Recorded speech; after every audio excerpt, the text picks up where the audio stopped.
Chapter 1. A door opened in the darkness. Morgana stumbled to a stop in the middle of the square, surrounded by tourists who were trying to process the rumble that had rattled glass and caused a few accidents on the street. The regular quivers that hit the Undercity never made it to the light. Whatever had happened below had been big, and everyone seemed to sense that something significant had happened even if they didn't know the cause. She'd lost the others in the sprint from the taxi towards the Korean grocery store. The urgency that had driven her forward had evaporated, so she'd stopped. A feeling of awakeness radiated from the bridge tattoo on her elbow. The anticipation of what came next made her leery. "What's wrong?" asked Ori, coming up through the crowd. The statue of Invictus loomed over the square, looking disapprovingly at everyone beneath his feet. Morgana felt cold and distant, as if a ghost had passed through her. "I don't know," she answered eventually. "Something happened." Ori looked around.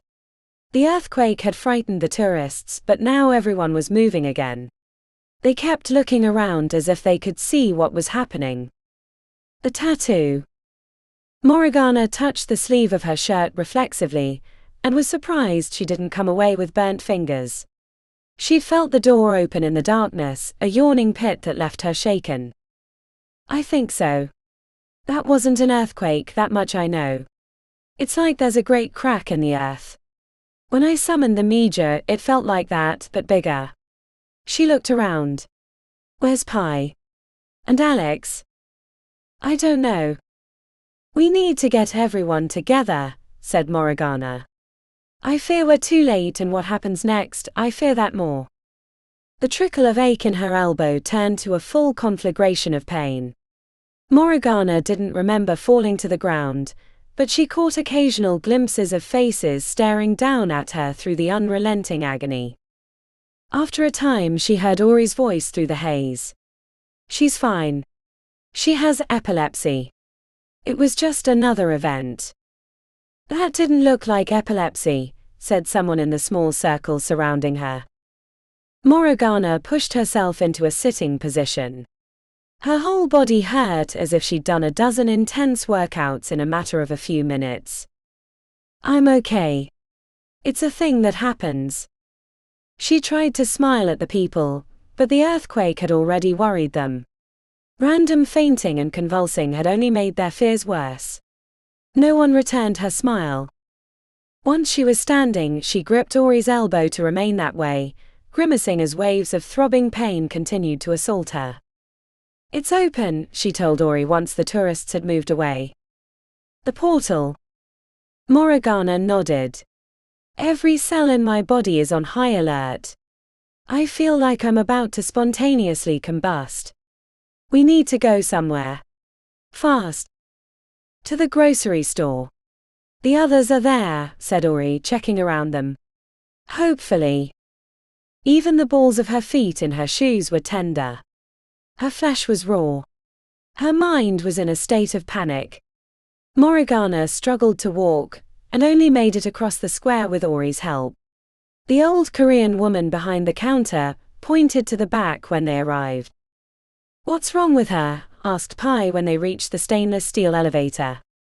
Alex was examining the edges of the doors and barely gave a glance back. "It's open," said Morgana weakly. "Open? As in the gate?" She nodded. "We're too late." "It's never too late," said Alex without turning around. They were headed down when the explosion happened. "I don't know how far they got, the electronics are fried, none of the lights work. They could be stuck. The elevator goes all the way to the Undercity. They had a good head start. They could have reached the bottom before it went off." Morgana leaned against the seeping concrete, not caring about the grimy feel against her palm. Or they could be dead. No one spoke for 30 seconds. "We don't know that," said Ori. "Can anyone find a crowbar?" "I want to open this door," said Alex, tapping on the stainless steel. Ori stepped in front of it. "I can bust it open. Make room." "No," said Alex, holding her hands out. We need a functioning door. If the elevator starts working again, we need the shaft to be open.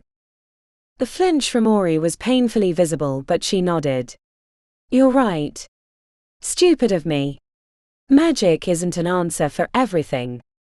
Let me ask the lady at the counter, said Alex, jogging back the way they came. We need to figure out what's going on, said Ori, bunching up her lips. If it's happening, if the invasion is really happening, then we need to get people out of the city. 3 million people, sis. An evacuation like that would be a nightmare, said Pi. Better than the nightmare of them staying. Pi lifted her shoulders. For all we know, it could be a small group like in Montana's. We might not have anything to worry about. It's not like Montana's, said Morgana heavily. How do you know? Morgana held up her arm. I know. It's like standing on the edge of an abyss. If I had the means to cut it off, I might. I feel like someone doused me in blood and dropped me into shark-infested waters. Alex came running into the hallway, but stopped at the far side and waved them toward her. You gotta come see this. They glanced amongst themselves but followed Alex into the grocery store, and then when they didn't see her, moved outside. Morgana saw a sea of faces pointed upward, and an eerie bluish glow permeating everything. The Spire, said Ori. The top of the building at the center of the city had a strong bluish light emanating out like a beacon. Morgana expected to feel something through the tattoo, but it hadn't changed, nor did she sense anything different when she pulled back the sleeve of her shirt and the light cascaded over it. What's going on? Asked Morgana. I don't know. Pi frowned and shook her head. Invictus never told us. This is him. Yes. I think so. Then after a pause she said, I'm not a fan of this timing. Me neither, said Ori. Something passed between the sisters, a previous conversation or shared concerns. Morgana didn't like it, but she was too exhausted from the tattoo to bother asking. The intensity of the bluish light grew, until it was hard to look at it. Morgana held her hand above her head to block her eyes, even though it took all her effort. The second odd event in a short matter of time had caused more unease. Tourist families were glancing back at the Spire while they headed away as fast as they could on foot, because the streets were clogged with vehicles stopped and looking at the light. Gasps erupted from the crowd before Morgana noticed the difference. At first it looked like a stronger version of the light, slowly growing from the tip of the Spire like the spreading of spilled frozen water. Then she realized it was a tangible shimmering object, much like a force shield. The disc expanded out, rapidly gaining speed. Within 10 seconds the field had passed over the square.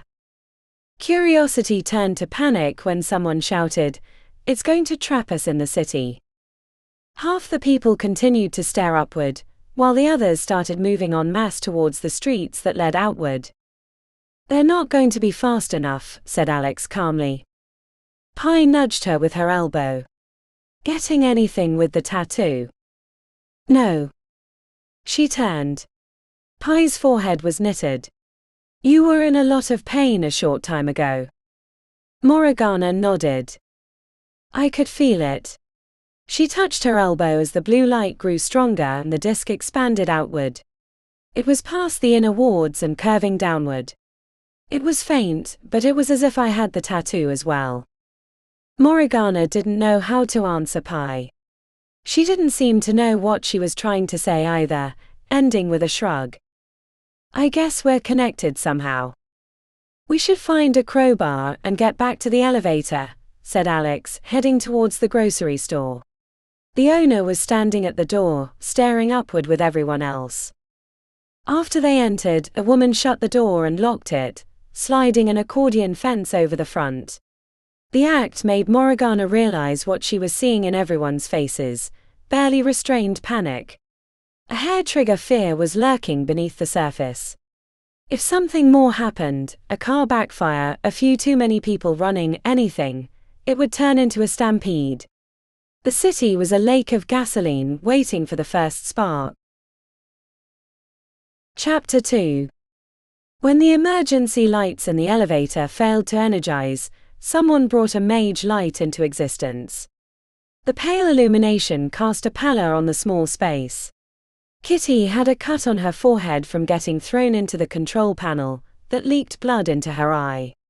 She looked like she was ready to punch through the floor and continue into the society space. Zane, on the other hand, was examining the interior while manually checking himself for injuries. Okay. Pax nodded. How about you, Miss Carly? He asked with a pained grin. Carly let out a barking huff at the same time. Pax sensed a bitter taste in the back of her throat. She knew it translated to concerned but also ready to act. The emotions traveling across Zane's face made it clear that her companion had sent those emotions to everyone in the elevator. Kitty knelt, punched the carpeted floor. How far did we get? 2/3, said Zane, craning his neck towards the ceiling. The small space was growing hotter as the air conditioning was no longer running. Beads of sweat formed on all their foreheads. Carly was panting. We need to get down there, said Kitty. We need to get out of here, replied Zane as he stretched upward to unlatch the trapdoor that led to the roof of the elevator. The opening provided a small rush of cool air that was quickly swallowed by the swelling heat. Pax crouched down with her companion and rubbed her neck for solidarity. Carly leaned into her, bringing emotional warmth to Pax's chest. Can you sense what's down there? She asked her companion, speaking for the other's benefit. One mind confused. One. Maybe the others died in the explosion. Hole in darkness. Explain. I don't understand what a hole in darkness means. Carly whined. The hurt nature of the sound made the other two pause their actions and look to the Calidus. Many minds in darkness. The reaction on their faces was devastation. It's begun, said Kitty with a pinched expression. Just like Montana's. Many, many. Her companion used the image of ants spilling out of a hole in earth, forming a carpet of critters. Pax felt sick to her stomach. Fuck. Kitty punched the floor hard enough to dent it. Her knuckles were bleeding, but she didn't seem to care. We need to get out, said Zane as he pulled himself up and looked around the top of the elevator. I'm not the climber that you two are, said Pax. Neither is Carly. How'd you do that at Phoenix Corp? He asked as his bottom half stuck through the hole. I borrowed some climbing ability from the lizards. I don't have that here, and even if I did, I can't get Carly out. Can you borrow from one of us? Asked Kitty. Your abilities aren't natural, so no. Zane dropped back in. We need a harness. Carly whined again. Climbers. Shit. How far are we above the bottom? Asked Zane. Kitty blinked. I'm not sure how deep the shaft goes, but I think the main sections of the Undercity are around 1,000 feet beneath the surface of the city. Big Dave's town is at 600 or something like that, which is why it's not as hot as some other areas. It also pumps in air from above. There are other areas that can be much deeper, like the canyons around the firewell. The deepest I've been was in the sewers, said Pax. I saw where we were on the board when the lights went out, said Zane. We're probably 200 or 300 feet above the bottom. Or 700 feet from the top, said Pax. If it's 1,000. A noise that sounded like the bending of metal reverberated through their feet. The hairs on Carly's back stood at attention. I'm taking a look, said Zane, leaping through the hole in the ceiling, landing lightly on the roof. He moved out of sight, and she assumed he was peering around the edge. Kitty gave her a pinched frown. Sorry. She followed Zane. I can see too, you know, said Pax as she crouched next to Carly. How many are there? Are we in trouble? A picture of a small group of ants appeared in her mind. Maybe 10, maybe 15, the number shifted hazily. Carly wasn't great at counting, except in general terms. Zane stuck his head into the hole. They're moving quickly, 100 feet from the elevator. What are they? He looked pained. Hard to tell, but I saw long black limbs. Or spines. They're not friendly, that much is sure. I feel like someone left us in a lion's cage without a door. The car blocks the shaft at least, said Zane. How thick is the floor? She asked. Zane screwed up his face. No idea. A thump against the bottom of the car made Pax jump. She backed against the wall. There's something below, shouted Kitty. Pax hated that she'd been so loud, as if that might put them in more danger. Could someone help? The words were barely out of her mouth when a shiny black appendage split the center of the floor, narrowly missing Carly, who jumped back at the last moment. It looked like a blade made out of thick black stone. Pax kicked it at the base, bending it slightly and causing a horrific screech from below. Come on, Carly, she said, grabbing her companion around the midsection and helping her up towards Zane and Kitty, who were leaning through the hole to grab her. Once they had her forward paws, she rose through the hole. Pax leapt up, grabbed the edge and hauled herself through as a second and then third appendage burst through the floor. The creatures below were puncturing the steel as if it were cardboard. We don't have a harness, said Pax. I can carry Carly on my back, Zane said. Do we have something to tie her to me? I've got a belt, but it's not long enough. Kitty reached for her waist, sliding a belt out. They hooked the two belts together and then after Carly put her forelegs on Zane's shoulders, hooked the belt around them both. Carly whined when they tested the harness. The attack on the bottom of the elevator continued. The creatures kept ripping at the steel, making large holes faster than Pax thought possible. Those belts aren't going to hold, said Pax. Neither is the floor, said Kitty, looking in. Unless you have another idea, we'd better start climbing. How? Hand over hand right up the central wire, said Kitty. You go first, I'll go behind Zane to help with Carly. The impossibleness of their situation was like carrying a lead blanket on her shoulders, but she knew staying put wouldn't work out. Pax wrapped her hands around the steel cable and pulled herself up, using the mage steel enchantment in her shoulder blades to power the ascent. She worked her way up about 20 feet before she glanced down, seeing Carly's head resting on Zane's shoulder as he followed. The regular puncture and groaning of metal continued as they climbed. Kitty gave occasional updates, which Pax wasn't sure helped. The muscles in her shoulders were getting tight. She could run for days, but climbing wasn't one of the skills she'd spent a lot of time on. When they were up about 100 feet, Kitty's voice carried up through the shaft. They're through. Broken hell's there in the car. No wait, it's squeezing through the hole and climbing now. Fast. 600 feet. They had 600 feet to go. Pax focused on the climb hand over hand, squeezing her shoes against the cable as she shimmied upward at a speed that was heartbreakingly slow. A whoosh of air sucked past them, and Pax was confused until she realized that Kitty had fired a force wave down the shaft. A moment later, the echo of impact reached them. Ha! Got that ugly bastard! Kitty fired again, keeping the critters from following too closely.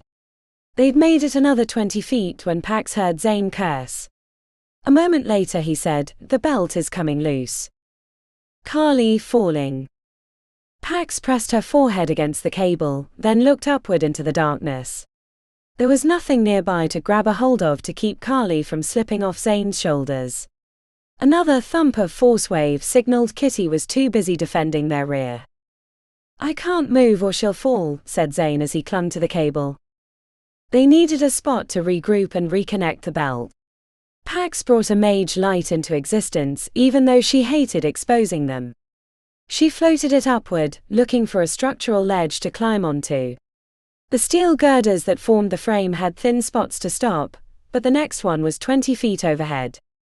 20 feet, said Pax. Can you make it? Probably not. Not sure if I can move 5 feet. Kitty cursed and continued sending waves of force down the shaft, giving them updates like, "There's another one now, they're learning to avoid my shots, and damn it, that one leapt to the far side." They were running out of time. Soon the creatures would overrun Kitty. As the mage light continued floating upward, Pax spotted a square door on the wall. It was about 30 feet up. I see a door. In the shaft. Does that make sense? Probably for the workers, or maybe an exit shaft. How far? 30 feet. There was silence. I have an idea, said Pax as she slipped down the cable but facing Zane. They had two alternate hands, but she managed to reach a spot opposite. If you can hold on to me, I can try to reconnect the belt. He nodded, and with one hand holding the cable, he used the other hand to grab the front of her jeans. The stability was precarious. She felt like she was about to tip backwards and fall down the shaft, but if she didn't do something, then Carly would fall. Her companion whined while she reached around to the connection. The amount that Zane was working to keep them all from falling was apparent in the pulsing of his jaw and the intensity of his gaze. She tried not to pay attention, but he was staring her right in the face. The two belts were slipping apart. With a grunt and a hard pull, Pax managed to make their connection more solid. Fixed. She put her hands on the cable, pulling herself up towards the square door while Kitty did battle with the creatures trying to climb up behind them. The urgency pushed her up the cable even though her hands hurt. The width of the elevator made reaching the girders along the outside of the shaft a challenge. Pax tried to reach out, but she only managed to put her foot on the steel. It was too far to simply swing over.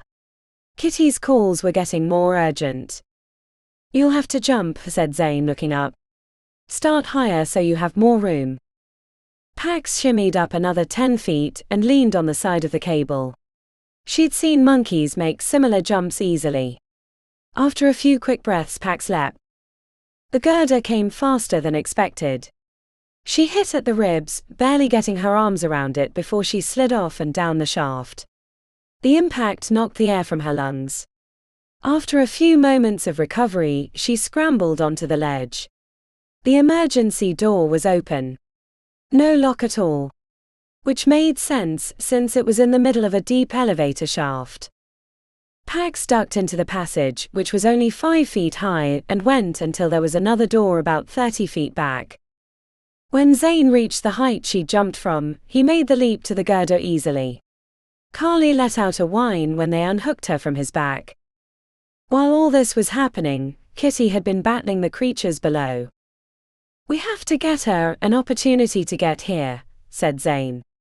Ideas? Pax lifted a shoulder. Try not to hit her. He blinked. Nodded. Right. From the ledge, they started firing a mix of earth and water bolts past Kitty. Once they'd managed to hit a few of the climbing demons, knocking them back down, Kitty scrambled up at speed. She reached them and leapt over to the ledge. Without her in the way, the three of them rained consecutive force waves down the shaft until they'd pushed the shiny black multi-legged creatures back to the elevator. Once the area beneath them was clear, they ducked back to the other door and threw themselves behind it. The room had oxygen kits and a pair of bright red emergency bags connected to the wall. The place was covered in a thin layer of dust. Carly, hide, friends. Good call, she whispered. They crouched behind the interior door, listening for the approach of the demons. Pax didn't have the sensing ability of her friends, so she borrowed from Carly. The clicking of appendages on the steel walls of the elevator shaft grew louder. Pax's heart climbed into her throat as she realized they were near the side door. The noise grew in volume and she was sure they'd be attacked, but then after a minute the clacking faded away. No one spoke for a few minutes. There was nothing to say. Soon those creatures would reach the street level. The invasion had begun. Chapter 3. Do you need any lube? Shouted Ivan from their bedroom. Audrey stuck her head around the corner. Why would we need that? In case we're stuck in Ares' place for a long time, said Ivan. It's a great stress reliever. Whatever you want, babe, but let's get a move on it. The SUV is almost full. They'd already stopped by the labs to send everyone home. A few of them wanted to keep working, either not understanding the danger, or out of a misplaced sense of loyalty. They'd thought the strange light coming out of the spire was an illusion like the battles in the Second Ward Entertainment District. Audrey had to show them the news reports about no one being able to pass through the barrier. The city was stuck in a dome of magical energy. He stuffed clothes in a bag, not worrying about getting the right mix, while Audrey cleaned out the pantry and refrigerator. By the time they headed back to Ares' place, every space inside the vehicle was filled. They passed long lines at the grocery and convenience stores, witnessed a few fights on street corners, and occasionally heard gunfire in the distance. The city's gone mad. I don't blame them, said Ivan. I'm scared shitless. More than these people who don't understand what's about to happen. Someone threw a rock at the SUV. It hit the side, making them both flinch. Audrey leaned out the window and gave them the finger. There was heavy traffic trying to get out of the city. The filtered blue light of the dome gave everything a muted, ethereal feel. Ivan fussed with the bottle of pills in his pocket, until he caught a side eye from Audrey. Not a good time. She shook her head. No. We need our wits. We need the others, said Ivan, drumming his fingers on the steering wheel to focus his nervous energy somewhere. We're the D team. If we run into any demons, I'm going to crap myself. Audrey reached out and squeezed his hand. The homeless that lived in the old industrial complex near Ares' place were standing outside, staring at the shimmering blue dome. They were whistling and clapping as they drank from bottles in brown paper bags. Some were howling as if it were a moon. He hadn't realized how many lived in the complex. There were at least a few hundred gathered in the cracked and grass-strewn parking lot. Poor bastards. Once they reached the house, Ivan felt a sense of relief, even though there wasn't an attached gate anymore. Andromeda limped out the front door, still covered in old blood and purple bruises, with Barclay right behind. Ivan handed her an elixir, and she promptly thumbed off the stopper and threw it back like a shot of whiskey. Thanks. Oh no, that was my hemorrhoid medicine, he said, screwing up his face. Eat shit, Ivan, said Andromeda, rolling her eyes. They spent the next 20 minutes unloading the SUV.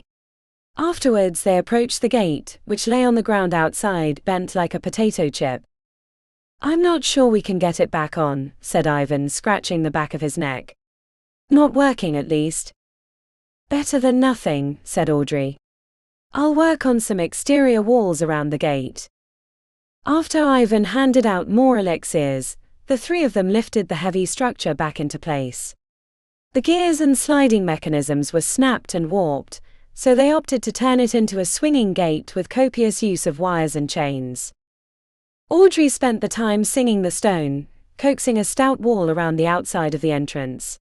About 2 hours into their work, a massive explosion from somewhere in the Fourth Ward had them craning their necks. Flames plumed from a building. All they could see was the smoke rolling into the streets. The homeless at the industrial complex let out a raucous cheer, as if it were a fireworks display. At least someone's excited, said Ivan. They won't be for long, said Audrey. Andromeda crossed her arms. Anyone heard from the others? Cell service is spotty, said Audrey. I wonder how long we'll be here. We only have enough food for a few days, a week at most. Oh, said Andromeda, there's something I need to show you. Inside the building, she led them to the laundry room on the first floor. The carpet was pulled back and a trapdoor led into the cellar. They climbed down the ladder into a space filled with shelves. The entire lower area had boxes of canned foods and other supplies, enough for months of siege. I really want to give Ares a hug right now, Ivan said. Me too, said Andromeda, reaching out and grasping his hand. Audrey did the same on the opposite side, and the three of them stared at the full cellar, knowing that their dead brother had given them the best possible chance of surviving. Chapter 4. Nandi stood on the balcony of the 10th Ward villa, smack between taller and older buildings, staring at the shimmering blue dome that had trapped them in the city. A trio of police cars with sirens blazing screamed past, screeching around the corner and out of sight. There were gunshots and people roaming the streets. "Place has gone fucking mad," said Lenny, arms crossed as much as his biceps would allow. An empty, ashen feeling filled Nandi's chest. "We failed. Miserably." "We don't know there's been an invasion," said Gregor in his haughty English accent. "Haven't seen a single demon. But Invictus has got everyone mad as a hatter with this dome. We were right that he was as shady as an oak tree." "They're here," said Sammy, curled up on a chair, lips pinched. "Cohen can feel them, coursing through the Undercity like bad blood." Nandi stared at the Animalian's mage. She seemed both ambivalent and slightly excited. "At least we have a good place to hole up," said Gregor, fidgeting with a box that resembled a Rubik's Cube, but Nandi knew from experience that it was anything but one. The wound on his head had stopped bleeding, but it would leave a nasty scar on his pale forehead unless he received real medical attention. "Who said we were going to hole up here?" asked Nandi, facing them with her hands on her hips. Gregor arched an eyebrow. "We lost." "I don't know. I always thought that if I got trapped at the end of the world, I'd like to have a few pints before I go." "I'm not staying," she told them. To her relief, Lenny nodded. "I'll come. I'm sure we could help somewhere. Food distribution. Looting prevention." A distant scream echoed through the streets, turning their heads. "Or demon hunting." "You're kidding, right?" asked Gregor, sitting up. "It's an invasion. This isn't a few loose supernaturals causing havoc. This is the complete and utter destruction of our world. Personally, I'd like to see if we can find a working portal and bribe, beg or threaten our way out." "We should go after the traitors," said Sammy with an eerie intensity. "They should pay for their crimes." They were looking to Nandi for an opinion. The utter failure of their attempts to stop the traitors had left her unsure of her own ability. She'd never failed before. Tops at the Merlin trials. First choice of coterie, where she'd excelled at every task the professors threw at her. She'd intended to specialize in financial prediction, until she'd joined the societies. At Cromer and Key, she learned that the world might end soon and that she had a higher purpose, so she'd switched from personal enrichment to expanding her arcane knowledge with a double focus on demonology and advanced spellcasting. Professor Sinclair had always joked with her that she was the second best student to attend coterie the last decade. She'd always thought it was his way of motivating her, until she'd run into Pythia Silverthorn and realized that the professor had been talking about her. It had put a dent in her self-confidence. The last week had been one failure after another. A constant assault on her ego. The idea that she could double down her efforts and overcome the gap had no meaning in a world gone mad. There wasn't time for adjustment. No time for diving back into her tomes to master new and exciting techniques. The invasion was here. It was put up or shut up time, except the odds were more than scary. Nothing she'd learned from Professor Sinclair told her how to address the current situation. What she'd learned was focused on sending demons back to their realm, but that assumed that it was a single foe, not a horde of murderous creatures. A series of gunshots up a block brought their heads around. Nandi caught sight of something shiny and black about the size of an SUV skittering after a group of armed citizens. She heard their screams and then the battle disappeared around the corner, where the shots quickly dwindled to silence. Staying put was an option. The wrought iron fencing could be reinforced with runes, and their collective magical ability would repel all but the most determined creatures. If she'd failed to stop the invasion, how could she think that she might do something besides dying ingloriously in the dirty streets of the city of Sorcery? "I want to go home," she whispered to herself in the quiet of her mind. Stay. Fight. Run. Hide. Every choice came with risks. She'd already lost 2 friends to their quest, How many more would die because of her decisions? Nandi swallowed before addressing them. We need to find a way to help. Any way we can. Maybe we can help people hold out until they figure out how to breach the dome and bring reinforcements. Grab your gear. We're hitting the streets. Chapter 5. The doors to the elevator didn't budge at first, so the others helped Ori lean on the crowbar, leveraging them open. A hot wind escaped when they split apart, leaving a dark hole into the shaft. Did you see a light? Asked Morgana from behind. I thought right as they split I saw a light. Ori shook her head. I was too busy with the crowbar. She leaned over the edge. The cable is shaking, said Pi, frowning. Something's climbing. Hopefully it's the others. Ori touched her eyes and applied the dark vision spell that Zane had taught her so many years ago. They'd all been together, until Kitty had sprinted ahead to catch her brother's killer. Now Kitty, Zane and Pax were stuck in the elevator, or had been caught in the explosion. She didn't want to think about it.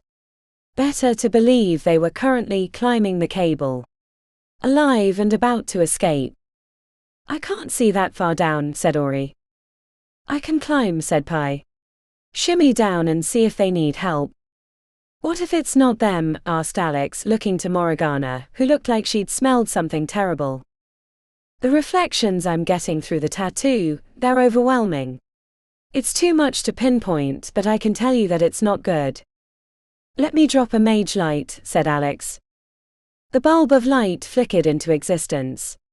It was a pale version of what the rest of them could conjure. Alex looked apologetic about the brightness. Or maybe one of you should, she said with a shrug. Pi snapped her fingers, showing off her considerable talents, and winked at Alex. The ball of bright light drifted down the shaft, illuminating the steel girders and the continued shaking of the cable. It kept going, and when it reached a few hundred feet, a distance made picking out details difficult. I feel like we should see something soon, said Pi, leaning over the edge and making Ori nervous. The ball was reaching the midpoint of the shaft when there was a sudden surge of movement, and the light blinked out. Everyone leaned back into the hallway. Did you see that? Asked Alex. Ori barely heard her. She knew what they'd seen. Some sort of long-limbed demons climbing the shaft. Which meant only one thing: the others had perished in the explosion or the subsequent release of creatures. You don't know they're dead, said Pi, gripping her shoulder. Not them. They're too resourceful. But where are they? I don't know, Ori, but you have to keep believing they're alive. Ori fell against the damp wall, eyes squeezed shut. Her heart was ricocheting around her chest. It was hard to breathe. Hey guys, said Morgana. I'm worried about my sister and the others, but those crawling things were making good time up the shaft. We either need to do something about them, or get the hell out of here. Unless we know where they are, said Alex, we shouldn't fire anything down the shaft. Fall back to the hallway, asked Pi. The crowds filled with families in the square snapped Ori back to awareness. We can't let them get out, he said. The hallway is the best place, said Alex. A good pinch point. Should be able to hold them off there. Or you all can. I'm not so useful in the real world. As they backed down the hallway, Ori felt like she was abandoning Zane. They reached the grocery store to find the owner sitting behind her counter with a shotgun, watching the crowds mill about in the square. Alex jogged over to explain what was coming up the elevator shaft. There was a round of cursing in at least 2 languages, and then she went through a door in the back that led to her apartment over the store. Maybe they escaped into the Undercity, said Ori as she stared at the dim hallway. I think they're getting near, said Morgana, staring at her tattoo. Should we put up a wall or something? Yes, said Pi, while at the same time Ori said no. She added, we need to kill them. If the others are alive, we don't want to trap them with demons. Is that a good idea? Asked her sister. The more we kill, the better. We can't maintain wards here forever. Eventually they'll break through our magics and rampage through the square, said Ori. Is this concern for the people outside or Zane? Asked Pi skeptically. Both, said Ori. Fair enough. Killing it is. As they stared down the hallway, Alex cleared her throat and asked, You and Zane are a thing? Not currently. We spent some time together when we were both in school, but he's 4 years older and had a lot going on with his family, said Ori. The look on Alex's face suggested that she had additional knowledge. Her own experience in the mind world made Ori wonder what Alex had witnessed when she'd rescued Zane. Why? Did you see something? The hesitation went unresolved when Morgana gasped, They're here. The dim emergency lights at the end of the hallway revealed shiny black legs unfolding into the space. Ori had the impression of a sea urchin, except each spine bore an arrowhead-like end. The critter pulled itself into the hallway.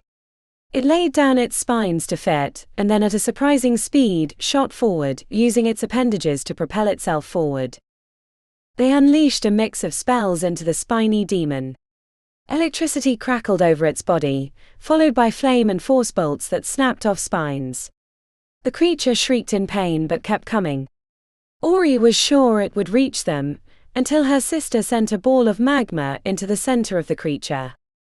Burning flesh stunk like hot garbage as it stopped moving about 20 feet from their location.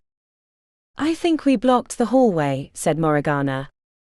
The pause in the battle lasted until the dead creature started sliding their direction. Is it alive? Asked Morgana.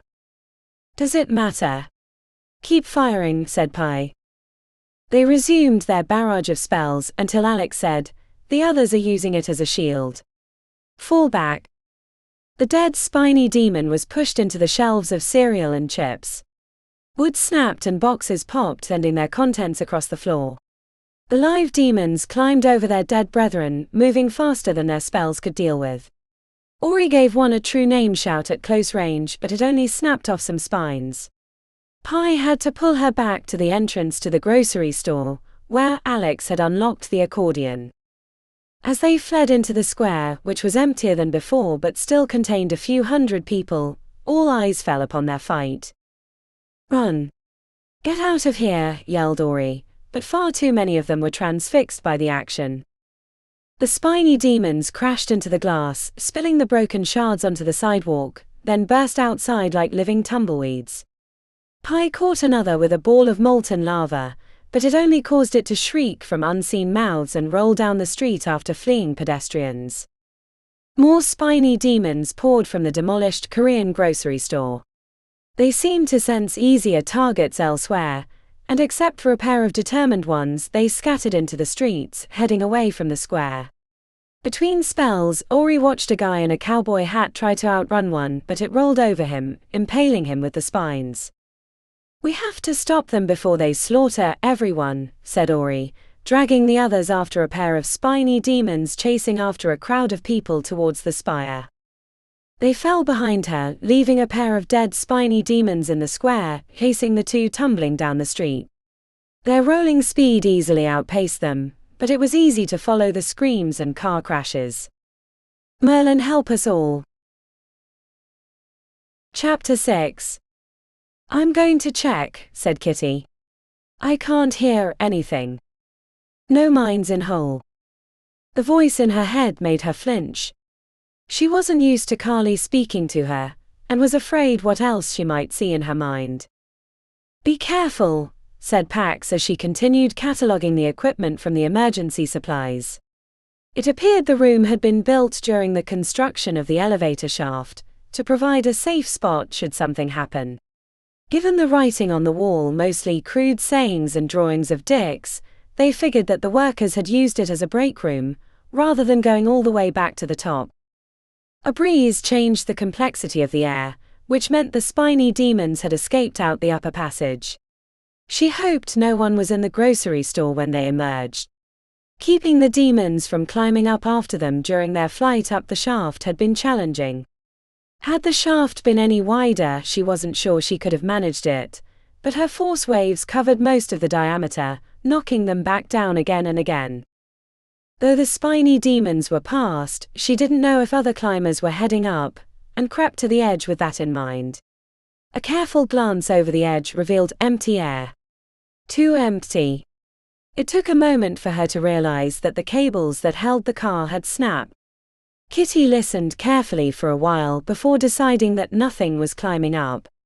She headed back to the room to give them the bad news. "We might be here longer than expected. The cable broke." Pax's shoulders sunk. She pushed back her red hair and closed her eyes.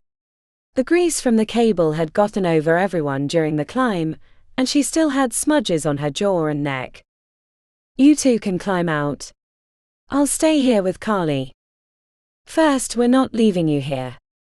It's too dangerous to be split up. Second, I'm not sure we want to go up. Those spiny demons went that way, and we don't know if one of them is lurking in the grocery store. It would be a great place for an ambush." "That only leaves one way," said Zane, crossing his arms. "I was thinking about this while we were looking through the gear. There's enough fire hose to get us down to the society rooms, what's left of them. I couldn't hear anything below, so I bet that the shaft was mostly closed off from the explosion. It might give us an opportunity to see the portal." "None of us have the skills to close it," said Pax. "No, but the others do. If we can scout it, find out what's going on, how it's open, maybe that will help someone else figure out how to shut it." "This isn't about Ollie, is it?" asked Zane with a hunched forehead. Kitty hesitated before she answered. "With my luck, he probably died in the explosion. Look, I'd like nothing more than to bury my blade in his chest for what he did to Ares, but that's not the bigger concern right now." Zane didn't seem to believe her, and she wasn't so sure she believed herself. The idea of finding Ollie and making him pay for what he'd done to her family was more of a draw than she let on. "How do we get out?" asked Pax. "The plan sounds good, except we have to survive to be of any use. The complex around the fifth well is larger than most people think. In the past, the societies used it for research and scholarship about the Undercity and the connection to the demonic realm." "In the past," asked Pax. "It became nothing more than a good old boy system for getting ahead financially, and everything except the convergence ceremony went by the wayside. But there are secret tunnels that lead out of the complex." "Won't we run into the invasion?" asked Zane. "Only if the damage to the cave system is extensive and blocks off other routes. There are ways out that lead in all different directions.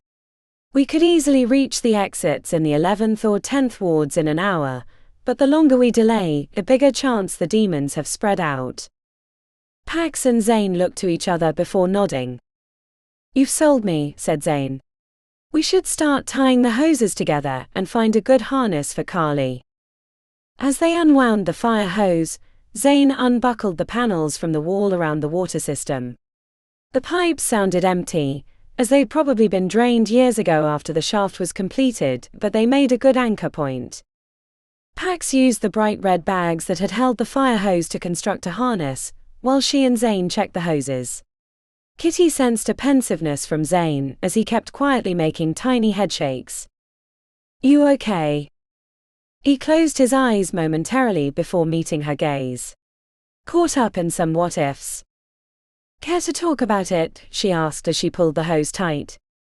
Zane sighed, but after a long pause he said, "Even before Ori and Pi showed up in the Eternal City, I'd been thinking about taking a break from my work with Priyanka. My whole life has been filled with subterfuge and deception. My childhood was spent plotting to overthrow the Lady of Varna, which consumed my years at the halls, and then as soon as I graduated, instead of taking time off for myself, I started working for Priyanka. I haven't seen my family in years. I'd love to visit Paris and eat at Nevia's restaurant, or see how big Amani and the twins are. See my parents on their adventures. We spent our childhood jammed together in the stack. It was cramped and awkward, but it was the best ever. Now, I'm realizing I probably won't get to do any of that. When I saw Ori in the Eternal City, it reminded me how much of my life hasn't been my own. We were a thing briefly, but I haven't stopped thinking about her.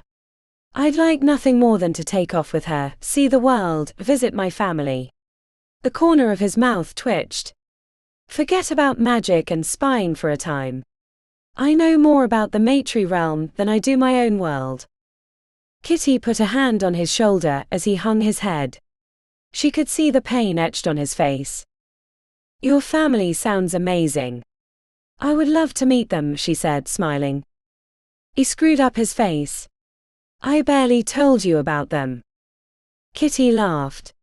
You didn't have to. I could see your love for them in your face. I would like that too. Zane tilted his head. You have that with your family, don't you? 2 of us are dead, one of them technically isn't my sister, and the rest of us are broken. I'm not sure any of us can be fixed.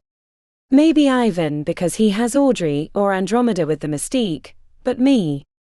I'm everything my father wanted me to be. A monster. Zane reached out and squeezed her arm. You wouldn't be here if you were a monster. You'd be out trying to take advantage of this terrible situation, instead of helping us. The memories of the lodge with her father were too fresh in her mind. They blotted out the other feelings that tried to intrude. She could still see herself chasing those old men and women around the table, while her father looked on approvingly. If it had been the only time she'd ever unleashed her inner sociopath, it might have been easy to dismiss. Mikhail Dresden. The young monter at the Midden Pit. The blackmail she'd performed for her father. There were too many examples. You remember during your first year, when Priyanka asks her big question? Zane nodded. What will you do when you have to kill?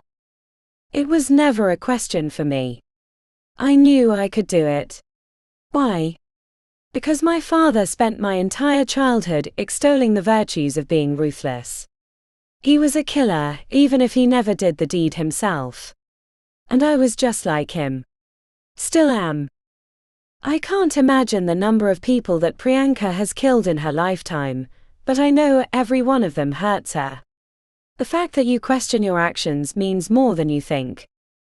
Tell that to the dead. Pax rose from her crouch. The harness is ready. Carly whined as she reviewed the bags that had previously held the fire hoses. Pax had cut out holes for legs and reinforced them with bandages from the first aid kit. We should get moving, said Zane. As they dragged their gear to the edge of the shaft, Pax leaned over. I'm sorry I was overhearing your conversation, small space, but I can tell you that Carly's seen inside your mind and she doesn't think you're a monster. Neither do I. A badass and one of the best people to have on your side is a more accurate description. Kitty smiled and gave her a nod. She wanted to believe them. She really did, but she knew what was in her head. In her heart. If and when she found Ollie Rend, there would be no mercy, no hesitation. She would be a monster. Chapter 7. Andromeda was unloading the materials that they'd hauled in from Ivan's place, while the other 2 were working on re-energizing the wards and other protections that Ares had built into the property. She could hear them discussing the damage that had occurred when the cobra-headed creature had breathed fiery coal smoke over the front door. They weren't demonologists or experts on warding, so reforming them was challenging. She unzipped a bag, expecting to find equipment for the laboratory. At least a dozen different dildos and other interesting sex toys stuck from the opening like a plastic porcupine. Andromeda looked to the open door where her brother and his girlfriend were standing, and chuckled lightly.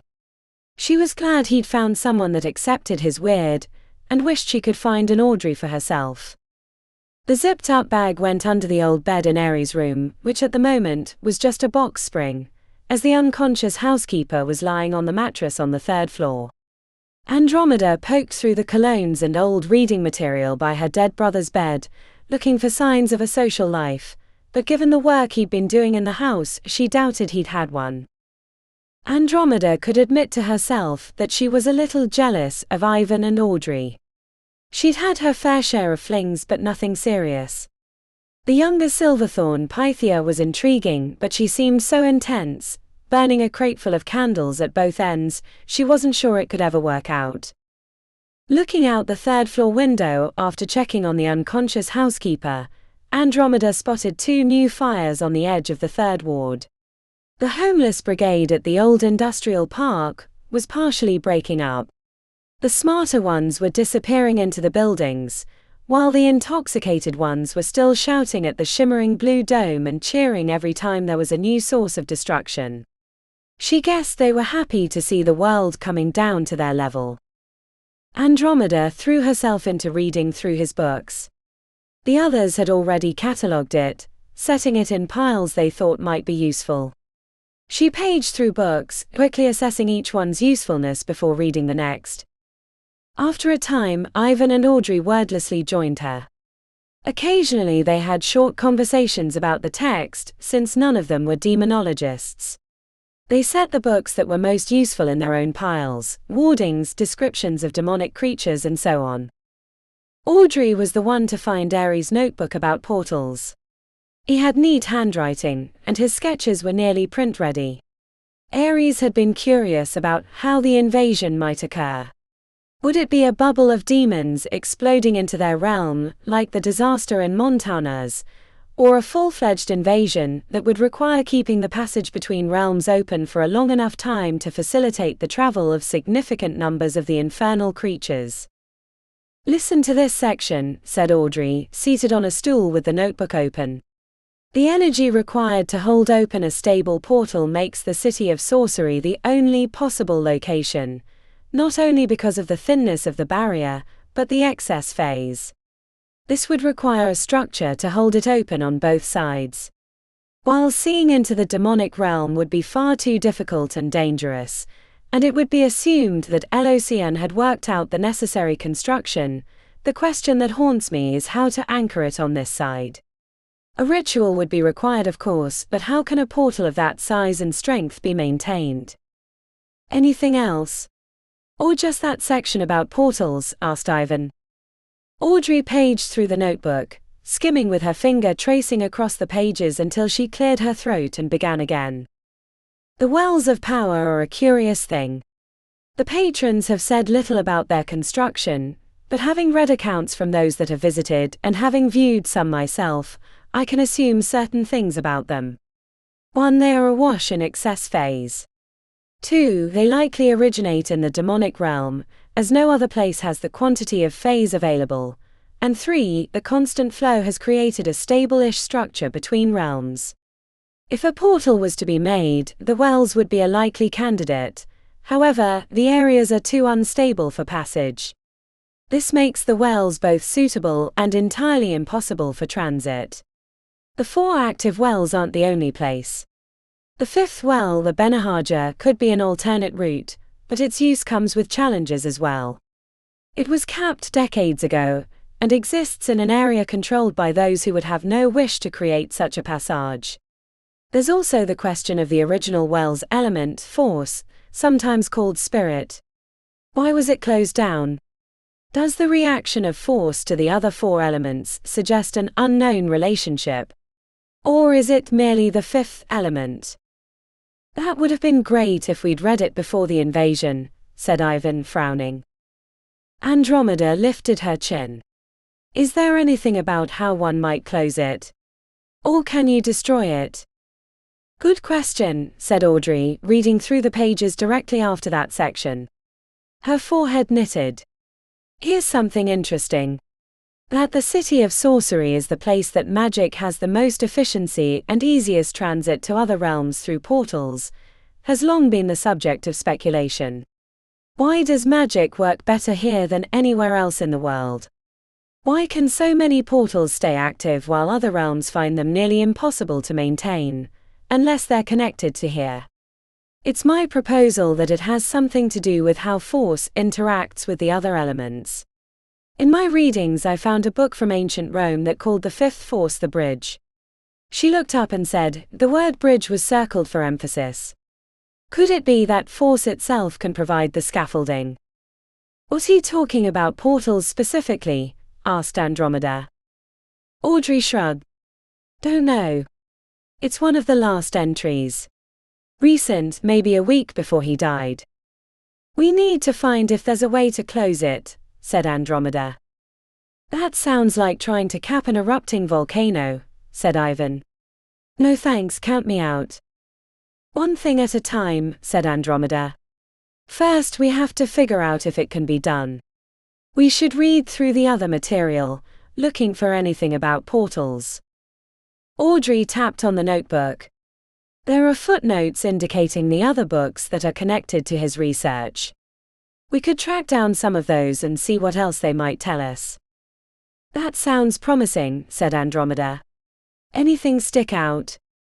I think he purchased any of the books available on the subject, judging by the stacks in here, but he does note that the owner of Left Tower Books has a private collection that he hasn't been able to see on the subject of portals, said Audrey. Sounds like we have a trip to make, said Andromeda, standing up. Ivan pointed to a cabinet.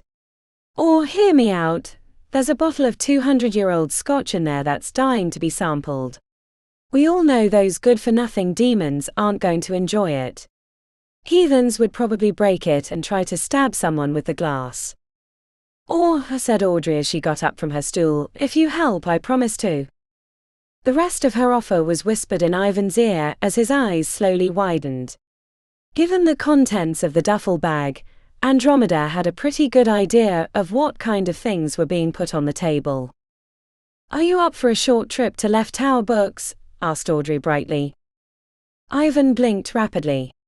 Yes. As soon as the blood's flowing back to my brain. Chapter 8. Haymarket Grocers was being looted when they arrived. The windows had been broken out. Lines of people stepped through with arms full of food and other supplies. Want me to put this riot down? Asked Lenny as he flexed his tattooed muscles. Nandi sighed, placing her hand on his arm. He was a sweet guy beneath the Roy biker exterior, but he saw the world exactly how protectors had shown it to him. No. We've got bigger problems than looting. She saw the fear in their eyes as the people scrambled out of the store, staring at the dome expecting the worst. They need to feed their families. Gregor had his head down staring into his phone with a lollipop in his mouth, while Sammy and the cobra-headed chimera stayed around the corner as not to excite the looters. Got anything? She asked. How? His head popped up. Oh, not much. The lines are jammed. Everyone in the world is probably trying to contact someone here. Doesn't help this was high season for tourists.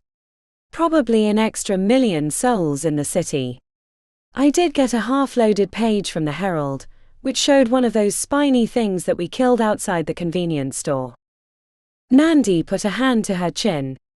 It's rather quiet for an invasion. Even if there's a dozen of those creatures, they'll get put down soon enough. Did it say where they came from? Tapping on the phone while he sucked on the lollipop, he nodded. The first reports came from the square around the statue of Invictus. We're about 20 blocks from the square. Those things move fast, said Lenny. Should we head there? Nandi kept craning her neck towards the blue dome that covered the city. She was considering a trip to Coterie of Mages. Professor Sinclair had to know something about what was going on. Or the patron. But they wouldn't have time for her with everything going on. No. Let's head towards the Spire. Maybe they know something about why this dome is blocking anyone from leaving the city. I feel like a caged animal. What if we're being kept here as food? Asked Sammy as she rubbed her hands together, eyes flitting to the dome. It's like when you put mice into a python's cage. Food for what? Asked Lenny. We haven't seen shit. If someone had opened a portal on the street level, then we'd see more creatures, which means that if we have only seen those spiny things. Nandi looked to the ground. The portal was opened in the Undercity, finished Lenny. Oh shit, said Nandi. What's at the square where the first spiny demons were spotted? The statue of Invictus, asked Gregor, holding the half-eaten lollipop away from his mouth. No you don't, the society entrance, said Nandi. Merlin's tits, said Lenny. Ares' charmer was murdered there last week. I wonder if that was part of the ritual. I doubt it, said Nandi. But anything's possible these days. Sammy's dark eyes creased as she wrinkled her nose as if she were going to sneeze. I bet they sacrificed him to open up a gate. Would be just like those demon-loving charmers to murder one of their own to bring about the invasion. That's sick, said Lenny, frowning. We need to track down Morgana, said Sammy as she squeezed her nose and made tight shakes of the head. She's the key. Nandi watched the people with arms full of goods scrambling out of the grocery store. The looting wasn't widespread yet. Most people were staying to their homes as the cell phone alert had directed them to. Why Morgana? Sammy blinked as if she didn't understand, then her eyes brightened. You saw the sky when they killed Lil and Dank. No human mage can summon that kind of storm. I was inside, said Nandi. I never saw Morgana.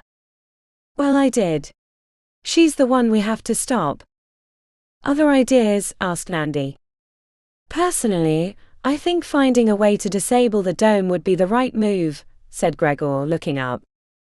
Lenny.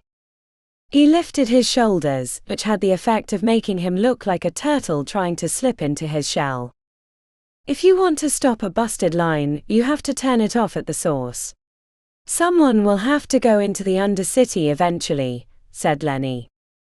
Nandi frowned. That sounds like a death sentence. But you're right. Eventually, if we're going to stop this, someone has to go down there. Not it, said Gregor. We have a couple of options, said Nandi.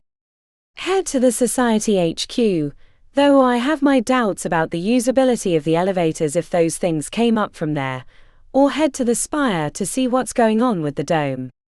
Or go somewhere else if anyone has ideas on who might know how to stop this. Find Morgana, said Sammy. That's my input. There's probably plenty we can do around here, said Lenny, eyeing a guy walking out of the Haymarket grocer with a cash register. But I'll defer to your decision. For now, I think we should head to the Spire, said Nandi. Someone must know what's going on. The patrons return there in times of crisis. They might be meeting, or if Invictus is the traitor we think he is, they'll be headed there to stop him. Unless they've turned too, said Sammy. If there is a conspiracy, it can't be that big, or it would have fallen apart. Besides, why create this school and teach all these mages how to defend themselves if you're going to throw them to a city full of demons? Which we've seen few of, said Lenny. Yeah, said Nandi. But if they came out the Society HQ in the 4th Ward, where would they go? Most of the entrances to the Undercity are too small for anything like those spiny creatures. I know I barely fit down some of those stairs, said Lenny. And if bigger demons have come through, and I can't imagine why they wouldn't, there's no way they get out of the Undercity that way. That's a good point, said Nandi. Most of the ways to get in and out of the Undercity are narrow sets of stairs, a few elevators or other such passages. Most? Asked Gregor as he finished his lollipop and threw the stick over his shoulder. I've never been below. Not most. All but one that I know of, said Nandi, frowning. Where is it? The biggest and most commonly used entrance is a wide ramp that can easily support huge numbers of creatures, said Nandi, feeling a sense of dread. It's connected to the largest settlement in the Undercity. Big Dave's Town. Chapter 9. Xylos slapped the rune tile onto the table, rattling other pieces and spilling their drinks. He lifted both arms, letting out a victorious whoop that brought frowns from the few other customers at the Devil's Lipstick, which was usually the busiest bar in Big Dave's Town. 4 in a row. I'm on fire, said Xylos, laughing as he made finger guns and mimed blasting away. Adrenaline plopped her elbows on the table, mouth agape as she stared at the disjointed board of rune tiles. She'd been sure she was going to win the game of runic risk up until Xylos pulled the tile from the top of the stack and slapped it down. His dirty brown hair partially fell into his eyes. That was the only tile that could have saved you, she said incredulously, snatching the glass of pale pour and throwing back a drink as a consolation for her loss. 2, maybe 3% chance. I swear you stacked the tiles against me. No way you can be that lucky. Xylos interlocked his fingers and stretched them outwards, cracking his knuckles. The shuffler wins again. His gaze shot towards the bar. Oh shit, Delilah. The owner of the Devil's Lipstick weaved through the vacant tables. The earthquake a few hours ago had disturbed the other patrons, and the place had emptied out except for a few locals. Before she reached them, a strange shiver overtook Adrenaline. The feeling left her cold and a little curious, as she only seemed to have them when something big was about to happen. She'd had a fateful shiver the morning her parents had died, and again the day she was invited to join the Razor clan. Delilah stopped at the table. She had a bar towel over her shoulder. Her usual big hair was tamed by a headband, and her hands had splatters of grease on the backs. What is it about this game that gets you two so excited? Everyone's freaked out enough over the Rumbler, and now you two are acting like a couple of teenagers, said Delilah. Do I need to kick you out again? Adrenaline stretched her tattooed arm casually, making sure to show the neon RZR displayed on her forearm. Delilah frowned. Yeah, I know your Razor clan. Don't give a shit, Adrena. She rolled her eyes. Why can't the two of you be like the rest of your clan buddies? I think I prefer the wanton violence to whatever nerdcore stuff you've got going here. Hey, said Adrenaline, there's a lot of boring downtime being in a clan. We haven't scuffed with the drops in a long time, and playing games keeps our minds sharp. Shaking down the locals is hardly advanced calculus, said Delilah, holding her hand on one hip and leaning that way. Adrenaline opened her palms. Not right now. But in the future. Never know. Speaking of, said Xylos, pulling out his little notepad and flipping it open, are you up on your payments? Delilah put a hand on his shoulder. Sweetheart, I play poker with Niran every other week. Right, said Xylos, closing the notepad and stuffing it back into his backpack, leaning against the table. He wagged his eyes at Adrenaline, and she stuck her tongue out at him. The few customers in the bar got up and headed to the door, pausing outside before hurrying away. See? You scared them away, said Delilah. While you're here, said Xylos with a grin. Could we get a couple more pale pours? Delilah swiped at Xylos with her towel. You two are barely old enough to drink. Broken hells, you should shave that fuzz you're trying to call a moustache. Adrena has more hair in her armpits. Just like velvet, purred Adrenaline, running her hand over her tightly shorn head. Xylos touched his upper lip as he frowned. It'll come in eventually. An explosion from somewhere in Big Dave's town rattled the glasses and had their heads snapping towards the entrance. Fucking hell, said Delilah, slapping the towel back over her shoulder and reaching down to an ankle holster to reveal a snub-nosed pistol. I thought you said nothing was happening between Razor and the drops. Adrenaline pushed away from the chair, unslinging the automatic rifle from the back. Nothing from our end, but they've always been eyeing Big Dave's. She glanced back to Xylos, who was rising from the table. Why don't you pack us up? Xylos set a cardboard box near the edge and swiped the tiles into it. They could separate them later when they had time. Delilah stuck her head out the front door. A burst of gunfire echoed from the opposite side of the cavern. The Devil's Lipstick was in a back corner, away from the main path. Adrenaline leaned her hand on Delilah's shoulder as she peered out. What's that smell? She asked. Delilah wrinkled her nose. You never been around a well?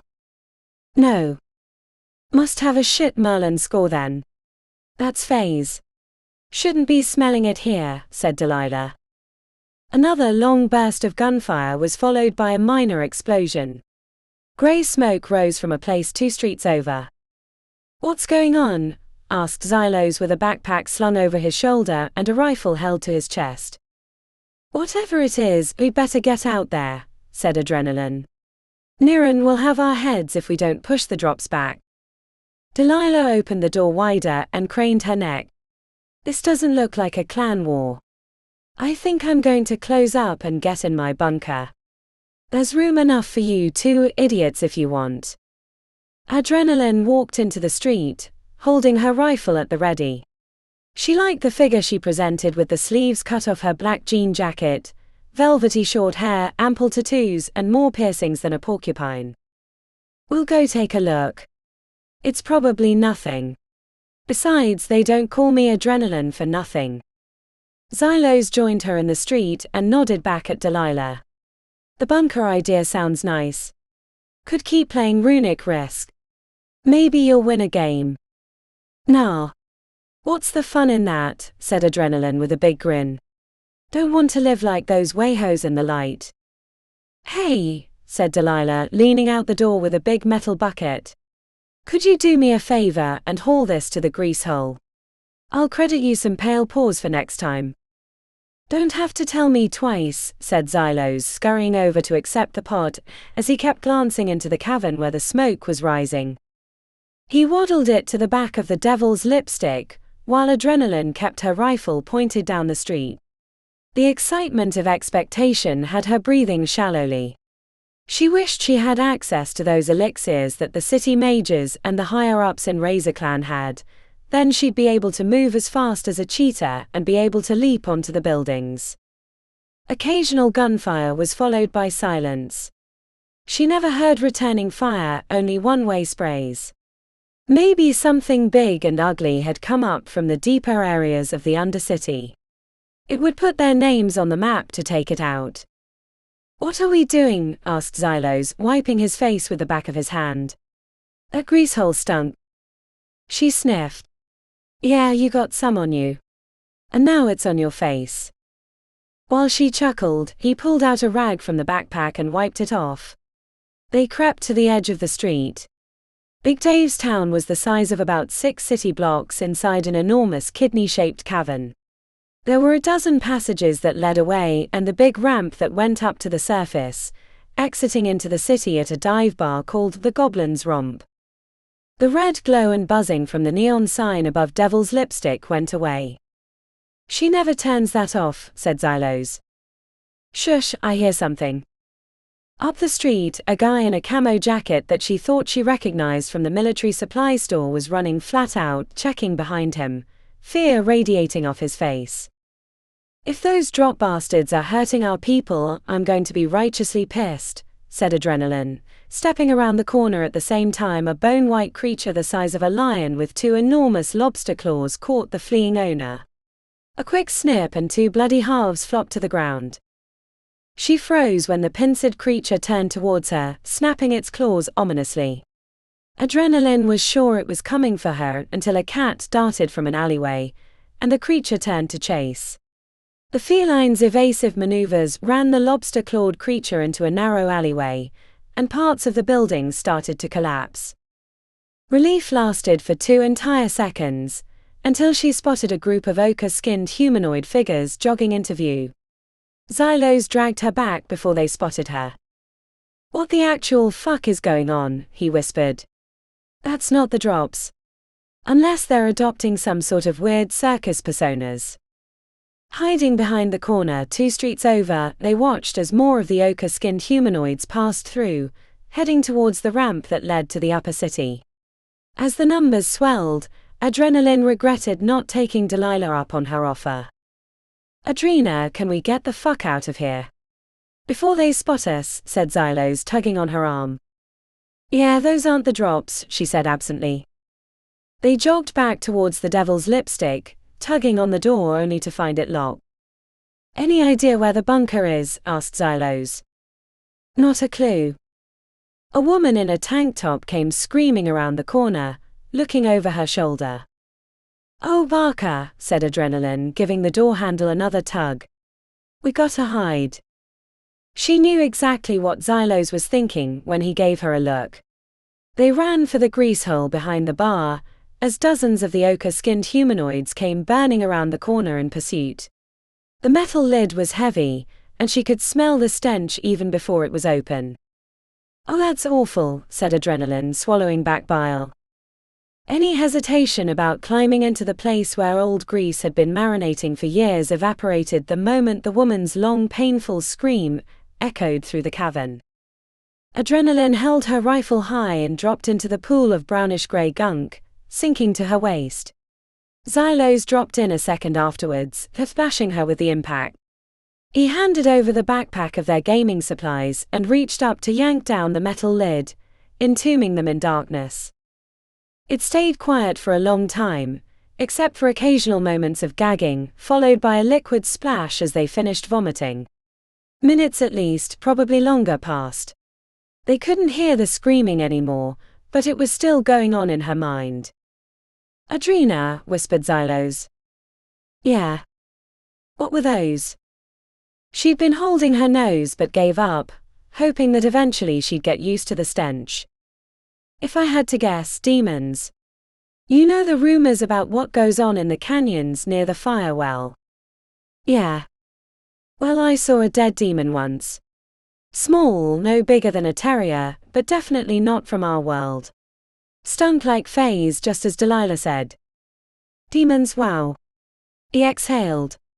You know, since we're probably going to die, I wanted to let you know that you could have beat me the turn before if you'd played the fire rune on my scale. She pictured the board in her mind. Fuck.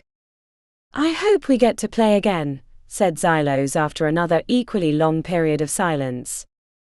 Yeah, she said, trying not to vomit again. Me too.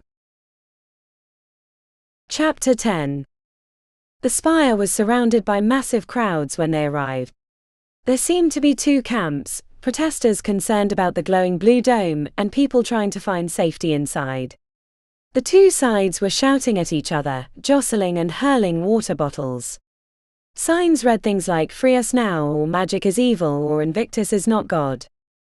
That would be news to him, quipped Pi as they circled the streets around the crowds, looking for a way into the parking garage where the secret elevator was located. She was getting hungry and wished they could get inside. There was a bag of spicy chips in the pantry she'd been thinking about the whole march into the center of the city. A taxi would have been nice, but they'd gone screaming towards the outer ring or been left abandoned on the streets. How'd they make these signs so quickly? Asked Ori. Pi shared a look with Morgana. My sister thinks only the best of people. Years ago, when the ritual murders were happening in the Undercity, there were always protesters with signs at Invictus PD, demanding they find the killers. I think some people have them in their closet, ready to go, said Morgana. If I had a sign it would say, I love cheese with a big heart in the center, and I'd make sure I was in the middle of that group over there, said Pi. What? I don't understand, said Ori, wrinkling her forehead. That's the point. The other signs, their intent is clear, but the cheese sign, there'd be a lot of people utterly confused by it, and that would diffuse their anger. A Zen sort of misdirection, said Pi, grinning at the others. You're having entirely too much fun at the end of the world, said Ori. Pi lifted her shoulders. I survived being trapped in Elosion's mind. I'm feeling pretty good. Morgana lifted her shirt, showing a ropey, knotted scar that bisected her midsection. Elosian gave me this when we fought him. Can I touch it? Asked Pi. Sure. Wicked. He tried to rip my arm off, said Morgana with a half grin. We have a problem, said Alex suddenly. She hadn't spoken much on their trek across the city, but she was staring at a knot of people who were pointing in their direction. I'm not much of a lip reader, but I think they recognized us, said Pi. As the crowd started moving towards them, the shift created more interest in what was going on. This is a problem, said Ori. They started jogging circular to the spire, but the crowd was only growing. Pi could hear their shouts, what's going on? Where's Invictus, and why did you do this to us? Before long they were surrounded by men and women, some with signs pushing and shoving as variations of those questions were repeated in ever-growing volume. Someone got knocked down by Pi, and they both nearly got trampled as she helped the woman back up. There was a mix of fear and adoration in her eyes, and then someone yanked the woman away. A sign cracked Pi on the back of the head. She turned to see who had done it. A tiny bit of blood was smeared on her fingers after she checked the back of her head. "I'm starting to get angry," she told the others. They'd grabbed each other's arms, trying to stay connected, but the crowd kept pulling and tugging on them. "We better do something soon." "Close your ears and duck down," said Morgana.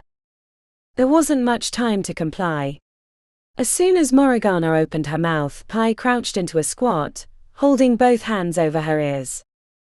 "Go home, it's too dangerous here. Protect your families." Even through the blocked ears, Pi could hear the power in her melodic voice.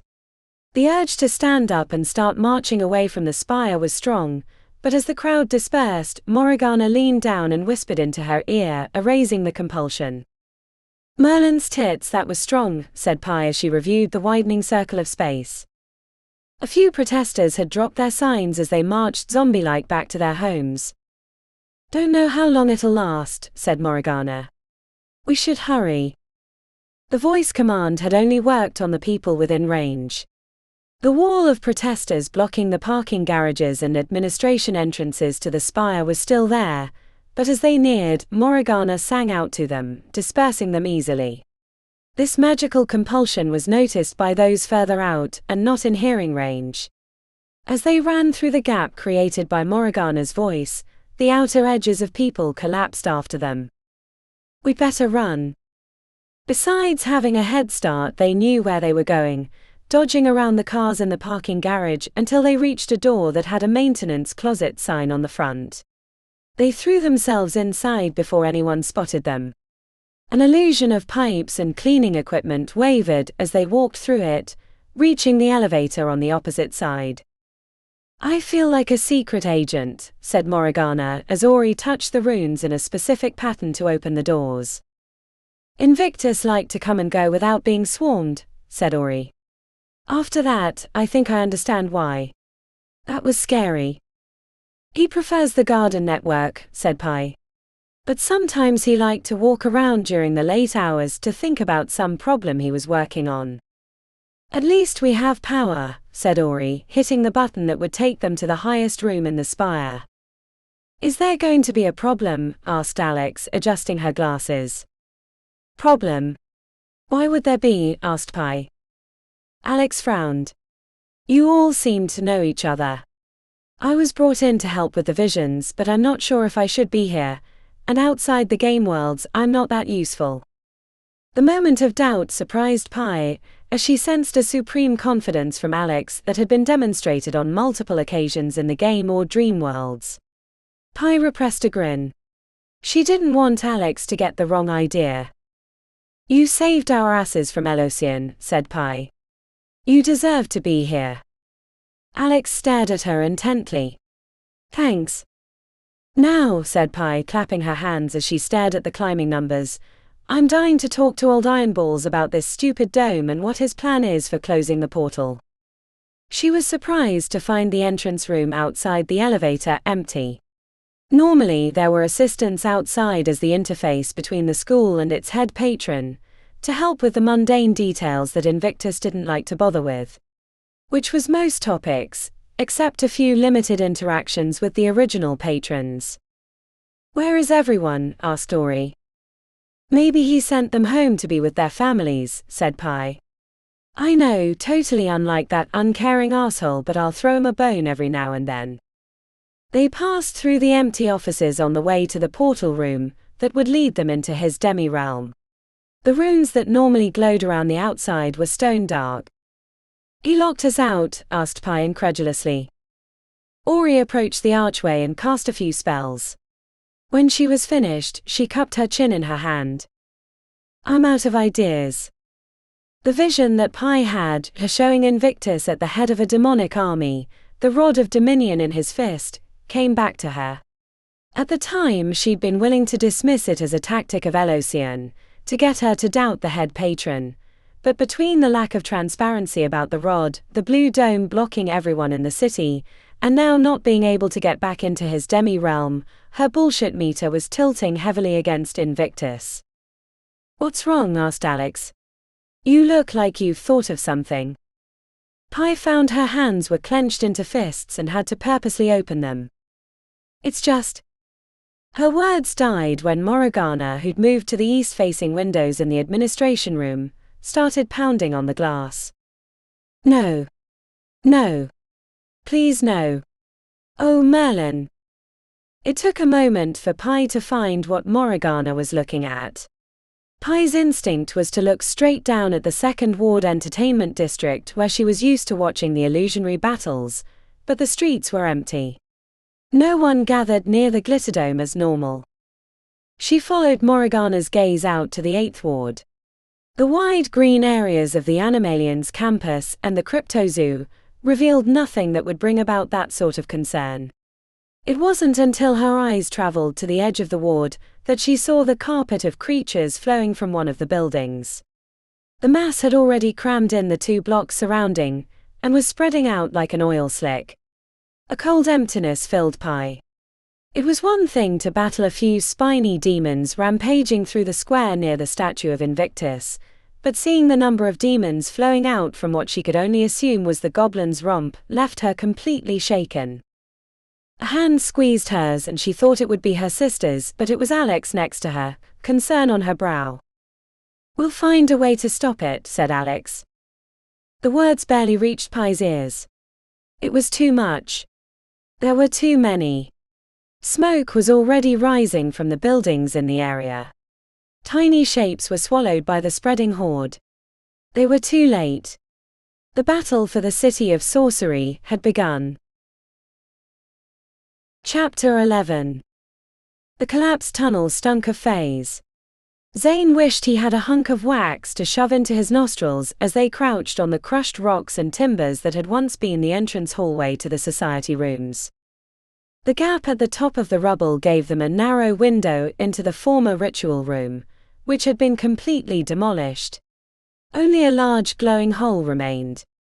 A stream of demonic creatures climbed from the deep space, heading into the darkness of the Undercity. Some of the creatures Zane recognized from their trip into Elosion's mind, but the valley didn't represent either the numbers or the variety. He saw horrific things that defied reality oozing or undulating out of the hole. The spiny demons in the elevator seemed mundane in comparison. Kitty tapped him on the shoulder and gestured in the other direction. She'd been scouting to make sure the other passage was still open, while Pax and Carly collected supplies from the few rooms that hadn't been destroyed in the explosion. He shook his head. He wanted to stay a little longer to understand the organization of the Horde, or if there was anything about how the portal was staying open that they could exploit to close it, but his arcane knowledge on the subject was limited to using the portals, not creating them. He didn't see the figure at first, but felt Kitty's tension at his side. Her hands squeezed to fists and her eyes bugged out of her head. She looked simultaneously furious and in great pain. Following her gaze led to a solitary figure ambling out of the hole. He'd only seen him once in Kitty's vision, but the lone human surrounded by a sea of demons was hard to miss. Victor Charmer.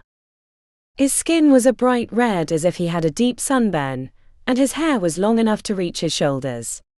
He'd been an old man on the precipice of death when he'd gotten sucked into the demonic realm, but now he looked as hale and hearty as a 20-year-old professional athlete. Kitty started climbing forward as if she were going to shimmy through the gap and either kill or rescue him. He didn't know which. Zane grabbed her forearm, shaking his head. The touch snapped her out of the trance she was in. They watched him march out of the hole with a group of taller demons that had a passing resemblance to Elosian, as if they'd been made or modified in his honor. Victor was at their center. Traitor or slave, Zane couldn't tell. When he was out of sight, they climbed back down the rubble pile. Kitty stared at the floor. When he tried to console her, she marched away before he could get the first word out. Zane followed her into the remnants of a hallway, with a partial collapse spilling rock onto the carpet. The body of a dead society member had been covered up with a blanket they'd found. Probably shot when Ollie and his friends invaded the chamber. Pax had a couple of backpacks. She handed one to Zane, who slipped it on. "What's wrong?" asked Pax quietly as Kitty stood at the far end, hands on her head, back bent in sorrow. "We saw Victor." "You're shitting me," said Pax, checking back with eyes wide. Carly let out a little whine. "How did she react?" "She tried to climb over." Pax crouched down with Carly. "She's radiating fear and anger. You sure we should continue this way?" He looked up. "Better than the alternative." Zane sighed. "When we found her in the vision, she was in a room with Victor. Something had happened. She called herself a monster." "I'll keep an eye on her," said Pax as they approached. When they reached her, Kitty turned around, having composed herself. "The way is clear. At least the first section I scouted." Zane nodded. "I'm all turned around down here, but it appears they're headed east. If those kinds of numbers have been coming out of that hole since the explosion, I don't know how we're going to survive. I hoped the low numbers of those spiny creatures might mean that it was a small group coming through." Pax nodded towards her companion. "We should get moving. There are others in the tunnels. We might have company when we leave." The pinched expression from Kitty suggested she welcomed a fight.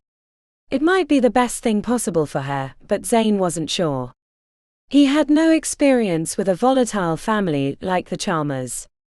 His parents had been loving and supportive, not like the abusive figure that Victor had been in their lives.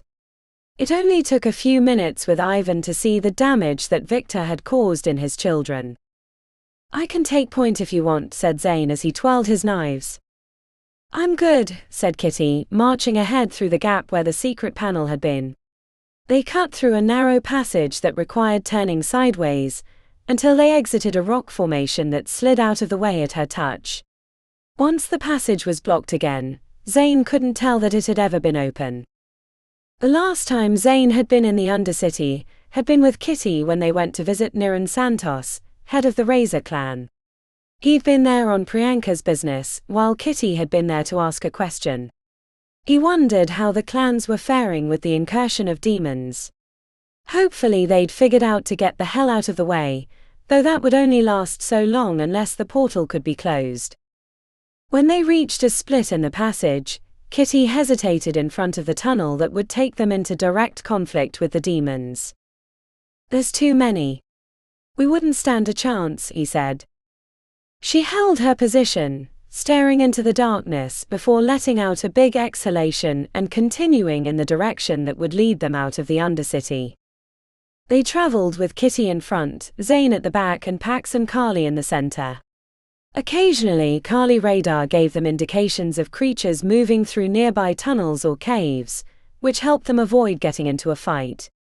Their hidden movements lasted until they reached a cavern that had collapsed decades ago, leaving a cliff wall between the upper and lower sections. "Something's here," whispered Pax as they approached the edge. "Multiple somethings." They crept to the edge, hoping to spot what lay below. Dark vision revealed 3 enormous creatures that were larger than a horse and made of bones, moving through the space as if they were searching. The spiked tail gave away that they were mantics, larger versions of the creature they'd fought at Ares' place. Zane wasn't sure what was more frightening, the mantics or the scorpics in Montanas. Zane was motioning for them to head a different direction and bypass the dangerous mantics, when he caught movement on the far side past the demonic creatures. Jammed into a crack in the wall were a couple of humans, 2 at least, maybe more. He couldn't tell who they were at this distance. Pax and Kitty noticed them at the same time. The scowl on Kitty's lips revealed that she thought it might be Ollie, or his friends, which made sense given their proximity to the Society HQs. He grabbed her arm to pull her back, but she shook him off and gestured emphatically. "Less than Pax says we should save them, greater than." The voice in his head startled him, but it was better than making noise and attracting attention. Pax probably hadn't noticed Kitty's state of mind. He hoped this didn't turn from a rescue to a pitched battle. Zane nodded. At least this time he didn't have to sneak around them, and he knew using his fourth imbuement wouldn't work. Kitty joined him at the cliff wall. It was a 15-foot drop to the lower section. A mantic was sniffing around the rocks, its spiked tail lazily drifting behind it like a bored lion. Kitty tapped on her chest, then pointed at the mantic. He would have argued, but the intensity in her eyes was bordering on fanatical. A fight would do well to cool her blood. He just hoped they survived it. The nod of agreement was barely finished when Kitty leapt from the cliff's edge. She flew like a silent assassin, landing on the back of the mantic. Curved blades attacked the sinewy tissue near the back of the mantic's head. The creature barely knew what was happening before its legs collapsed and its body crashed to the ground.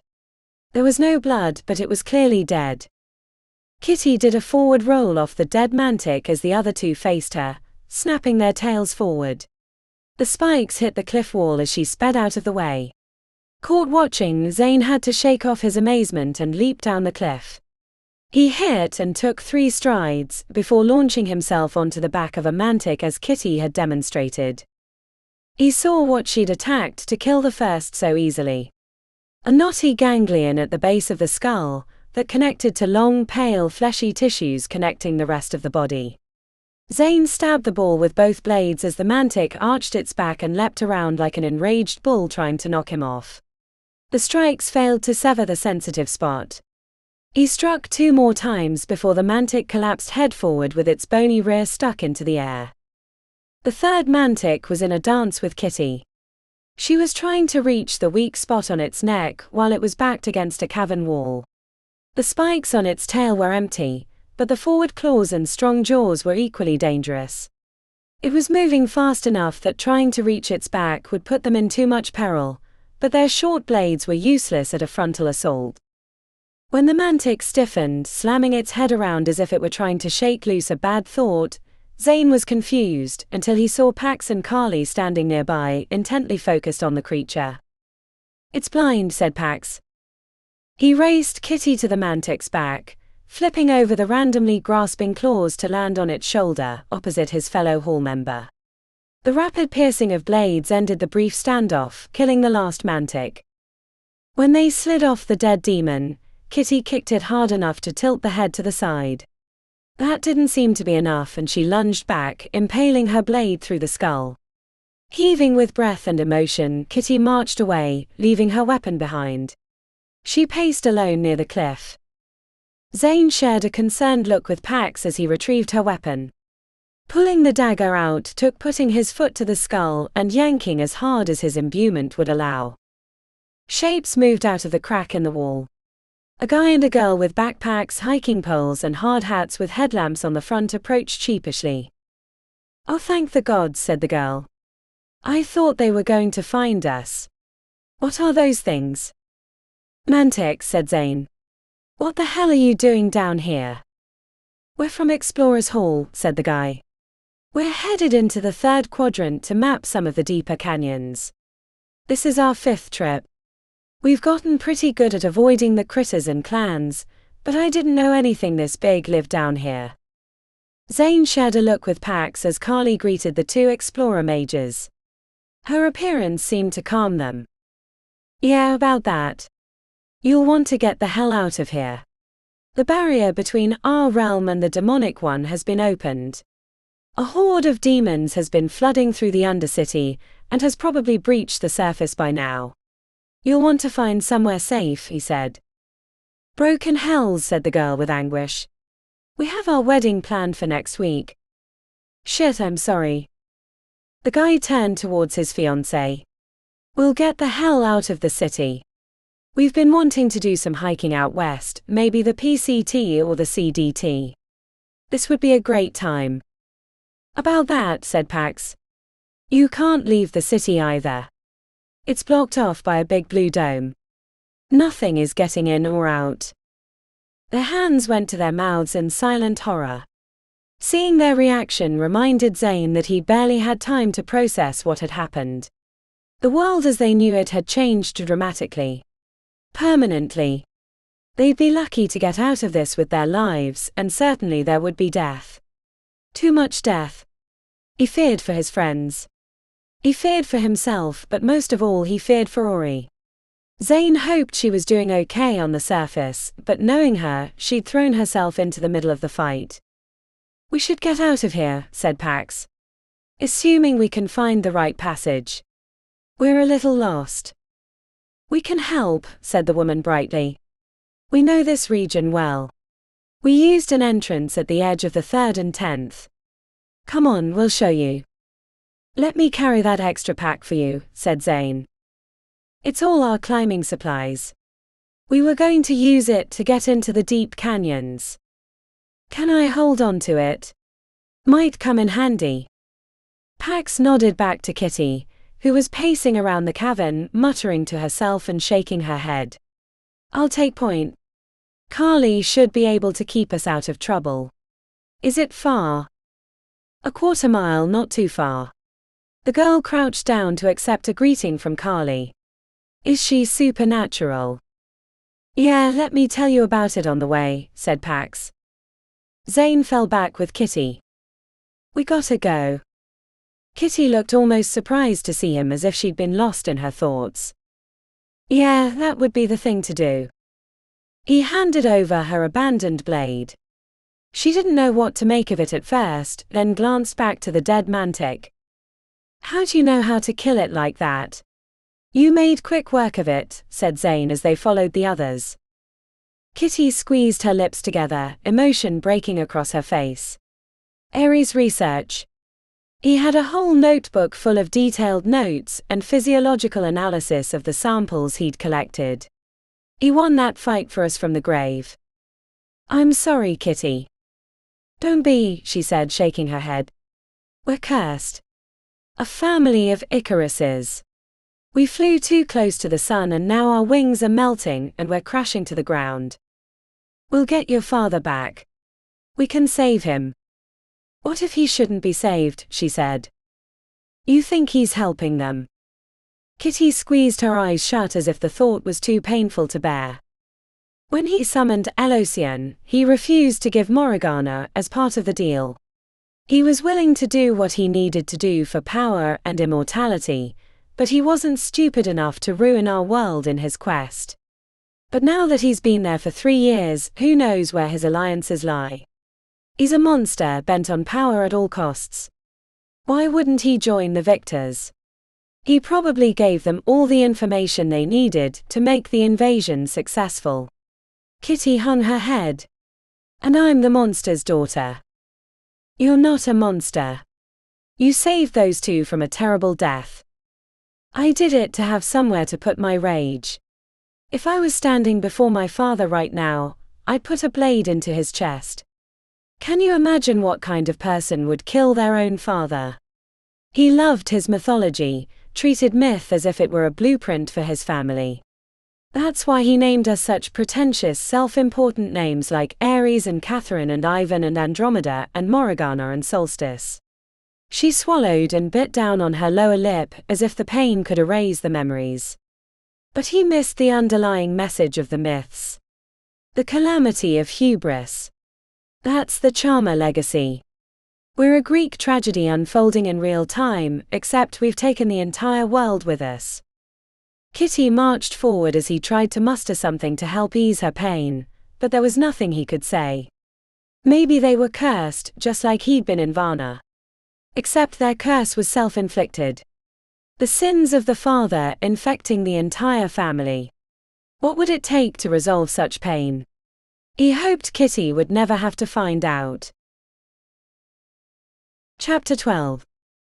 Standing outside the warded gate, a sudden panic overtook Audrey, leaving her with second thoughts about heading across a demon-infested city to Left Tower books on a research mission. It had seemed like a good idea, but now that they were leaving the safety of Ares' place, she realized how unprepared they were, especially after Andromeda showed her the video of the demons pouring out of the 8th ward. It wasn't like danger was a new thing. As Morgana's best friend at Stone Singers, she'd nearly been killed on multiple occasions, the worst being during Elosion's summoning in the Undercity. That seemed pedestrian in comparison. At least they'd finally gotten a message from some of the others. Ori, Pi, Morgana, and Alex were headed towards the 8th to see if they could help with the defense of the city, or at least protect the people living in the area. They hadn't heard from the others, who had been headed down the elevator when the explosion happened. Morgana tried to put a good spin on it, but until they had confirmation, the others could be dead. She hadn't told Ivan about his twin's unknown fate, because he was already on edge. "Is she good?" Andromeda asked Ivan when he sidestepped out the gate. "Yeah, the IV drip is working fine and I gave her another dose, so she'll stay under for at least another 4 hours. Hopefully we're back long before then," said Ivan as he slipped into his backpack and held the shotgun to his chest. Outside the walls of Ares' compound, the noises that had been muted seemed overly loud. The city was filled with a cacophony of sirens, gunshots punctuating the orchestra as if it were a celebration rather than a war zone. The group of homeless near the industrial park had dwindled to a few dozen of the craziest inhabitants. "Did you see that?" asked Andromeda, pointing her crowbar at the sky above the apartment buildings ringing the outside of the 4th ward. "It looked big." "Flying demons, great," said Ivan, checking back to the walled house. "We're just going to get ourselves killed, you know. For all we know, everyone in this entire city is going to be slaughtered," said Andromeda. "I'd rather go out fighting." "I'd rather go out stoned," said Ivan, looking sick. "You're doing great, babe," said Audrey, reaching out and rubbing his shoulder, but he barely seemed to feel her touch. The homeless crazies gave them a cheer as they marched towards the inner ring. Ivan raised his shotgun victoriously, preening for the crowd. It felt like they were headed into a gladiator pit, against terrible odds. Audrey reached up to touch the sword on her back that they'd found under Ares' bed. It had been unenchanted, but they'd done their best to give it some bite should she have to use it. "The good thing is Left Tower Books isn't too far into the 3rd. We should be able to get there in a half hour," said Andromeda, moving into the lead. The youngest charmer looked the part of the post-apocalyptic survivor with her tattoos and piercings, holding a ruined crowbar that they'd applied demonic wards to. Ivan had brewed up some elixirs, but they hadn't taken them yet due to the short windows of effect. 3 blocks to their southeast, across the cracked asphalt littered with tufts of grass, a line of people carrying bags and other goods with them were headed towards the blue dome at the edge of the city. "Hopeful bastards," said Ivan. "I think I'd rather stay in my home," said Audrey.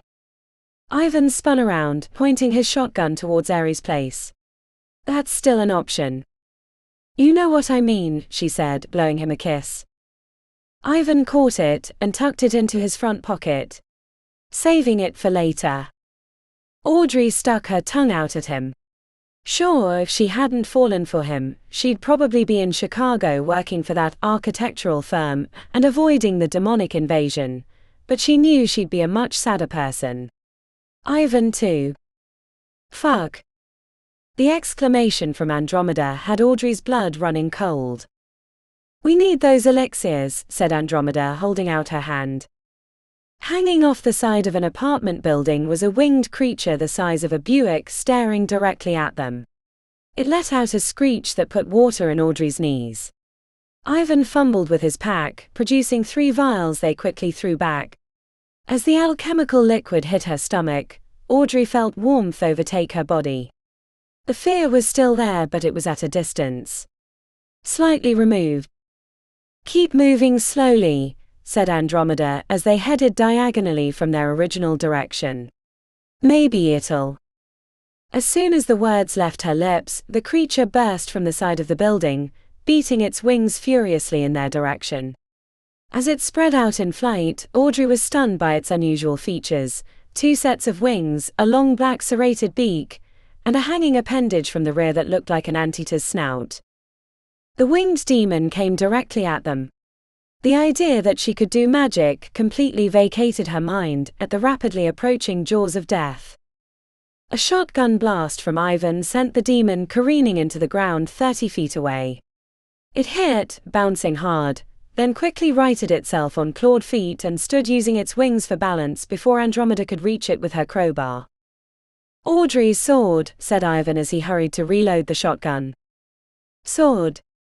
The word bounced off her brain until she saw Andromeda dart in, smashing the crowbar against its beak. "Sword." She unsheathed the weapon from her back as she ran forward, and caught her feet on the edge of the cracked concrete, slamming down hard, face first. The sword clanged across the ground. Audrey quickly recovered, snatching the weapon up and joining Andromeda, as she barely kept the serrated beak from taking an arm off. The beating of its wings threw dust into their faces.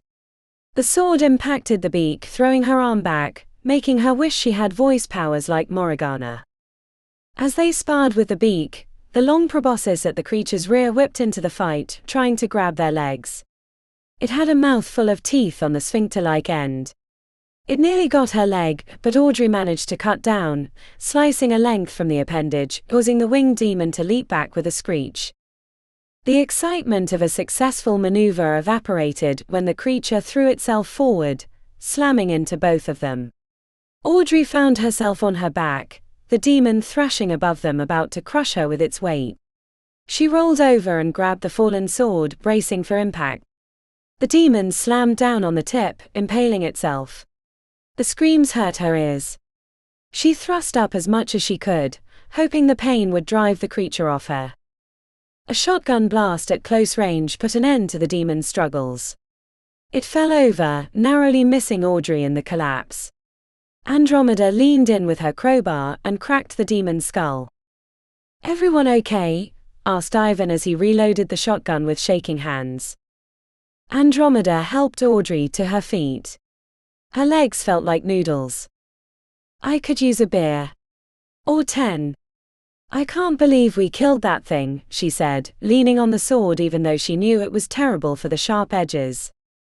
"You know what this means," said Andromeda, and when no one answered she added, "We get to name it. That fucking flying demon asshole doesn't exactly roll off the tongue."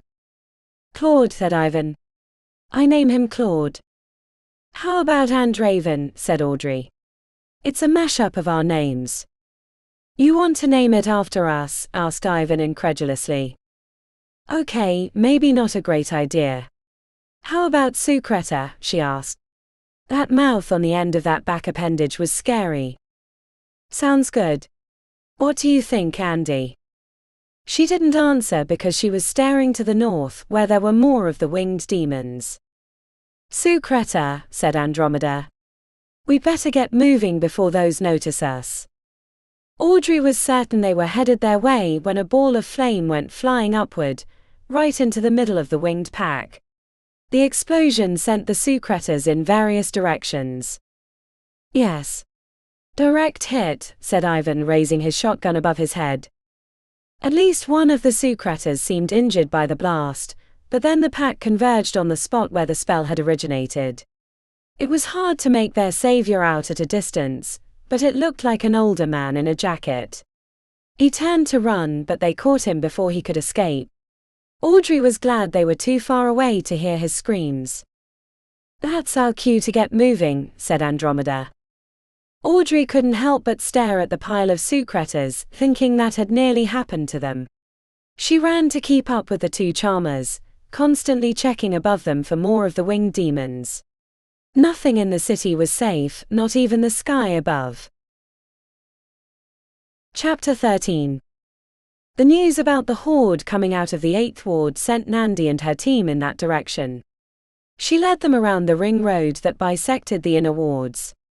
As they neared the Glitterdome in the 2nd, a group of armed citizens blocked their path.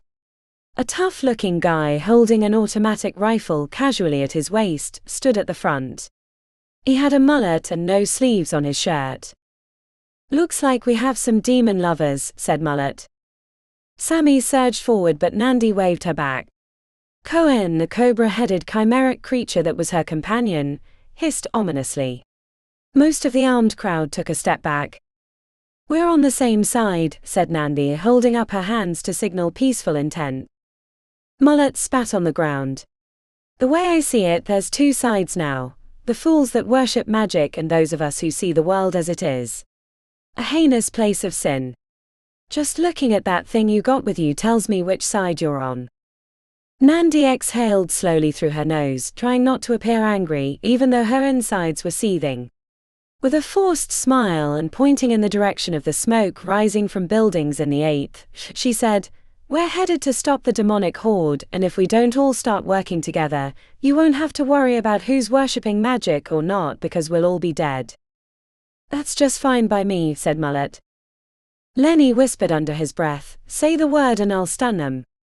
I bet a good punch to the nose and this asshole gets his mind right." Nandi considered the offer. Lenny wasn't wrong. Assholes like Mullet saw the world in the simplest terms, which made making grossly incorrect decisions easy. In this case, his ineptitude was multiplied by the following he'd quickly cultivated from a group of people fearing for their lives.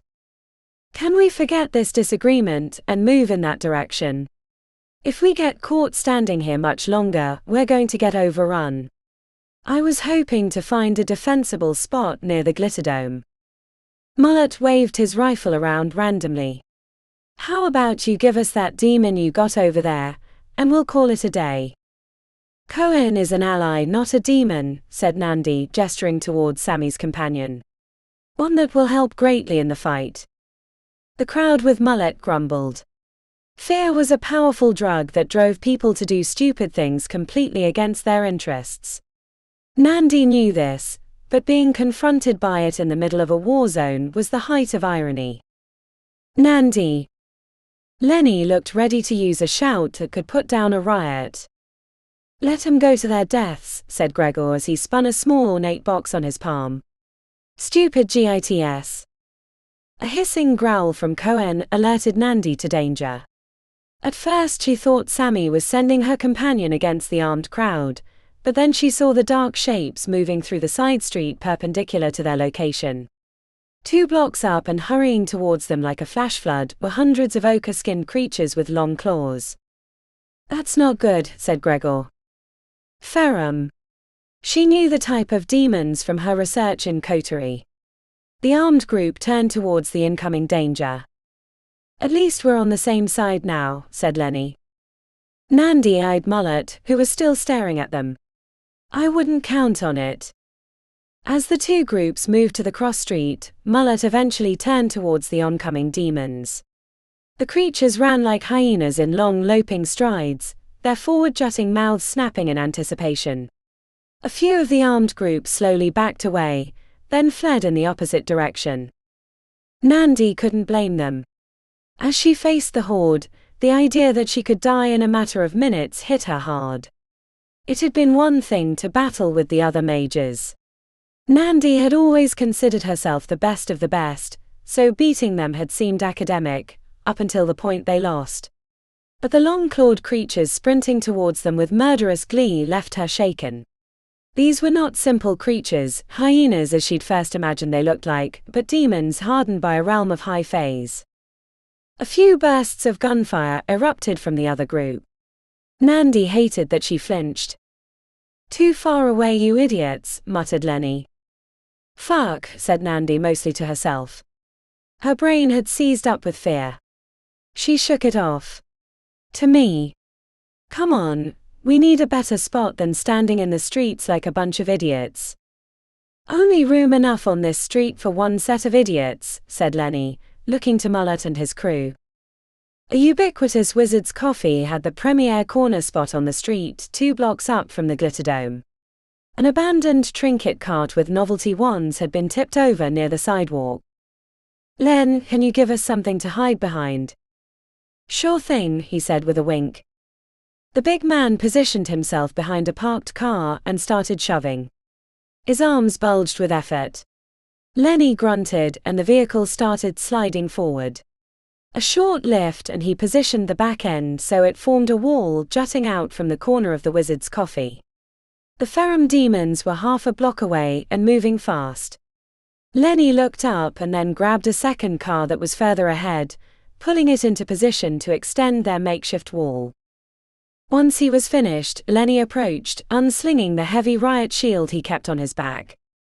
Can you add a little something spicy to it? Nandi popped a paint marker out of an inside pocket. No mage of her caliber dared not having a handful of the drawing utensils in their pocket for emergencies like this. She made a few hasty runes that would help Lenny deal with the incoming demons. He winked when she was finished, turning to the side and protecting the outside flank at the edge of the maneuvered vehicles. Once he was out of the way, Nandi reached for her phase. Her fingers and arms moved with the grace of conductor. She spoke with the verbal dexterity of a speed rapper. Glowing ghostly shapes formed on the opposite side of the vehicle wall. She extended her arm, stretching the warding as far as she could, but the armed group had so far kept their distance. The horde of Ferrum were 50 feet away and closing fast. Nandi stepped back and gestured to her friends. Fire when ready. The armed group, having let loose a few nervous bursts of gunfire, had controlled their impulses since, but with the enemy approaching, they unloaded their weapons. Concrete exploded as bullets hit, then the leading line of Ferrums staggered to a stop before falling over. The line of demons spread out. There were more than 100, maybe 200 or 300. Nandi pushed away the fear and concentrated on her next spell. Heads up, said Gregor as he lobbed a cube over the warding. The box tumbled end over end, coming to rest near the eastern group of demons. It exploded into gooey webbing that tangled the front edge. The ones in back ran into them, creating a cascade of Ferrums falling into each other. Gregor stepped out of the way as the cobra-headed creature moved up to the vehicles with Sammy at its side. Atman. Cohen reared its head back, then exhaled a column of roiling black superheated smoke. The dangerous breath hit the scrambling demons like a speeding wildfire. Their screams as the flesh melted from their bones turned the street into a carnival of pain. The other demons hit the armed group. Gunfire had taken down dozens, but too many remained for their weapons to handle. The pitched battle turned to chaos as the Ferrums bounded through them, ripping throats with long claws. Friendly fire splattered across the barrier vehicles, but Nandi ignored it and finished her spell as part of the forward line swerved towards them. A wave of force hit like a tsunami, knocking them off their feet and giving Cohen enough time to ready a second breath weapon. Some of the Ferrums bounded away from the other group, attempting to flank their position, but Lenny had positioned himself along the side of the second vehicle. He punched the first demon so hard its neck snapped. The second he hit with a shout, staggering it, then he pulled out a baton and cracked the Ferrum across the forehead. An explosion from the interior of the pitched battle had Nandi checking back to Gregor, but he held his hands up. Wasn't me. Combatants on both sides went down. Someone had tossed a grenade into their midst, killing friend and foe. Mullet was jogging backwards, letting off bursts of gunfire at the pursuing demons. More were coming down the street.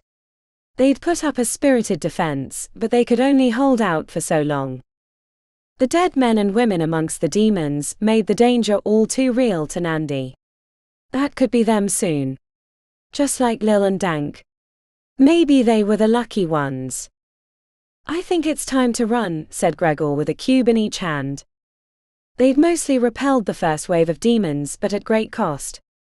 The armed group was down to a handful who had survived, including Mullet, but they lacked the numbers to withstand the next group, which was only a block away. Nandi, said Lenny, checking over his shoulder, what do we do? For the first time in her life, Nandi didn't have an answer. Chapter 14. Pi fell to her knees as they crossed the street. They were only halfway across the second ward after leaving the Spire. The crowds had dispersed since they'd entered the tower. Flying demons circled the city, making it dangerous to be out alone. Ori helped her up. Not like you to be a klutz. A stab of pain had hit her elbow. Pi looked to Morgana to see a similar grimace. 2 left feet, said Pi. Alex was staring at her, and she had a good idea that she'd deduced the reason for her collapse. Something had happened that had sent a blast of pain through the tattoo, strong enough that even Pi had felt it. As they jogged along, Pi shifted next to Morgana. "How do you stand it? You felt it too?" Pi nodded. "You get used to it." Pi didn't believe that, but she didn't say anything. "Do we have a plan, sis, or are we just going to run right into danger as usual?" "It's worked for us in the past," said Ori with a weak grimace. She saw other groups moving towards the 8th Ward. Some appeared to be students while others were citizens with weapons. Window shades shifted as they passed beneath the watchful buildings. People were hiding out, hoping that the defense of the city wouldn't have to include them. "You know, if all 3 million people came to its defense, we might stand a chance," said Pi. "Doubtful," said Alex, glancing to the windows. "They'd mostly be a hindrance, and would only decimate morale as people saw little old ladies and children dying by the dozens." "I didn't mean them," said Pi. Alex blinked and gave her a strange look. "Sorry." There were no spoke roads that ran directly into the 8th, so they were forced to navigate the streets, but it was easy to see where they needed to be heading. The sky above the 8th was filled with smoke and flying creatures smaller than the ones that had already winged into the city. They ran into another group that appeared by their attire and general age to be fellow mages. Probably currently in school. A few friendly but grim waves, and they were traveling down the street together. "You're Ori and Pi Silverthorn," said a guy in a tracksuit as they moved parallel. "Nice day for a jog, eh?" asked Pi. When they looked at each other confused, she sighed and added, "Good day to kill some demons?" "Yeah." "Where you from?" "Alchemists," he said, gesturing back towards the west. He went on to give their names, but Pi only remembered his, which was Steve. "Is Celeste joining the fight?" asked Ori. "We haven't seen her," said Steve. "But you know she's rarely around. Got a big corporation to run. She might not even be in the city." "Right."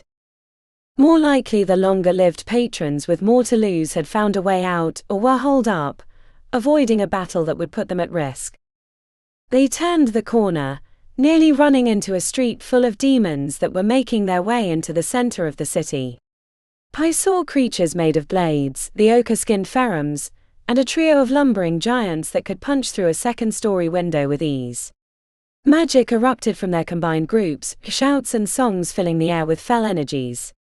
The alchemist mages threw bombs into the demons' midst, turning the street into a conflagration of green fire. An enormous ghostly rhinoceros formed near them, then went bounding into the front line of demons, scattering them like bowling pins. Pi threw molten balls of hot iron, reducing the creatures she hit to screaming char. A fierce crosswind slammed into the smaller demons, throwing them off their feet, but the larger lumbering giants continued forward. "More spells," said Ori, before using her true name shout against a bladderman that had nearly reached them. Pi was aware that Alex hadn't added a single bit of magic to the fight. She was staring into the line of demons, not with fear as she would have expected, but an intensity that bordered on trance. "We have to retreat," said Alex.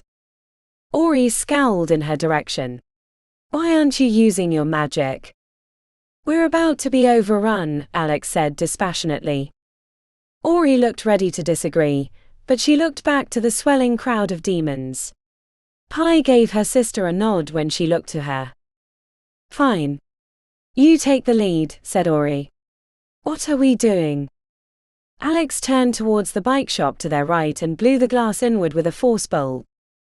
"This way," she said, then cupped her hands to shout to the alchemists on the other side. "Get out of here. They're flanking us." Alex ran into the bike shop with Morgana on her heels. Pi threw a few more spells at the oncoming demons and then followed. As she glanced behind them, a group of pharaohs came around the corner, cutting off their escape. The alchemists on the opposite side of the street were still trying to fight, but a second group had trapped them as well. Pi looked away before she had to witness their demise, leaping over fallen bikes that had gotten knocked over in the blast.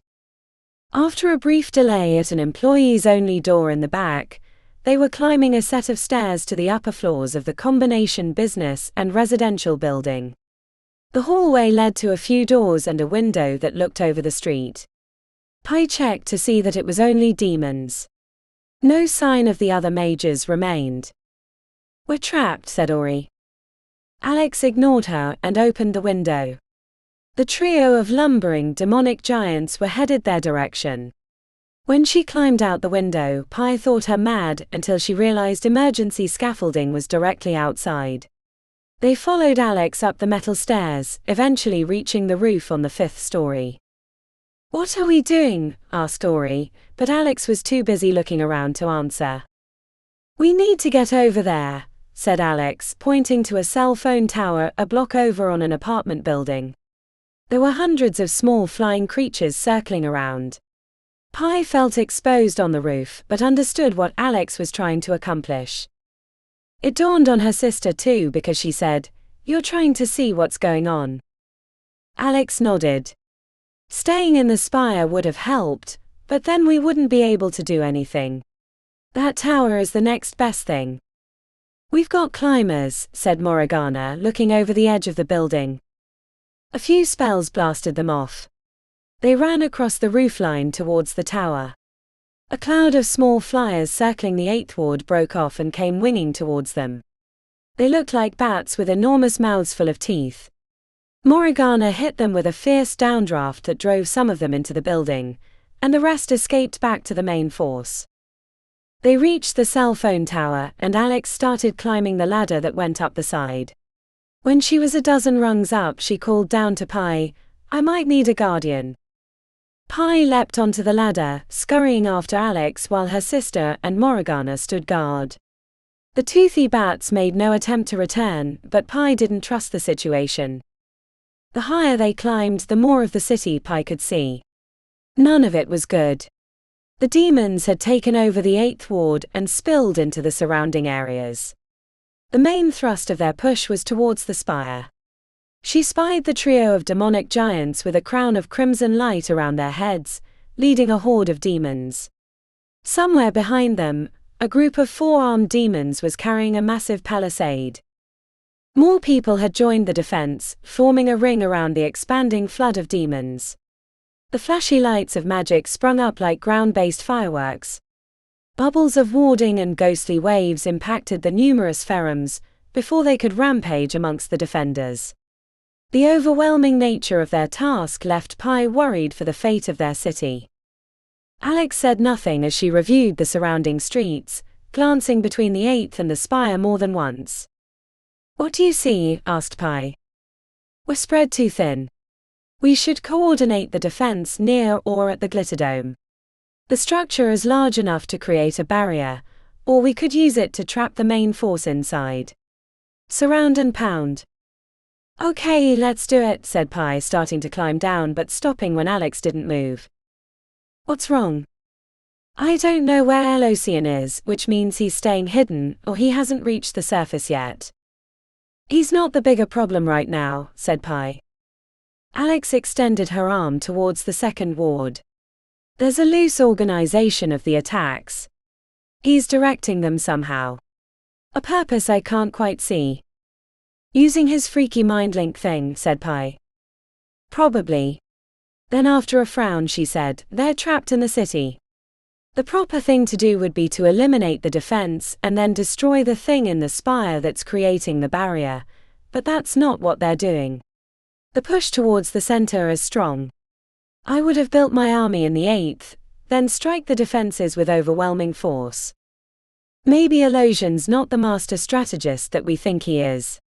Maybe he's just really good at manipulation," said Pi, trying to see what she was seeing, but it looked like chaos to her. "He's both an excellent manipulator and strategist, but I don't see the reason for it. It's like he feels there's a time limit. He has to accomplish something quickly. I can only assume it's the Spire Dome, but that might not be it either." Alex shook her head. "The streets are chaos. It's wanton slaughter, but with a purpose." "At least the schools are coming to the defense," said Pi as she spotted a knot of people coming up the main road that bisected the 2nd ward, right next to the Glitterdome and heading into the 8th. While most of the counterattacks had been pushed back, this group was managing to make headway against the demons, giving her hope. "It won't be enough," said Alex as she climbed down. Back on the rooftop, Ori gestured to the buildings behind them. Dozens of Ferrum and Blademen had reached their level and were heading towards them. They were trapped. "We have a problem," said Ori. "Time for that tornado thing," said Pi. Morgana rubbed her elbow, which was glowing through her shirt. She glanced suspiciously at the sky. "I'm afraid if I do, I'll be pointing a big beacon at our location. Elocian has passed through. I don't know if he's on the surface, but I can feel him getting closer." The ache in Pi's elbow wasn't as bad as the grimace on Morgana's face, but she had the same lingering, ominous feeling emanating from it. "We want him focused on Morgana," said Alex. Ori screwed up her face. "We do. I don't know a lot about demons and warding, but I know that he can be sent back to his realm with the right magics. We should fall back to the Glitterdome and lure him inside. The structure should allow us a chance to control the tempo of battle, then once he's near, find a way to send him home."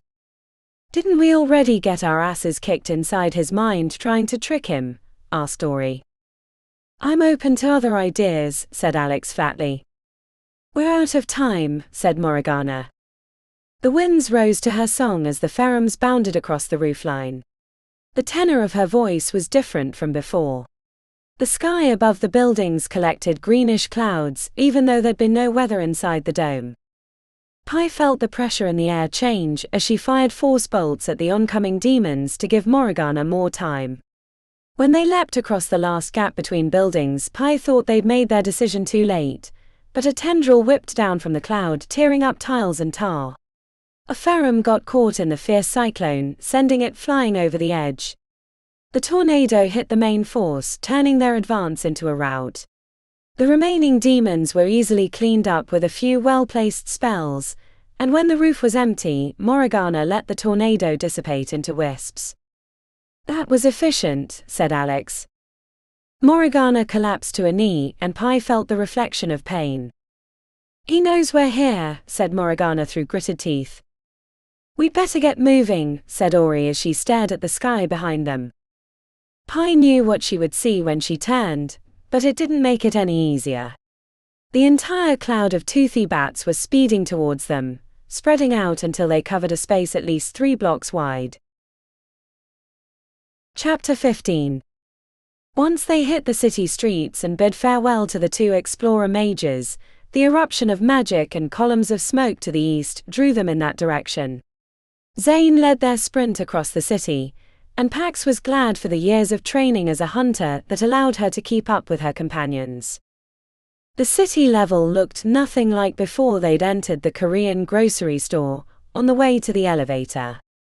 Tourists had packed the sidewalks while cars honked and sped through the streets, and the energy of its inhabitants had been light and carefree. Kids rode on the shoulders of their parents or in strollers. It had been a normal day in the city of Sorcery. Now it was completely different. The roads were empty. They saw people watching them from their windows with naked fear on their faces, or heading west with bags and luggage, not that it would help them, as their escape would be blocked by the dome, which was another change since they'd gone below. "I guess we know that Invictus wasn't on our side," Zane had said when they'd first crested into the light of day. "Trapped us here with a city full of demons." Pax wasn't so sure, but she didn't have an idea otherwise. The nearer they got to the eastern edge of the second ward, the more fellow mages, or citizens with mundane weapons, were moving in the same direction.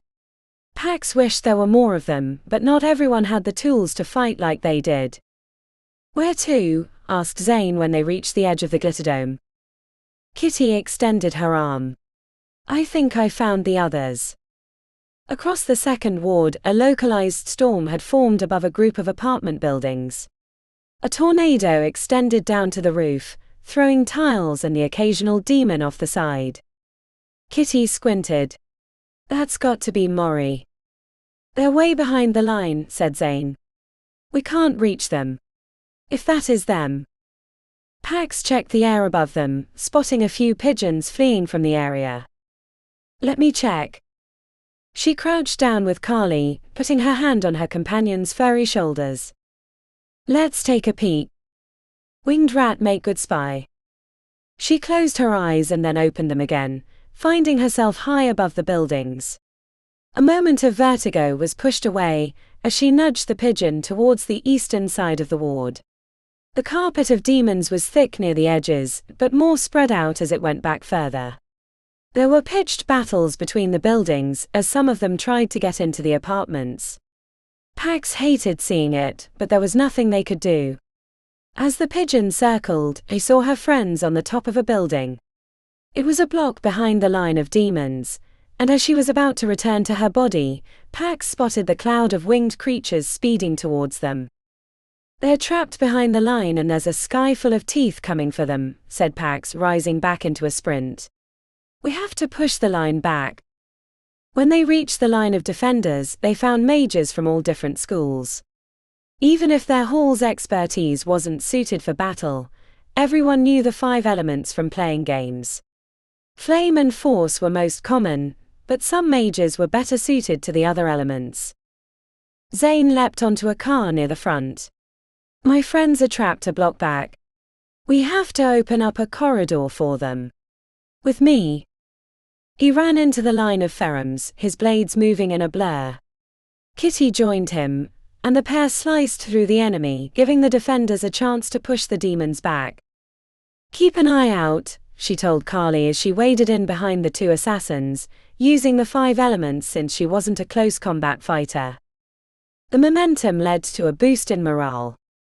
Up until that point they'd been pushed back, and there was a cheer when they broke the forward line of demons, turning it into a rout. Zane and Kitty led the counterattack. As they pushed back up the street towards the buildings where their friends were trapped, people in the surrounding apartments fled, heading away from the battle. Everything was great until the lumbering giants came around the corner. At least 20 feet tall, the first one scooped up an old VW bug and lobbed it at them. Kitty and Zane easily dodged the impact. The other mages flung elemental magics at the giants, but it washed over them without injury. The larger demons seemed more resistant to the attacks. Pax craned her neck to see Ori and the others looking over the edge of the building. 5 stories. Too far to jump, and the flock of winged demons was headed their way. Zane and Kitty sped to the first giant, slicing its legs without ever staying in the same spot long enough to be hit. It didn't look like they were hurting the giant. Distracted by the battle ahead, Pax didn't see that a Ferrum had slipped past the other mages until it came bounding towards her. It leapt with claws outstretched. Skorost. She flew beneath the demon, turning as she ducked, using her mark to deal with the demon. Koplat. The slam flattened the demon, breaking its back and leaving it crumpled on the ground. "We need to get them from the roof," yelled Pax. Zane disengaged from the giant and in less than 5 heartbeats scrambled up the front of the apartment buildings, using the architectural features for handholds. When he reached the top, he disappeared momentarily. Pax had forgotten about the climbing equipment he'd borrowed from the explorer mages, until the nylon rope was flung over the edge. Morgana slid down the rope first, followed by Alex, then the Silverthorn sisters, and finally Zane. The battle with the giants was a stalemate, so when their friends were on the street level, the entire group fell back at the same time the flock of winged demons came rushing over the rooftops. They had enough magic on their side to drive the cloud of toothy death back into the skies, jogging back the way they'd come, giving up the territory they'd recovered. The lumbering giants followed, but slow enough a gap formed between the 2 groups. "We need to get to the Glitterdome," said Alex once they reconvened. "Why?" asked Zane. "To set a trap for Elocian." The conversation was lost on Pax because she felt the presence of the Cobrafen through Carly. There was no visible sign of the creature in the surrounding streets, but she knew for a fact that it had been near. Then she saw the striking leader of the other mages, the ones that had kidnapped Andromeda, striding towards them from a side street with the enormous protector at her side. Hey guys, I think we have a new problem. Chapter 16. The sight of Left Tower books brought a smile to Audrey's lips, and not only because it might contain valuable knowledge that would help them with the demonic invasion. As a child, when she wasn't singing or listening to music, she'd been a voracious reader. Enough that the local library knew her name, and treated her like their adopted daughter when she sat in the back and read books for hours. The door was locked when they arrived. Ivan pounded on the glass, peering in with his face pressed against it. Hello. Open up. The world depends on us coming inside. I'd rather not break the glass, but I will if I have to. The lights were off. Audrey spotted someone peeking around a shelf, which made them all pound harder. Eventually, a thin grey-haired gentleman in a blue button-down shirt approached the door cautiously. Haven't you seen the world's gone to shit, he said. We're closed. Yes, but we're trying to save it. There's a book inside that we need. In your restricted section, said Ivan. When the guy made no move to open the door, Andromeda held up her crowbar. We're coming in one way or another. If you'd like to keep the glass intact, then make quick with the lock. There are flying demons about. He reluctantly unlocked the front door. They pushed through, and when they turned around, the older gentleman had a gun pointed at them. Hey man, we're all on the same side, said Ivan, holding his hands up. Audrey read his name tag. UHM Mark, we understand you're scared, but please put that away. I'm not scared. I didn't want you to break my window, and if I shot you through it, the same thing would happen, he said. Andromeda stepped in front of the gun. Feel free to shoot me, but I can assure you that it's not going to work out like you think it will. The agitation in Mark's expression turned to horror, but he kept the gun on them. My sister is serious. She's a performer in the Mystique. Can take a split 2x4 to the shoulder night after night, and just earlier today she took a beating from some protector goon. Mark's forehead bunched up at the same time an airy male voice from behind the counter said, Bonnie Bedlam. Stay back there, Carl, said Mark with only a brief glance to the side. A head popped up, another gentleman around the same age as Mark. His hair was dyed black because it didn't match his bushy grey moustache. It is Bonnie, said Carl with excitement. Mark, put that away. We both loved her at the show. There's no way she'd be here to hurt us. Right, Bonnie? My name is Andromeda, but yes, we're not here to hurt you. We need your help. Mark's gun wavered but never left them. Carl approached his partner, gave him a kiss on the cheek, and gently made him put the gun down. The world has gone to hell, literally, Mark, we should show some compassion. Mark frowned but put the gun in his waistband. The safety was on the whole time. Audrey breathed a sigh of relief. What do you need? Asked Carl. Audrey pulled Aries' notebook out of her backpack. It's a book called The Impossible Portals by Frederick Niels. Was only a short printing or something, and even fewer were translated. You have one of the few English copies. Carl put a finger to his chin as he stared at Andromeda. You're Andromeda Charmer. Aries' brother. Yes. You knew him? Carl nodded. He frequented our shop. We were tracking down a lot of rare and unusual books for him. My condolences about his death. A tragedy. Thank you, said Andromeda. The funeral was supposed to be today, or tomorrow, I don't know. I've lost track. Carl expanded his arms, offering a tentative hug. Audrey was surprised when Andromeda fell against him, letting out a sob. As the stoic and sarcastic youngest charmer broke down, Audrey had to dab away tears. Even Ivan's eyes looked a little redder. Come now, our store is yours to use, said Carl. Tell us what you need. You said you might be able to stop this. As they followed him into the back of the store, Andromeda explained what had happened in brief terms. Carl and Mark nodded, making appropriate noises of shock and horror at the bad parts. A portal from our realm to the demonic one here in this city. I can't believe it, said Carl, shaking his head. Ares didn't tell you what he was working on? Asked Ivan. Money speaks, child, and your brother was free with it. I would have tracked down Invictus' shopping list if he would have paid me, said Carl as he waggled his fingers. He threw back curtains with a flourish. The restricted section. It's not so restricted, we let anyone back here, but given the value of the books, we preferred to know who was poking around in them. The room was small, 10 by 20, and not all the shelves were full. Mark marched to a spot on the far side and looked back to Carl. Was it in the speculative theory or arcane model section? Asked Mark. Carl shifted his mouth to the side. The first. Mark took a sidestep over and pulled a thick blue book without a jacket from the shelf. He handed it to Andromeda, and they gathered around as she opened the first page. The writing was in a tiny font. This is going to take forever, said Ivan as he stepped away, throwing his head back.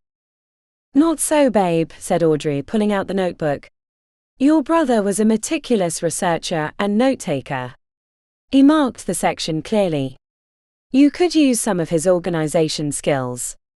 I swear we don't know half the formulas of the elixirs you make.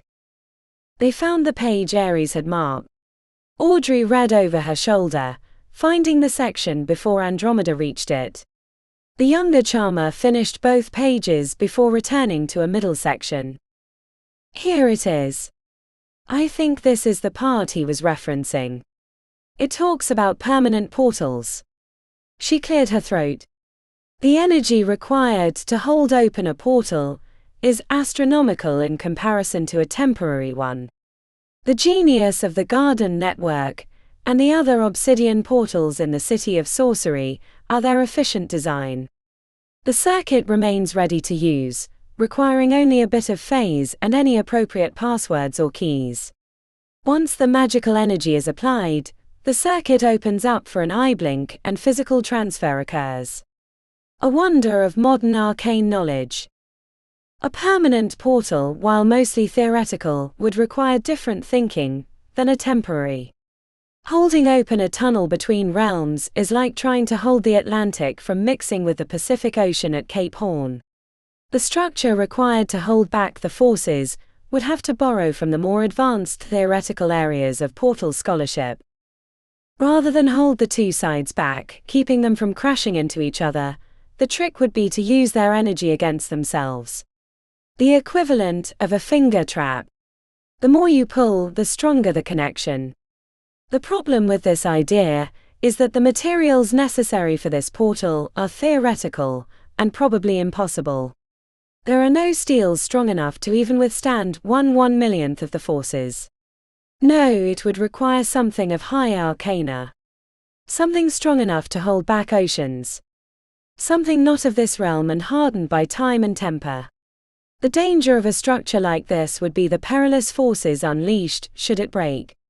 Worse is that the longer it's open, the higher the chance it might collapse on its own, damaging both realms irrevocably. The silence lasted for about 10 seconds until Ivan said, That's what we risked getting eaten by flying demons with mouths on the end of their tail penises for. That writer should have just said, impossible portals are impossible. But they're not. We've got one in the Undercity right now. And it was more than that. The open portal is dangerous. It could collapse at any moment. I think the danger is the flying monkeys, my good witch, said Ivan. Whatever it is, it needs to be closed for multiple reasons, said Audrey. Andromeda tapped on the book. Something is holding open that portal, and it's not from our side. It could be that temporary structure they saw in Elosion's mind. Pi talked about seeing a bridge connecting two continents in the infernal realm, except the landmasses existed independently from each other. Ares circled bridge in his notebook, suggesting there was something important about it, said Audrey. Is the bridge in the infernal realm connected to the bridge tattoo? Asked Ivan. Maybe. Seems too coincidental otherwise, said Audrey with a shrug. Remember when Ares and Magnus used the connection with Vic to throw Elosian back through the summoning portal? I wonder if there's a way to do that with the demons, or at the very least Elocian, asked Andromeda. We really need someone with a background in demonology, said Audrey. We need Ares, said Ivan as he slumped onto a stool. Audrey was suddenly aware of the wide eyes from their hosts. If you can't tell, we've been living a strange life these last 4 or 5 years. I hope you'll keep all that in confidence. Mark started to speak, but Carl elbowed him. Of course. Especially if you can reverse what's happened out there. The reports we're seeing online are horrific. Pi knows a thing or two about demonology, Audrey said. Doesn't she? Ivan nodded. Yeah. Something about one of those souls. Wait, no. She doesn't know anything because that would require us going closer to the invasion, not back to Ares' place. Babe. Ivan gave her a pained expression, but he nodded.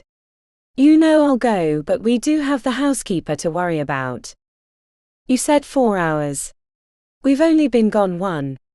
There's time, and we have to get this information to the others. We don't know where they're at, said Ivan. Carl raised his phone. Reports are coming through about people coming to the city's defense. They seem to be rallying around the Glitter Dome. You said Pi earlier, I assume you mean Pythia Silverthorn. The very one. She's there along with her sister and some others, said Carl. Couldn't we, just send a text, asked Ivan. Audrey shook her head. We have Ares' notebooks and other information. We have to go to them.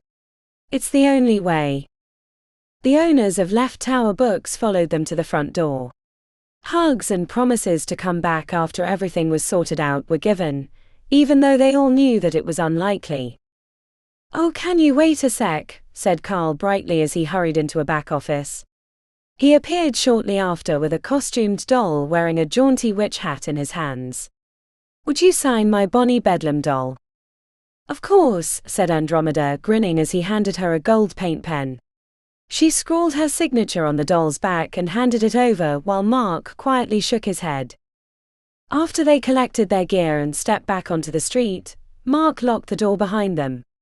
The two of them leaned on each other and watched from inside their store while they marched down the street, heading northeast. Chapter 17.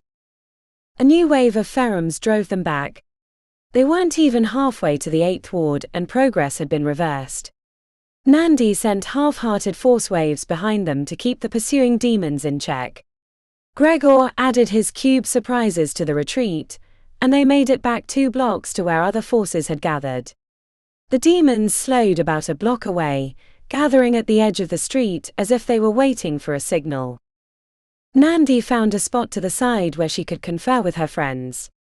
Sammy's chimeric companion was given a wide berth, but since they'd seen them fighting the demons, no one accused them of being on the wrong side like Mullet.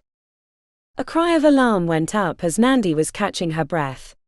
Someone pointed to a strange solitary cloud over the apartment buildings 2 blocks up and over from their location. The moment the tendril of a tornado came snaking down, she knew exactly who was making it. Nandi bit down on her rage and frustration. Those were the mages that had killed their friends. Is that them? Asked Lenny at her side. He was wrapping his forearm where a Ferrum had clawed him. Hard to imagine it's anyone else, said Nandi. We're going to go kill them, right? Asked Sammy. For Lil and Dank and for everyone else who's died because of their treachery. Nandi looked back to the tornado, which was already dissipating as other flashes of magic erupted from the rooftop. A cloud of flying creatures was headed towards the other mages. Maybe we were wrong about them, said Nandi, tasting bitter doubt in the back of her throat. Lenny gave a head tilt but said nothing while Sammy stomped her foot.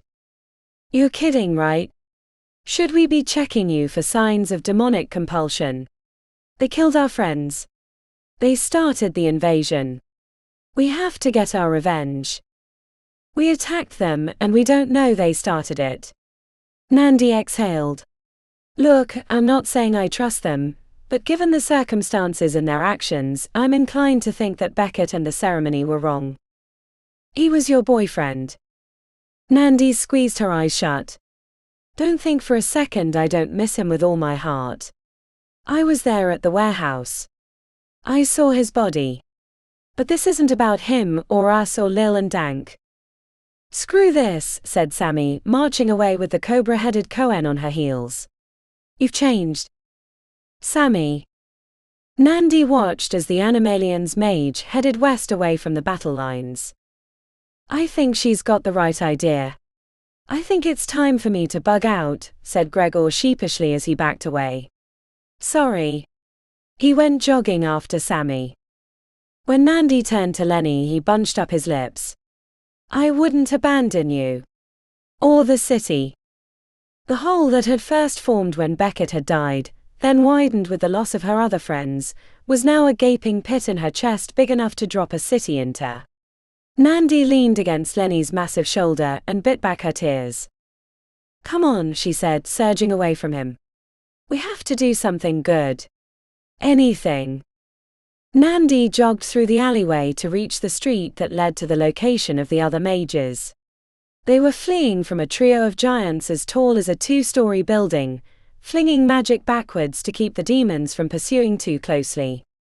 The giants stopped at the same street line as the other demons, 1 block over. Their organization concerned Nandi. She'd been expecting an unruly horde, but they were moving with intelligent purpose. She spotted a group of 4-armed demons well behind the line, carrying a palisade the size of a van, the weight of it straining their muscular arms. She sensed it wasn't Elosian inside but something else. A weapon perhaps. The idea that their enemy had prepared for this day concerned her. She'd always imagined that if it happened, it would be like fighting off unintelligent, but fearsome animals. Is this a good idea? Asked Lenny as they headed for the other mages. Probably not, but everything else I've done has been a complete failure. Besides, we're outnumbered. The Silverthorn sisters saw them from a distance and marched towards them to close the gap, leaving Nandi with a knot in her stomach. Their reputations had been fearsome before, but after tangling with them at Camp Lucky, she knew them to be true. If they decided to seek revenge for the kidnapping, Nandi was sure there wasn't much they could do about it. The size of the other group had grown as well. Nandi spotted a few new faces, the polar opposite to her diminished side. If you're here to cause trouble, I can assure you that it won't last long, said Pi grimly. Nandi held up her hands and hoped her expression was neutral enough. If you're somehow playing both sides now, it's a level of multi-dimensional chess that I can't understand anymore. Besides, there's only 2 of us now. If you'd like our help, we're offering. But if you don't, given everything that's happened, I understand. Where's the Cobrafin? Asked the red-headed Pax with her enormous fox-like creature at her side. Her companion was staring with her head tilted. Sammy left, said Nandi. Gregor too. It's just the 2 of us. I don't trust her. It could be a trick, said Pi. Ori squinted. I think she's telling truth, and in these uncertain times, I think we should take their offer. Especially with what we're planning. Are you sure? Pi asked her sister. No, said Ori. I think they're fine, said Pax. Or Carly does. Pi frowned. I'll accept them if you are. She checked back to the line of demons a block away. But we'd better get moving to the Glitterdome. Ori nodded. Let's go. I'll explain along the way. You were a demonologist in Coterie, right? Nandi jogged to catch up. Double major in demonology and advanced spellcasting. Perfect, said Ori with a sly grin. You have just the expertise we need.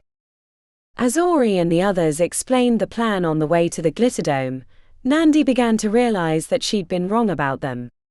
Wrong about herself too. They weren't tools of Elosian as they'd originally thought, but trying to oppose him just as they were. She wished Sammy and Gregor had stayed, but at least the 2 of them could lend their skills and possibly help send Elosian back to his realm. Chapter 18. Ori stood on the floor level of the Glitterdome, looking up at the endless empty seats, wondering if their plan was doomed to fail from the start. It would require so many things to go right: Elocian to take the bait, Morgana not getting grabbed by him before they could get him into the circle, the area not to be overrun with demons, that the banishing could even work on a demon of his power, and so many other unknown factors that they'd never recognize until afterwards. She watched as Nandi and her sister talked quietly while they made the warding circle on the bright green turf. It was strange to be on the same side after multiple deadly battles, but allegiances were easier to see after the invasion. Ori knew a thing or two about questioning motives, as she'd caused a fair amount of unrest in the halls during her time as a student. At least the creation of the trap was going well. With so many mages flooding to the defense of the city, supplies were easy to find. Morgana was pacing around the backside of the circle, avoiding getting shocked by the wards, while Kitty was standing guard. The entire plan hinged on Elocian's desire for the sigil. Ori still had trouble believing the Lost Prince was Invictus, but given everything they'd learned, there was no doubt left. The only question now was where he was and whose side he was on. A soft scuff behind had Ori turning to find Zane. She had to resist the urge to throw herself in his arms, and he looked equally pained. With the outcome of their realm in the balance, Ori saw through her own doubts to know that he still felt the same way about her as she did for him. "Is this going to work?" "That's not why you came over here," she said, catching him off guard. "No," he said, chuckling as he shook his head. "Can we not dance around each other for once? I don't want to die having not expressed my feelings about you." Zane squeezed his arm against his chest. "I didn't leave the Eternal City because I disagreed with Priyanka's mission. I left because when I saw you appear in the Rasaku Pole, I knew I couldn't let you out of my sight again.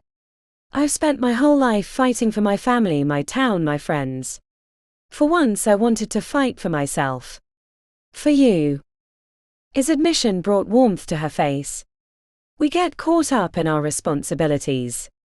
Forget about ourselves, which isn't hard when things are so fraught. I thought I'd graduate from Arcanium and find a nice, stable job, not sign up with Invictus to be his errand girl, and now here we are, dancing at the edge of the abyss.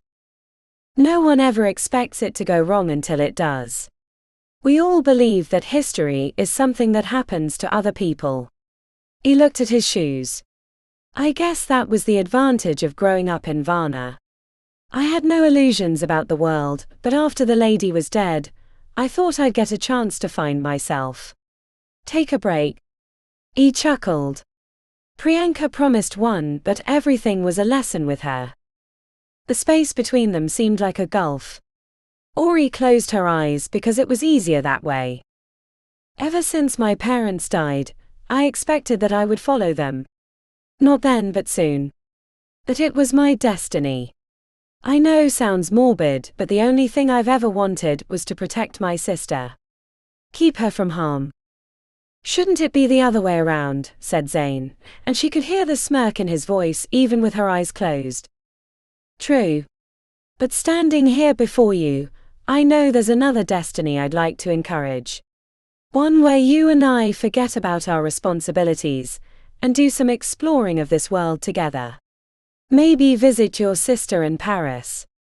That sort of thing." She opened her eyes tentatively, fearing the look on his face, but the broad smile as he stepped near turned her entire body into tingles. Zane cupped her cheek and gently leaned his forehead against hers. "It's a deal. After this is over, when we kick Elocian's butt and send him back to the infernal realm, you and I are taking a trip together. A long one. No job. No magic. Just us." Ori pressed her lips against his as an answer. He had firm lips. A good kisser, as she remembered. He placed his hand against the back of her neck, pressing her forward. The tension of their kiss left a delicious warm gooey spot in her midsection. The desire to kiss him again, to drag him into a hidden corner of the arena and have her way with him was strong, but so was the need to live. She reached out and they briefly held hands before he lifted his shoulders. I have to talk to Kitty. If we can't keep Elosion's minions from overwhelming our defenses, then none of this is going to work, he said, nodding towards the circle. After Zane left, and for the first time since the chaos around the invasion had begun, Ori thought about life beyond it. When the present was such a shit show, it was hard to consider the future, but Zane's kiss reminded her that there was a version of her life out there, one that had him in it. But it also brought the danger into focus. She'd been willing to throw herself into any amount of danger if it would stop Elosian from destroying their realm, but now with a taste of life she'd forgotten she wanted, part of her wanted someone else to be the one to sacrifice themselves. As she looked back to Morgana and Kitty speaking quietly, she remembered that it was the elder of the group that would be at most risk, rather than her. Morgana would be the bait to draw Elosian to the Glitterdome. Her life would be forfeit if the Demon Lord managed to get his tentacles on her again. Ori checked back to the preparations on the concrete stairs leading to the floor of the dome.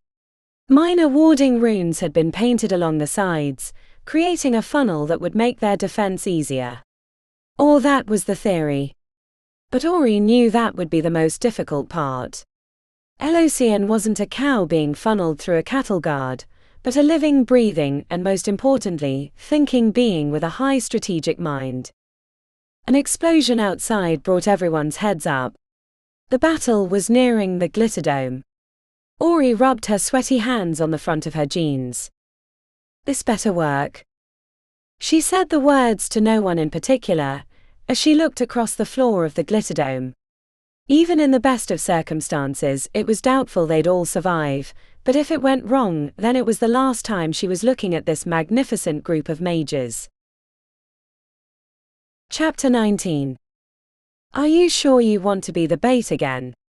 You know how it turned out last time we tangled with him, said Kitty. A lingering low-level ache burned in her elbow. The flesh around the tattoo had bubbled from the searing heat, while the bridge hissed and crackled with embers like a banked fire.